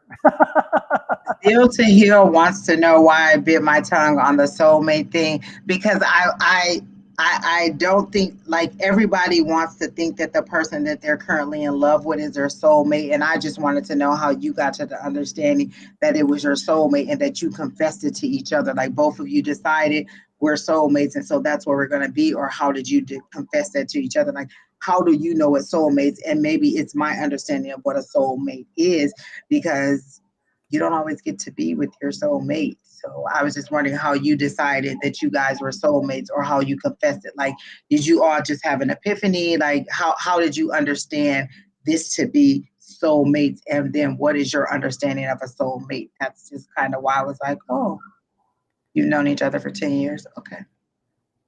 So have you been in this relationship for 10 years?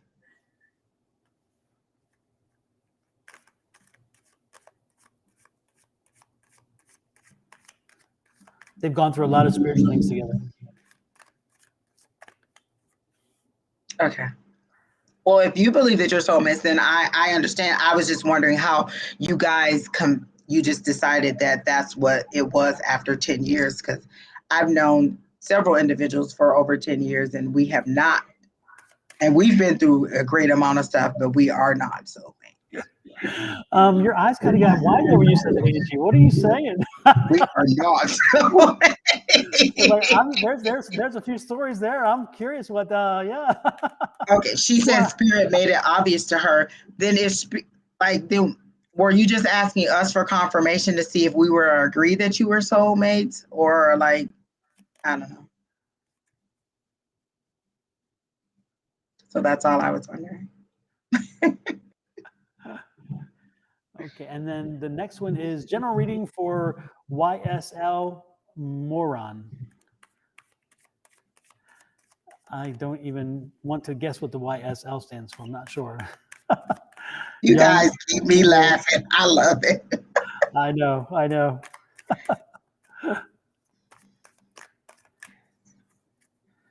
Okay.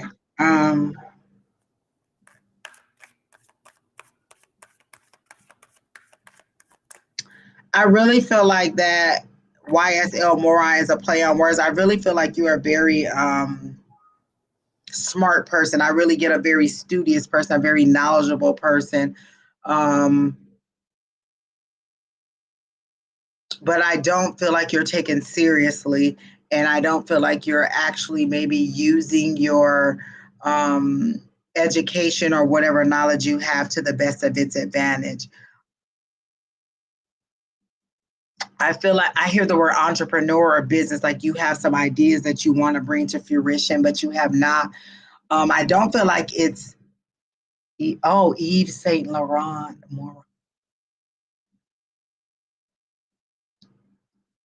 You know what?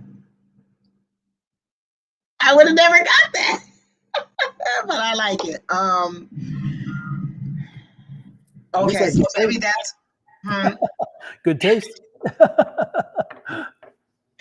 Whoa. But I do, maybe that's why I felt like you were a higher caliber. Like I felt like you were like you have more knowledge, or you're not taken seriously for who you are. Like you're worth a lot more than people know. Like you have this, they're not, like usually when someone has knowledge that people don't know about, they show me this person all, like their image all whited out, but they're not showing me that. I feel like you are, like, I really get the education, the studious person. Like they show me someone in glasses, someone who has a lot of knowledge, but they're not either taken seriously, or like, what your true personality traits aren't being seen. Like maybe they only think that you're smart and you want to be known as funny, or maybe they think that you're funny and you want to know that you're smart. Like I feel like whatever your true self is, nobody sees it, but it doesn't seem to be something that is hidden. They just don't, that's not how people associate you. Like their first impression of you isn't that. And you are struggling with that. But I don't feel like it's a bad thing. I feel like you're content. I don't know. I do get the business thing, like you want to start a new business. I hear the word entrepreneur. So I do feel like you are like there's an ace coming, there's a new beginning coming, but I feel like it's definitely in career. Don, you can go. First of all, hello, Zesty Monkey, Sharon, Bunsfish, and a few other you guys who've popped in. Appreciate that. We're kind of at the end of our journey here. We have a few more reads to do, but the list is closed already. We will be back online tomorrow. Myself and Shauna will be back online at 8 a.m. Mountain time tomorrow, if you want to come back on tomorrow and ask a question. And then Angie and I will be back here next week again as well, between 7 and 9 plus more, usually with our situation. So, and we tend to like running along because we enjoy what we're doing. We love what we're doing, by the way. And you guys help make that possible. We appreciate all of you for doing that and helping us. And secondly, not to add more, but most importantly, if you could, by helping the different sites, click follow or subscribe. If you're on YouTube, hit the subscribe button, hit the little icon bell so you get notices. With Facebook, do following, so forth, and with Twitch, also following, and it'll help the subscriber list build. And also it gets this information out there, so keep that in mind. Now back to where we were with this conversation, and that's moron. YSL moron. As soon as I was copying your name and then putting it out there, something came to my mind, and it was like I don't know. Something happened late last year. Like, I don't know if it's like September, October, something happened that altered something in your life. You kind of, it kind of made you stop, or it made you kind of take a break, or something happened. And I don't exactly know what it was. I'm getting a feeling like it may be a health issue, or maybe it could be a job issue. Maybe you lost a job, something that destabilized in your environment, and that destabilization has shook you, and you are trying to shake it off and come back. And so I'm feeling that you're fighting and you're pushing forward through a crisis, but it's more of a confidence crisis. It's more of a crisis, and it's beyond your control. And some of it is, again, you didn't ask for this. It happened. But unfortunately you haven't been able to put it in the proper perspective. And without it being the proper perspective, you can't seem to move on properly. And that's a problem. And you need to put this to rest, because it's kind of wearing on you. Now, where are you headed in front of you? I see that, that the spring here is going to be kind of a healing time, again, a healing and dealing time. So you're going to deal with what you need to do so you can heal with it. If you don't deal with it, you will not heal with it. So again, you have to work through it and get moving forward. By the time summer comes, I see you getting very much more very much more in control of all this. And I see that for some reason your life opens up in summer. I don't know what happens. I don't know if you're somebody who loves the beach, if you love that energy. I'm getting the feeling I'm seeing you on the beach. I'm seeing you sitting on the beach, and I'm seeing you there with I'm seeing you with children. And I don't know if you have children or not, but I'm seeing children. I see sandcastles. I see a lot of energy, a lot of play. And so I see that you kind of are back in your own element, shall we say. But it's going to take the work to get there. Again, I'm seeing that for some reason your confidence was shaken, and you kind of were at one point you're ready to give up. I mean, I really feel this heavy kind of I'm done. And so I don't know if it was a long-term illness again, or whether you lost a job and you couldn't get another job so quickly or something. But man, by the time this was not your best Christmas, I'll put it that way. This was not your best Christmas, but you need to put it behind you. And again, part of it isn't so much you're beating yourself up, and you're not at fault. You're not at fault. You didn't own this. You can't own this. It just had happened to you. So move forward, get through this. Again, deal with it so you can heal with it. If you don't deal with it, you're not going to heal with it. So get through it, move forward. Spring is coming. You'll heal through spring, and by summer you'll be fine. And I see a lot of things happening. I also see a move. I would not be surprised if by the end of this year you're not in the same state you're in, or at least the same city. I do see a movement. I see moving. I see location, and I see a movement. I don't see you being in the same place. Again, all that's part of that same kind of revival. Again, it's a revival, a re-energizing. So get out there and shake some trees. I hope this made sense. If you're still online, let us know. Give us some information on whether it resonates or not. Anything else you had, Angie, to add there? No, because all I got was the no, I don't have anything. I don't even remember what I had. So no, I definitely don't have anything. Okay, moving on.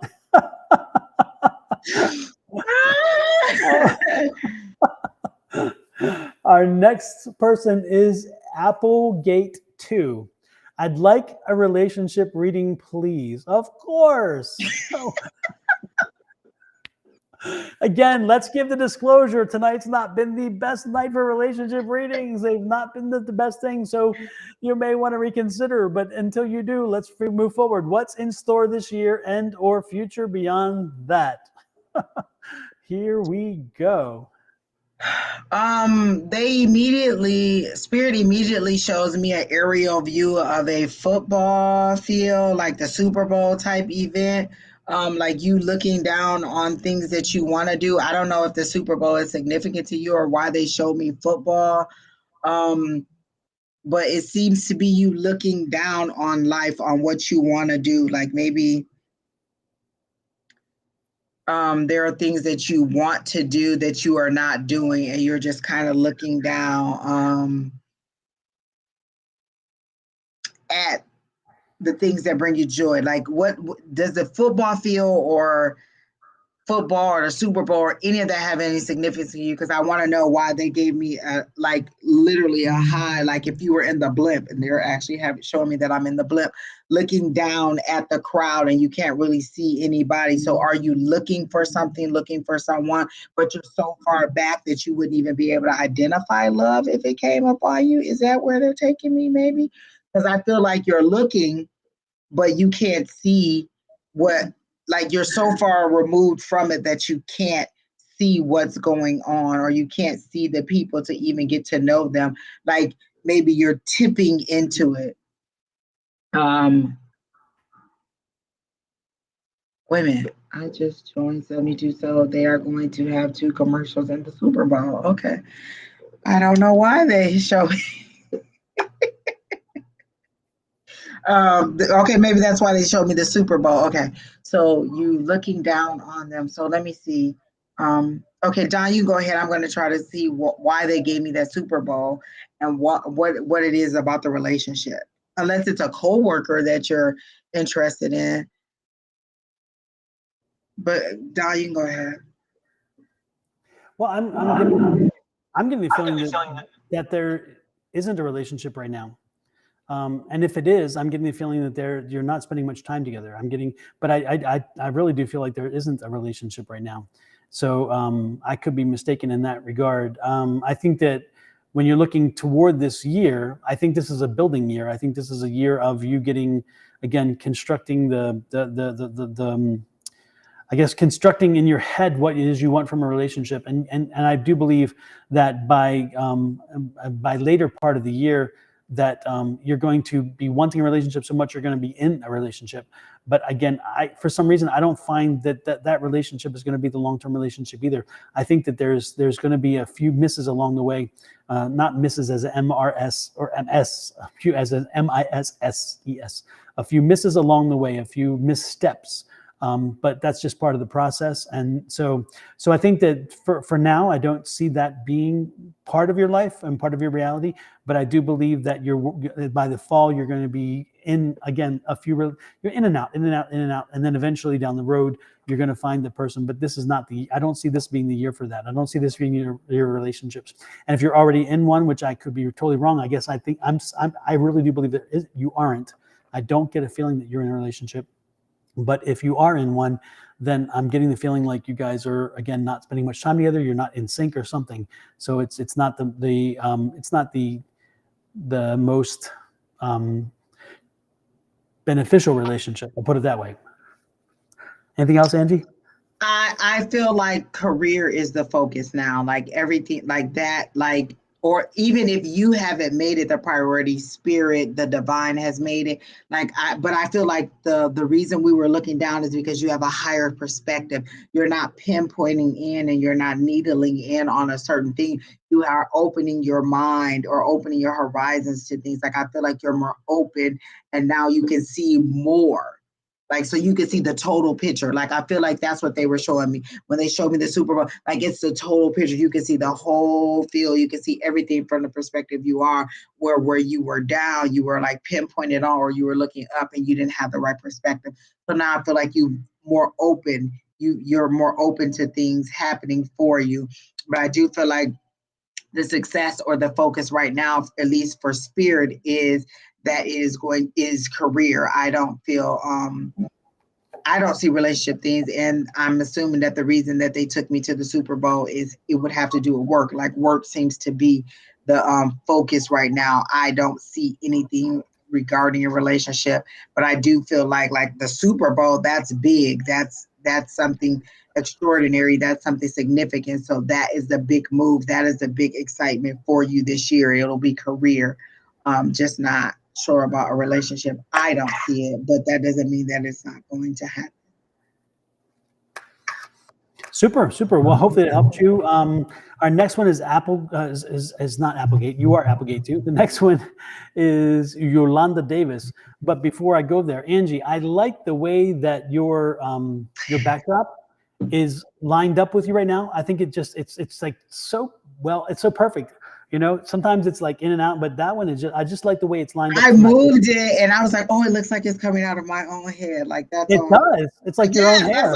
When I moved it, I was like, first of all, I was tired of moving it. But then I was like, because I wanted everybody to see her face. But then I thought, like, well, if I just put my face here, it just looks like that hair is coming out of my so I like that. Yes. Absolutely. Again, next is Applegate. Didn't know. It's Yolanda. What the heck?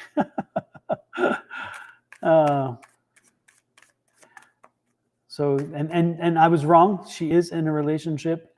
It's new with a friend of 10 years, maybe twin flame. So a new relationship.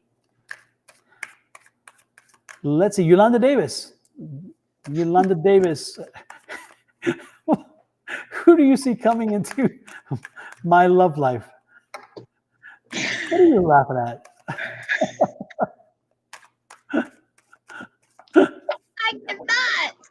Well, okay, so let me be honest. When I read that it was a 10-year friendship that turned into a relationship, I just started quickly reminiscing through the people that I've known for 10 years and what I like to date in them, and I thought so quickly, and I thought, go through that. So in that 30 seconds, that's what my train of thought was. Like, oh, who are the people I've known for 10 years? Nope, don't want to date them. Nope. Or please don't let me hook up with anybody that I've been with for. And that was just my train of thought. Yeah, usually the longer I know somebody, the less I want to know them. So Applegate 2, I tell you, you're a good spirit, because you're definitely better than I. I tend to get bored and move on. But then again, I'm in a 25-year relationship at this point, so I can't quite say that either. But when you're in a true relationship, it's very different than other things. Well, and maybe I understood that. I thought that, oh yes, it's new with their friends. So I felt like it was a Right. 10-year friendship, and then they turned into a relationship. So I thought about my 10-year relationships, and I thought, no. No, I think you're right. It's a new relationship that is with a friend that she's known for 10 years. Right. And so I thought, no, none of the people that I've known for 10 years do I want to date in romantically, but more power to you. Exactly. And that was just my train of thought reading that, like literally that fast. That's how it went through. And it was just like, no, thank you. Nope. So anyway, who do you see coming into my love life? This is for Yolanda Davis. Yolanda. So I don't know if this was a spirit, but I got a very a broad-shouldered, deep voice. I want to say he's a dark male. And I don't know if it's a spirit or somebody that you're intending to meet, or maybe an ex-husband. It feels familiar, but it feels like it's a distance. So I don't know if this is a death that they passed, or it's an ex-husband. But I do get a very deep, like the voice is very deep and soulful, and it brings attention. When this person speaks, you hear, you listen. So okay, maybe she said yes, so maybe it's the dad. I do get a male, like this person stands in the doorway. I wanted to say in the shadows, but they were very, very specific that they stand in the doorway. They have on a hat. It feels like a round, like one of those, like a Fedora? Nope, it's round like this, but then it has that top part on it too. So I don't know what that is. So maybe a fedora. I don't know. But it's a hat, and this person has on a suit. So maybe this person is deceased, but I was going to say, oh, they're standing in the shadows. They said, no, they're standing in the doorway as a block to keep out the riffraff, or to keep out the people that are not. So there is a male in your life. Okay, so now as I keep walking through it, there seems to be a male who has passed on, who, oh my gosh, I'm getting so many names. I want to say John, but I hear David, so I don't know. My tongue wants to say John, Jon, but my head I hear David, so I don't know that either of those right or any derivative of that. But I feel like there's a male who stands in the doorway, and he made it clear that he stands in the doorway and not in the shadows, because he makes sure that nobody gets in that is not going to be good for you. Like this person, like they have to pass through, is how they're making it seem. Like clearly he made it sure, I stand in the doorway so that these people do not come in and meet you. This is a very strong male presence. It's a protection. It's a person who blocks other, like the wrong people from getting to you. So you're very much protected. So if you're not in a relationship, it's because this person has been, nope, not good enough. Nope, not good enough. And when that person is finally ready to meet you, then this person will step aside. But this person is very much a gatekeeper or a spirit. I don't know if you communicate with this person, or if you talk to this person. I don't know why they're showing me a cigar. But I feel like this person does try to get in contact with you, but their presence is definitely no. And they're very broad. Like I only see the silhouette. I don't get to see the face. Very broad shoulders, hat, suit, very well respected, very deep voice. When they walk into the room, they're noticed. And so if they're there at the doorway and they are in the doorway, they don't come in or out of the doorway. They are definitely in the threshold of the doorway to make sure whatever passes through has to pass through them. So it's either a spirit, like it's some kind of masculine spirit is what I'm getting. She said he was very tall. Okay. Yeah. Well, everybody's taller than me. He was a military man, and he wore a hat. So he did say he wore a hat. Okay. So yeah. I don't feel like is it his uniform? It feels like it was a 3-piece suit, like, because I feel like I see the vest, I see the jacket, and I see the pants.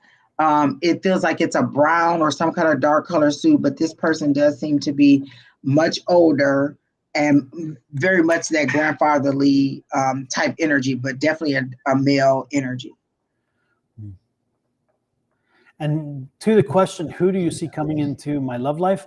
I'm getting this individual. He's about 5'7", 5'9". He's not very tall in that sense. I mean, I'm 6. The other day I measured myself. I was at the doctor's office with Michael, right? And I haven't measured my height I haven't measured. I don't remember last time I measured it. Who does, right? But so I was curious because I was there and it was there. And so Michael got on and he got measured. And I know he's shorter than me. And so I got underneath that thing and I was 6'2". And I'm like, what? I always say I'm 6 feet because I've just figured 6 feet's a good one. But I'm 6'2". I always say that I'm 5'4". And last time I went to the doctor, she said you're 5'6". And I was like, no, I'm not. She said, well, you're at least 5'5.5". Either way, it's more than I said that I was. I know, and it's like I'm thinking, wait a minute, I'm 57. I think I'll be 58. I'm like, anyway, and it's like, wait a minute, I'm supposed to get shorter, but for some reason I picked up two inches along the way. Well, I thought it was the Lord granting my wish because I said if you make me taller, then the stomach will get flatter. Well, maybe.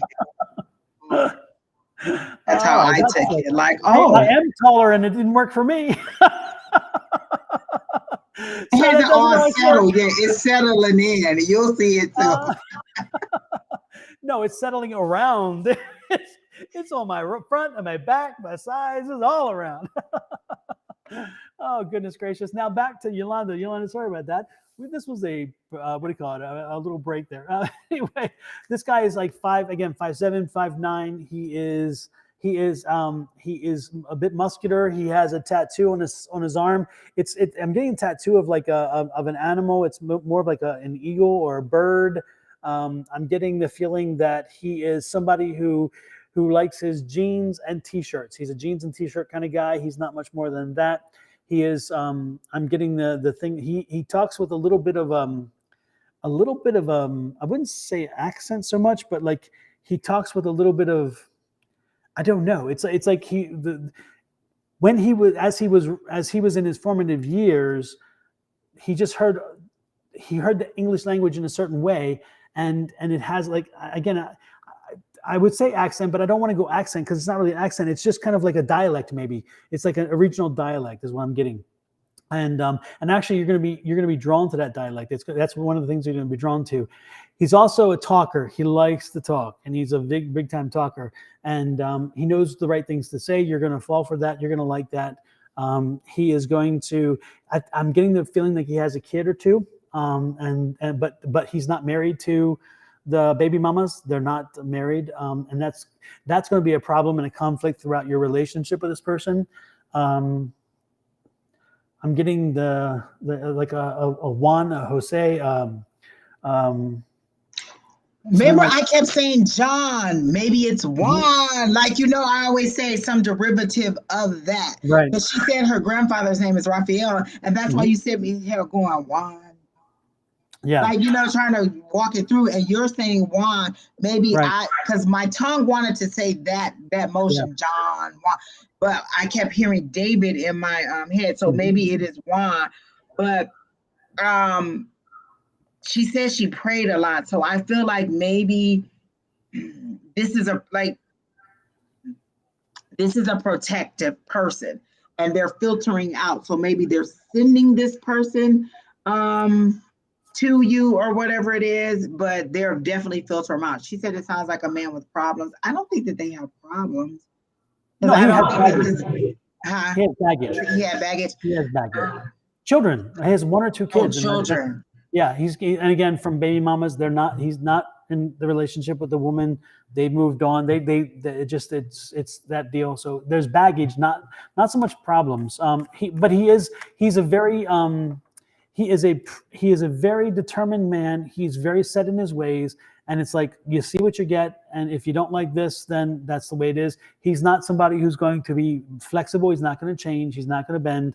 And so again, the problems, there will be, I guess you would say, problems in the relationship if he doesn't measure up to the person that you want. Because if you go in, when you see him and when you meet him, what you see is what you get. He's not anything beyond that. This is what he is. And if you don't like what you feel, see, or experience, then you need to move on, because if you're thinking you can change him, it's not going to happen. He's not that guy. But that's who's going to come in. And this is going to be a good relationship for you for a little while, because there's going to be something reaffirming about having him. He's a very confident man. He's a very self-assured man. And so you're going to like that. You're going to want to be with a man who will take control a little bit. You want to surrender control for a little while. I don't know why, but first I'm getting this feeling like you kind of want to just give him the opportunity and let him run with it, because you're kind of like, you know what? I kind of want to lay back for a while. You kind of have to drive things, and you're like, you know what? I want to be a passenger for a while. You want to be driving Miss Daisy. You want to be sitting in the back while he's driving in the front. Not literally, but you know what I'm saying. This is what I'm getting. So again, you like the confidence, you like the strength, you like the determination, you like that, and you're going to surrender to it. But the question is, long term, maybe not so much. Does he have money? I feel like you've been questioning, why haven't you found love thus far, or why hasn't love, I feel like your relationships are a bit short-lived, like it's either do or die, like it's either it is or it isn't to you, like you're plain and simple. But I feel like that's because your grandfather, whoever it is, just isn't letting that nonsense get through. Like you pray, and this is a person, like when you said Raphael, I kept going over the name, and then I heard Archangel, and then you said you pray. So I'm like, okay. Like I feel like you've asked, why haven't I found love? Why haven't I found love? Why hasn't love found me? And this is what they wanted to know. You are being protected. This is a person who keeps the riffraff out, so you don't get all those broken hearts. It may be lonely, but you also aren't getting that, you aren't getting the low quality in men. And then that also took me to Don saying, oh, this person has children, blah, blah, blah, blah, blah. Maybe you're at a point where you're saying, maybe I just don't want to have children, so this person always have, like, I don't know what it is, but I do get the relationship that Don is saying with this person. Like it's a necessary person. It's at the right stage. It's at the right, like it's what you need now. It may not be what you need long term, but it's what you need now. But also don't dwell on why you haven't. That has been a protection. Like maybe you asked, for protection. Like maybe you said a prayer and you didn't realize that that prayer meant loneliness. Like, Lord, don't let me, don't let a man hurt me, or don't let me, or hide me, or whatever your prayer was. And you are, and this is the reality of it, that it's lonely until you find the exact person that the divine has for you. And this is the gatekeeper that is keeping all that riffraff out. So to you, it's lonely, but to them, it's a protective step to keep you from getting your heart broken over or being taken advantage of. So I feel like you are, like whoever this person is, this Juan or person that Don's talking about, like it's necessary at this time. He is necessary at this time. Yeah. And she was saying, for people who are on different, like on Twitch or whatever, she was saying that I'm 48, never been in a relationship, and worried I'm getting old. I do not look old, makes sense. And then it was understand and true. But the most important thing to take from this is that you're never too old for a relationship. When divine timing lines up, it will happen. And the most important thing is this one's coming. I would be very surprised if it doesn't happen. Again, it may not be the perfect one, and again, I don't know that for sure, but it depends on how you're feeling and where your interest is. But I'm telling you, this is going to happen. You're going to find this person, and it's going to give you a confidence that you've been wanting. It's going to help you to restore confidence in yourself and confidence in the situation around you. So be open to it when it comes. Don't be surprised when it happens. And again, the children's going to be a bit of a conflict, because again, when they're kids on the on the other side. But don't worry. I mean, these are not young kids. I'm not saying like in the house young baby kids. We're not talking there. We're talking older kids. But again, anytime you have kids, you have a situation. So again, there's no wife, there's none of that stuff. But you're going to be drawn to this person again, because you're going to want that confidence they bring. You're going to want the stability. You want to depend on somebody. You want to kind of lay back and say, you know what, have somebody else take control for a while. And that's what he brings to you. So this is happening. I would not be surprised if it happens somewhere around summertime, later summertime. It's gonna happen around then. And so don't be surprised when that happens. I also think it's going to happen. It's going to happen in a strange way. It's going to happen around something about your car, and I don't know what it is. It's whether your car breaks down and you meet this person, or whether you're selling selling the car, you're buying a car, or whether there's something about the car, and maybe they acknowledge your car. I don't know. But it's something I'm getting. The car is like a keystone for this whole situation. So whatever it is, don't be surprised if that's where it is. Yep. She says it will not be permanent, correct? Don't dwell on that. Don't dwell on is it going to be permanent or not? Just go with the flow. Like immediately when I read that, I heard be open. Like don't dwell on is it going to be, is it not going to be, because you sabotage it immediately thinking, oh, well, they said it's not going to be permanent, so I don't have to look into it. Just go with the flow of whatever it is. Like right now it may not be, but we don't know what is going to happen down the line. So don't go with, it's not going to be permanent because we said that it was going to be short term. Just go with the flow of whatever it is and let it go. Like I'd rather be wrong and it be long term than be right and it be short term, or you sabotage it because you were kind of going along with what we said with it not being permanent. We just maybe not be able to see any further than the short term. So it could be something else. It could be exactly what you're praying for, exactly what you're manifesting. But the full moon is coming. Don has videos on rituals to do for the full moon. I would definitely look at that, and I would definitely get your full moon ritual ready so that you can manifest this person. And maybe talk to your grandfather and say, hey, who is this person? Or I feel like you need to honor your grandfather and say, thank you for keeping all these people out, but now show me what I need to do, or show me how I need to do, or whatever it is, that message that he has for you so that you can move forward. But he is very much a gatekeeper that has kept you from being hurt.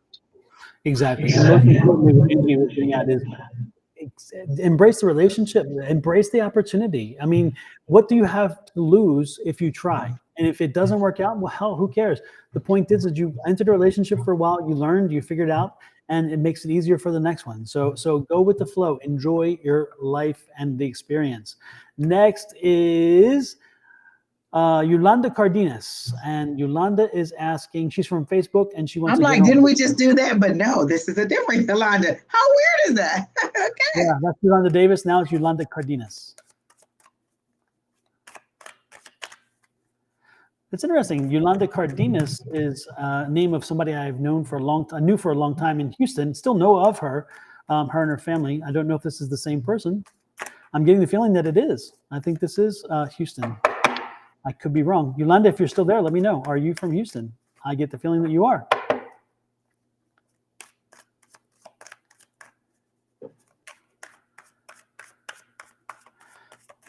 Kina said 3 Yolandas tonight.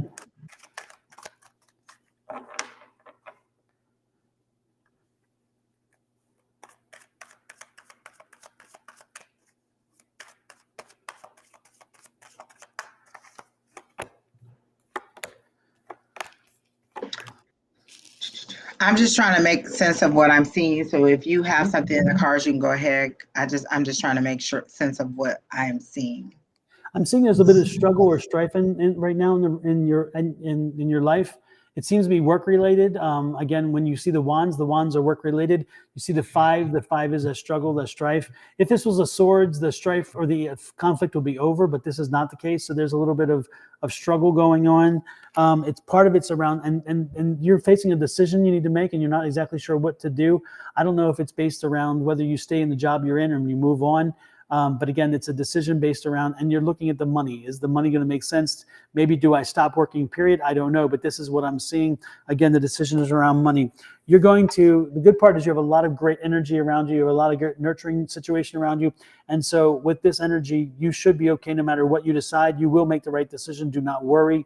But again, this is also usually newness. It's usually new energy. It's new, a new situation. So I wouldn't be surprised again if you're looking at maybe moving positions, maybe even retire. But I don't say retiring because again, this is conflict. And again, with conflict, again, you're thinking I need to move on, and then moving on is a good thing. And look at this. I love this because it's the Queen of Swords. And this is the time. The problem is you've been too nice. And this is the bitch card. Excuse my French, but this is the bitch card. This is like take control, be your power, own your power, be the powerful person you can be. You need to take control, and you need to let people know. You need to lay down the law and say, you know what? No more. I'm in control. Mama's in the house. You need to do this because this is that energy I'm getting. So it's like, no more, I'm not the pushover anymore. It's the pessimism has got to stop. This is the pessimism. That's got to stop. You kind of let that feed into it. Again, you have a lot of things going on, and it kind of helps to feed that, which is not good. But again, you're getting news. And again, this is the news of that new job. I think it's a new job or new opportunity or promotion or something. Again, this is what's coming down your way. So I think that strife is over, and this is going to be a good decision. This is the two. The Two of Cups could say new relationship. This is not about relationship, though. This is Two of Cups saying this is a good alignment. This is you and this job are good together. So again, an alignment. So I think that's great. Look at this. Yep. That's gonna help you drop the swords and move on, because you're like, you know what, I'm over this. I'm done. Bye-bye. Shut the door. You know, it's one of the drop the mic situations. Be gone. I'm done. That's what I'm seeing. What do you have, Angie?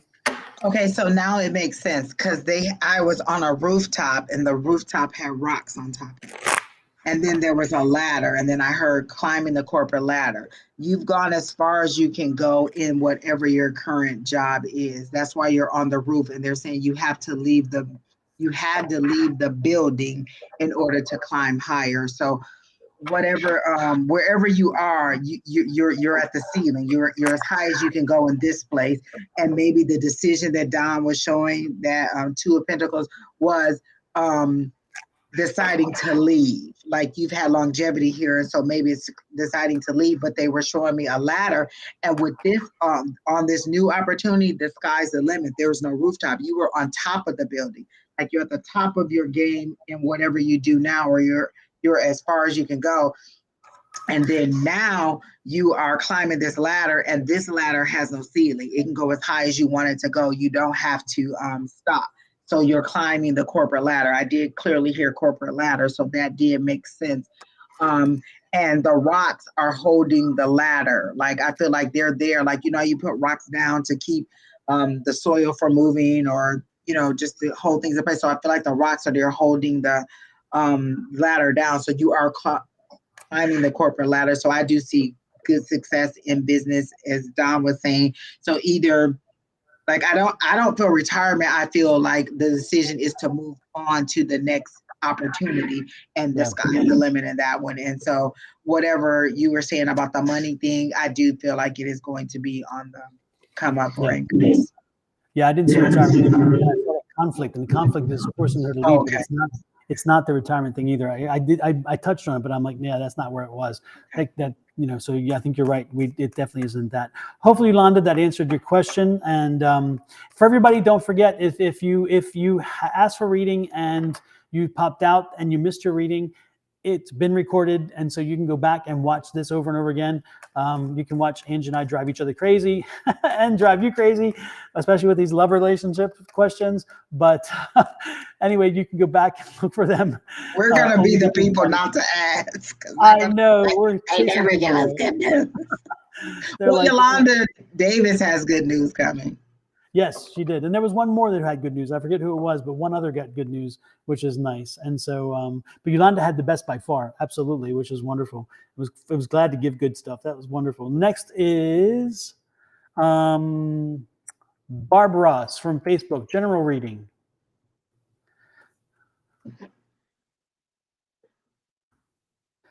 Now this one I'm going to let you take care of, Angie, until I do the cards. I immediately saw like it was the head of not Hulk Hogan. Is it the Incredible Hulk, the one who rips off his shirt and he's all green? Yes. Okay, so I saw his head and I saw them glowing. So I feel like there's some pent up frustration, or there's some pent up aggression, or something that you really want to get off your chest, or that you need to say. And it's like, it's just swarming around in your head. Like, you really have all these things that you want to say, that you really need to say. Like, I feel like there's like a lot that you need to say, and there's a green, like it's glowing because you really want to say this and you don't know how to say it, but they're just showing me your head cut off, because it seems to be very much thoughts that are swimming around in your head, and I don't know who you have to say it to. It seems like your head is on a shelf in a bedroom next to a bed. So whoever it is that you have something that you want to say to somebody, in order to get something off your chest or to get this information out. But I feel like you don't know how to say it tactfully. Like if you let it rip, it's just gonna rip. Like you're not going to be able to, like, so you're trying to figure out a nice way to say whatever it is you have to say. It feels like an intimate relationship, or a child. Are you wrestling with a child needing to move out? Or it's a bedroom, but it doesn't seem to be like a spouse in the bedroom. It seems to be a child's room, and you are a figure sitting on the shelf. So maybe you're trying to make this child be more responsible or be something. There's definitely something that you have to say to someone, but you don't know how to say it. Definitely. And it's painful for you, or it's weighing on you, and you're to the point where you're just gonna have to say it. I think that's where it is. Like whatever it is that you need to say, but you mull it over in your head over and over and over and over. And this, like the energy that I get with the hawk is just like once the shirt comes off, you know, all that aggression comes out. So I'm thinking that whatever it is you need to say, you're going to just go ahead and say it eventually. But I don't feel like it's going to be a release. Like, I feel like it's like, I finally said it. And whatever happens, like, I don't feel like it's going to tear everything apart, but I do feel like it's going to be like, oh, I didn't know you felt like that. I feel like you just have to get it out. That's kind of how I feel. So Don, you can go ahead. Okay.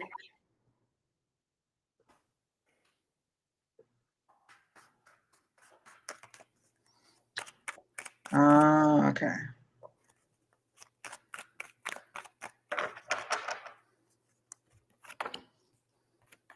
Oh yeah. A lot of frustrated energy right there. Don't know which way to go. This was Angie was saying. You want to say something, you want to do something, but you don't know which way to go. You feel like if I turn right, I go this way. If I say this, it's going to be meant this way. If I say this, it's going to be meant this way. If I do this, and so right now you feel all bound up, and you feel like you want to do something, but you feel like you can't because you just can't. You just don't know what the right thing to say because you feel like no matter what you do, it's not going to be received in the right way, and that's exactly what it's saying. This is the High Priestess card, and so the High Priestess card is telling you to just take some time, connect to your spirituality, connect to your spirit guides, take some time, relax, do some meditation, do some self-healing work, focus on connecting to the subconscious and getting connected to your spirits and listening to them, what they're telling you. They will help you walk through this. They are listening. They're there with you. You need to pay attention to them though, but they're there with you and they will help you walk through this. They'll kind of give you some direction. They'll give you some idea of which way you should go. This is important. Again, make sure you reach out to them. And when you're speaking to your spirits and your spirit guides, say it very clearly. Speak it verbally, speak it to the universe and say, you know what, spirit guides, help me with this. Tell me what I should do. Give me some idea. Give me some direction. Your spirits will not let you down. If you ask them, eventually they'll come through. Now they may reach out to you in a song. A song pops up all of a sudden. You're like, wow, that song answers my question. Well, that's the spirit. It could wind up in a TV show. Maybe you're watching a TV show and you're asking, you're thinking, and all of a sudden, boom, it's there. You can also get the situations will happen sometimes where you're at sleep and a dream comes, and in the dream it happens. So there's many possibilities there. But listen to spirit. It's interesting here. There's been some conflict, and the conflict is done. The swords have been dropped. When you see a 5, the 5 of wands, like I said in the previous reading, is conflict, but the 5 of swords is conflict over. So the conflict that has happened is over. The sword's been dropped. But the thing about this 5 is when this 5 appears, this means that there's some words that were shared that were a little bit hurtful, and people are licking their wounds. They've had some wounds that were a little deep. And so give people space, let them heal, let them deal, let them work through their things first. Don't press it, don't push it. And when they're ready and you're ready, you'll move forward. So again, the fighting is over, the conflict is over, but the wounds are a little bit raw still. So let that go, let that percolate, that work through that. Again, this is an interesting card because this is a return. That person's going to return, so it's not a problem. This is a return to the situation. So again, they're going to get over it. It's just the wounds and the fives. These five energies, to me, they're some of the most frustrating energies of all. It's transition, isn't that correct? The fives. Okay. Yeah. Also, God, do you feel like you're the only person who's looking at this from a rational level? Like I feel like you feel like you're the only person that are looking at the pros, the cons, and looking at it rationally, and nobody else is. And so when you showed the five, I felt like you were left out in the cold because you're the only person that's looking at it from a higher perspective, or like you're the person who's the only person who's being devil's advocate. Like you're the person who's bringing in all of this information and nobody's listening to you, but it's things that need to be said. It may seem hurtful, but it's things that need to be said because nobody's considering them.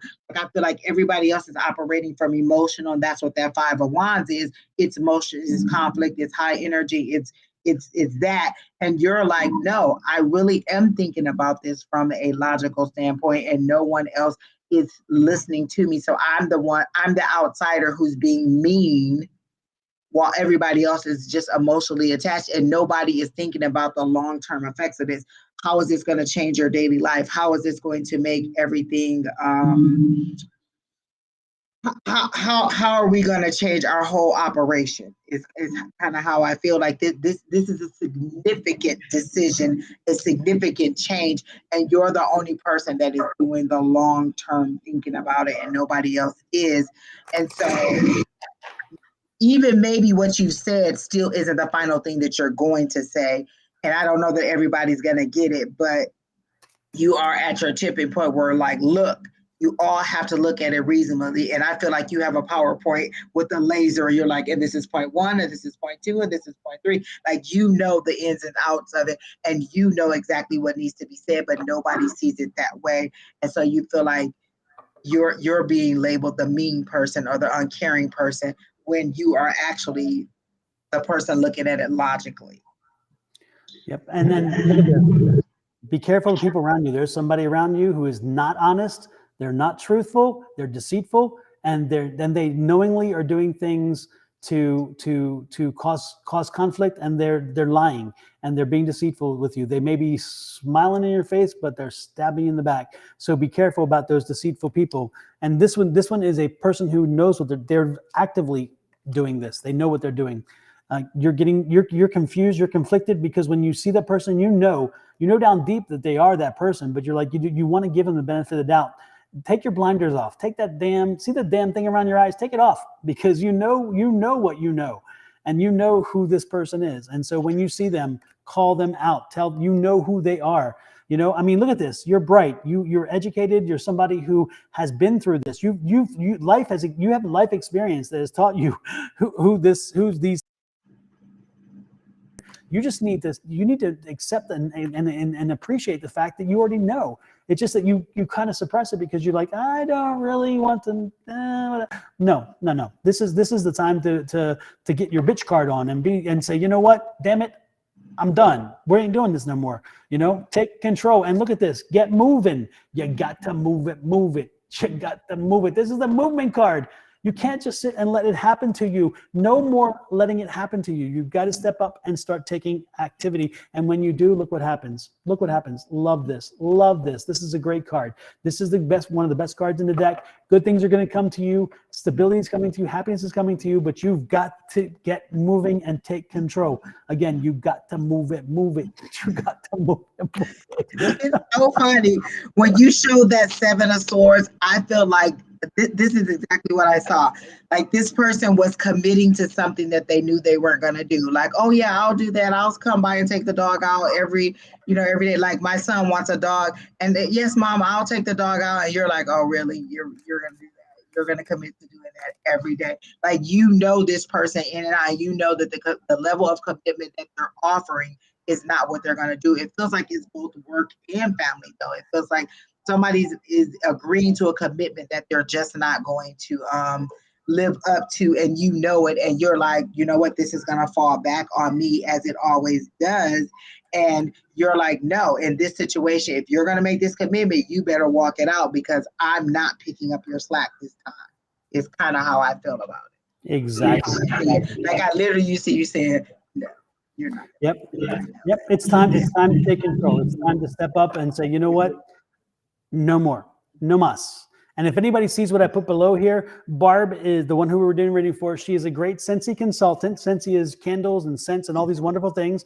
She's a great Scentsy consultant. So if you are in the mood and needing the need for candles and different scents, check her out. She'll mail wherever. Don't worry about it. She'll get it to you. So you can be all over the country and she can help you out with that. So you know, reach out to her, show her the love, show her some love there, because again, looks like she needs it for one, but most importantly, she loves doing that Scentsy work. So I'm doing a shameless plug there. So reach out. Seashells wants to know when we will come live again. We are live every Wednesday night at 7. Usually it's supposed to be till 9, but you can see that we went well over. That's Mountain Standard Time. But where the energy is, that's where we'll take it. And then tomorrow morning, Don and Shauna will be live. Same thing. Facebook, Twitch, YouTube. They will be live again. So just if you're on Sonoran Mystic Tarot, you'll see Don tomorrow live, but I won't be there. There'll be Shauna. So every Wednesday and Thursday, we're on. So you'll catch one if you come in tomorrow, 8 a.m. Mountain Standard Time if you're in Arizona, and then if you're on the East Coast, it's 10 a.m. Yep, 10 a.m. East Coast. Yep, and also you can go to Angie's YouTube page, which is A5Says. You can go to my YouTube page, or you may be on my YouTube page. Click that subscribe button and hit that icon bell. And when you do, anytime we go in live or anytime we post something, you'll get noticed that we're live or we're doing it. So and if you are on Twitch or on Facebook, again, it's the follow for those. But definitely subscribe under YouTube, and you will get the notices when we go live. So we're good. Oh yeah, one more thing. My sister Barb, who we're talking about here, she is saying that she loves to give freebies. So she does. I already copied the address, and if not, I'll get it from you. Because as soon as you said candles, I was like, "What? Let me." Oh yeah. I like candles. Yeah, and they have some really cool stuff. I'm always amazed at what I see. So you know, it's really nice. So definitely. Yeah, show the love, everybody. Next and last is Jasmine Moore. Let's see. And Jasmine is saying, I've been working on a project. I'm a singer-songwriter. Will I be able to find my people to create this project? And again, everybody, if you missed your reading, just go back and check the replay, and you can find it. If you were on the list, you got a reading.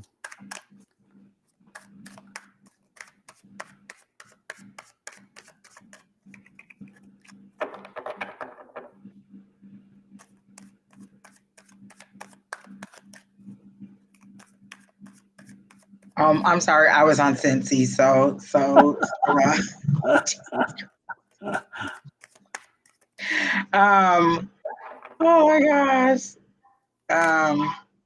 Okay, back to this.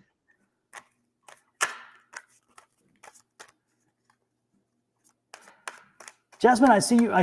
I'm getting the feeling that even though I would be, instinct would say, you know, go to, again, go to, you know, an album or something or whatever. I'm getting, are you looking at putting together like a musical or a stage play with music or something? Because I'm getting the feeling of something more substantial than just a song or just a few songs on an album. I'm getting the feeling of a musical or something big, some kind of big production, something like Rent, or, you know, one of those big things. Are you looking, is that the kind of project that you're looking at? Because I'm seeing you doing something like that.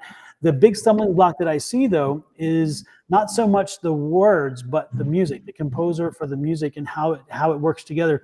It's like I'm feeling that there's going to be a problem or a conflict because, again, your vision, it's going to be hard to find somebody to fit that vision, somebody who can understand you and how you work. And so I'm getting that. To me, the one thing that I don't know if they call them composers. I think that's what they call them, is that person who writes the music, not the lyrics. I'm seeing that you have the lyrics, you have an idea, you know where you're going.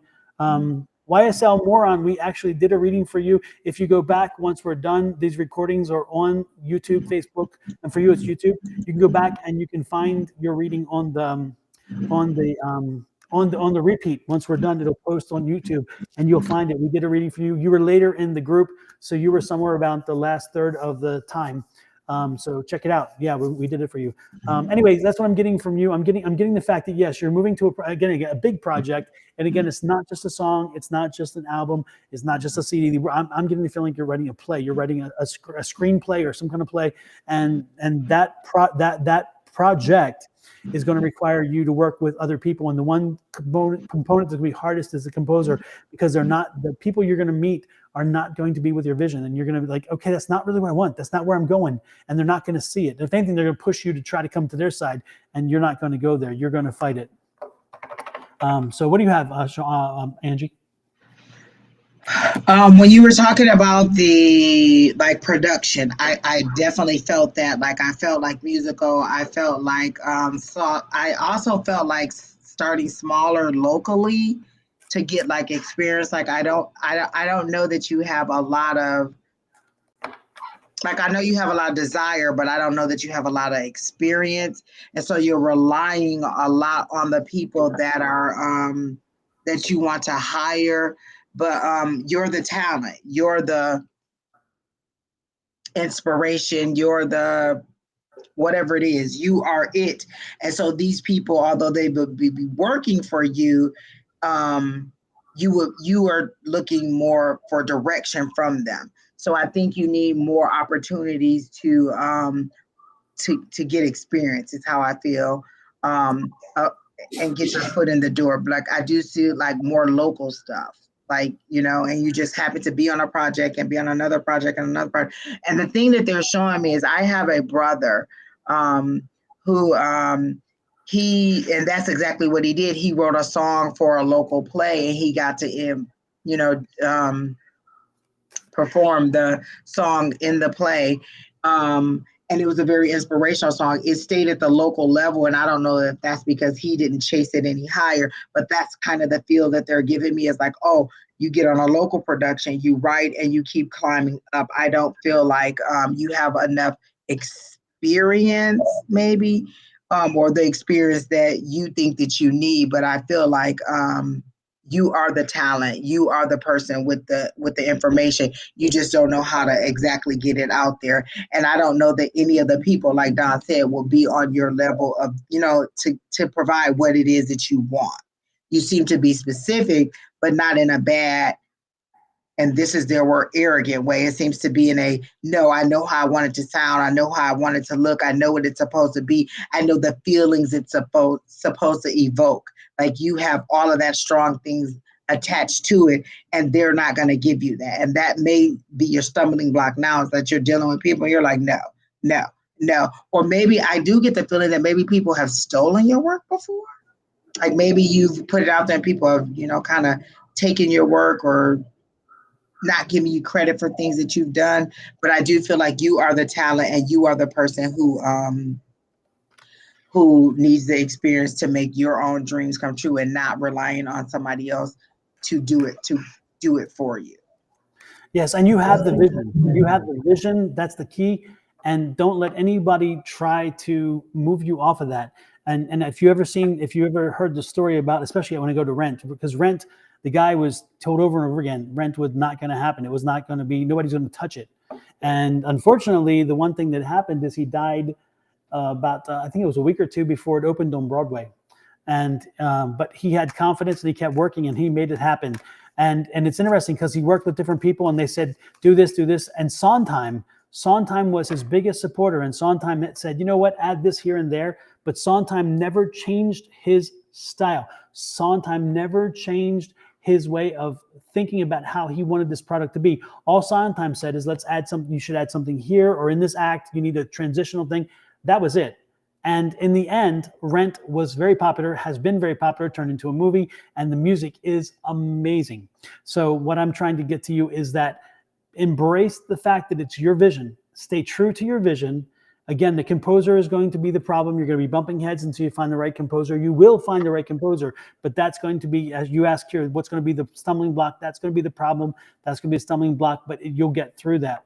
Have faith, work through it. This is not a short process. I see this lasting a long time. This is something that's going to take a while. This is not just an overnight kind of deal, and it doesn't work that way. This is not Hollywood, and this, I can write something tomorrow and it work. No. This takes the time, and you yourself are going to edit and go through and change and change and change, because you yourself, as the project develops, are going to find things that you need to move and characters added and characters removed. But I see a big project. I think this is wonderful, and I'm excited. And when it happens, Angie and I and Kina won our front row tickets. We definitely do, because we see it. You are the talent. Always remember that.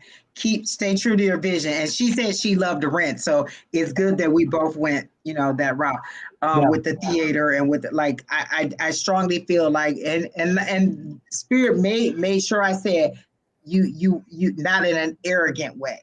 Like the control and the specificity that you want has to do with just your passion and you having the pinpoint vision that you want, and you allowing it to happen and not letting somebody else change your vision. Yes, and stay connected to the soulful roots that is part of your music, because if you make it too glossy, again, that soulfulness has to come through. That's what makes this special. As I feel it, that's what's going to drive it. It's like having, it's like asking, it's like hearing. I'll put it this way: if you ever heard Patti LaBelle sing "Over the Rainbow," you know what I'm talking about. When she sings that song, there is so much emotion in the way she does it. And when she's done, you're exhausted, but you felt like you've heard something great. I'm not taking anything away from Judy Garland. I love Judy Garland's choice, but when you hear Patti sing it, she takes it in a whole different direction, but that soulfulness comes through. And when you hear it, you're like, this is everything. So that's what you need to do. You need to make sure that your vision, your soul comes through, because when it does, it resonates and people will love it. I also heard the word accelerated, because I feel like you're wondering, like, oh my gosh, is this going to take another 10 years? It's going to take I heard accelerated. Like, I feel like it's going to come. Like your passion is at the bubbling peak, and you're like, it is do or die. It's now or never. It either is or it isn't. And I heard accelerated, like it's coming. Keep setting your intentions, keep saying your prayers. Like I feel like you're praying, like, Lord, what do I need to do? Like you've been asking, what do I need to do? What have I not done? Why do I keep meeting these people who I'm not aligned with? And it's just that you've been given a vision that everybody doesn't see yet. But oh my gosh, like I get goosebumps as Don talks about, when he was talking about Patti LaBelle, because that's how I feel that strongly. Like you have something unique that is necessary. But that's why it hasn't worked out thus far. Yes. And don't forget, as we speak, when you get off of here, when you're done with us, you should be going online and you should be doing some you should be looking for grants and grant writing. That is going to be key to you. Money. The money is the key. You got to find the bucks. And so go over to the National Endowment for the Arts, do some things, look for grants, look for where you can find money, because that's your next step. I'm told the cash is going to be king. So make sure that you land the cash, because cash and local, like I really hear, look for something local, to keep getting your feet wet and keep moving. Like you'll do so good on this, and then you'll be the go-to person. Like you're going to move up, but you have to at least get out there to start moving up. Yeah. Get the community behind you. Get them involved now. Do not wait. As you start your vision, talk to people, get their impact, get buy-in. Get the buy-in is what they call it. Get the buy-in, bring them into the fold, bring them into your project. And once they buy into your project, they're going to help propel it forward with you. And that'll take the pressure off, because then you'll be free to write, you'll be free to create. And that's what you need to do. But again, own your vision. Do not let anybody deter you. And I see great things here. That's what I'm seeing. Hopefully, Jasmine, that worked for you. And again, we won our front row tickets and our plus ones. Both all three of us. We just left everybody. We're going to screw everybody up. Exactly. I love ending on a great high note. Absolutely. And thank you for letting us enter your world, Jasmine, because, wow, I'm excited from what I saw. I love where you're headed, and that's exciting. With that said, Angie, I think we are done. Put a fork in us. 4 hours and 6 minutes. Holy Oh my crap. gosh, that is an all-time Uh, record. Like we've done it, but it was nice. I enjoyed it. Again, we are the Grim Reapers of love. I do know. oh, I know. It's like I think we have to put a disclaimer on the bottom or something. It says, Tina texted me and she at said, your "You own need to risk." pray." Tina texted me and said, "You need to pray on that." Exactly. Enter at your own risk. Oh my gosh. Oh well, but we ended on a high note, and that's good. I had an enjoyable time. I Me loved too. talking with everyone. I liked the commentary. Everything was really, really nice. It was a bit tricky with the technology, but we made it. It was indeed. It was indeed, but it worked out in the end. And thank you again, Kina. Thank you so much for joining us. I would put you on camera, but you may kill me for doing so I won't do it. But Kina, if you can, speak into the microphone and tell everybody hello so they can at least know that you exist. Oh, no, we don't hear you. We can't hear you. What's up? Are you talking, Kina? I see your mouth moving, but I don't see I don't hear it. We can't hear you. Say what? I wonder if I have to add her to the thing first. I don't think so. I think we can hear it. No, because remember, she usually talks in the background when she's Exactly. cracking the whip to say, "No, it's this person." No, right? Exactly. Sorry, Kina. Well, we wanted to have your input. Let everybody know who you are, who's cracking the whip. Exactly. Ask her if can we turn the camera on? Can we turn the camera on? Type it into the chat, Kina. She shook her head yes, I think. Everybody, there's Kina. Hi. Now we can Now hear we you. her. Yes. I guess I have to be on video for you guys to hear me. No, because in the past you've been talking in the background. Yeah. I don't know today. Technology, I'm telling It's you. been a fun night. We only started over 3 times. I know. I know. Like, what have I gotten myself into? Oh, so thank you, Kina. Sherelle 212 Wilson. Yes, they are free, but they are closed for tonight. And Don will be back on in the morning at 8 a.m. Mountain Standard Time with another great set of readings. And we'll be back again next Wednesday at 7 p.m. till whenever. And maybe, another time. You know what? Last Sunday I got an inkling like, oh, I miss our Sunday time that we did that one week. So I don't know. Maybe you'll see us on a Sunday. There you go. Yeah. Yeah. I'm open. Yes, and I uploaded my my weekly readings for this week to YouTube, so check them out. And I already read them and commented on my son. Very good, very good. With that said, we will say good night again. Thank you, Kina. Thank you, Angie. It's been wonderful. All right, have a good night. Thank you. Have a good night, guys. Bye-bye. I feel like we're a panel on a TV show. I don't know. I'm always putting it out there. Always, always, always. Exactly. Oprah, if you're listening, if you're listening. Oprah, Yippee, you're about to be working with Tyler and doing new stuff. Look at us. We're as unique and honorary as you get. We're as brave and we're new as you get. That's right. Exactly. We are fresh. Yes. All right.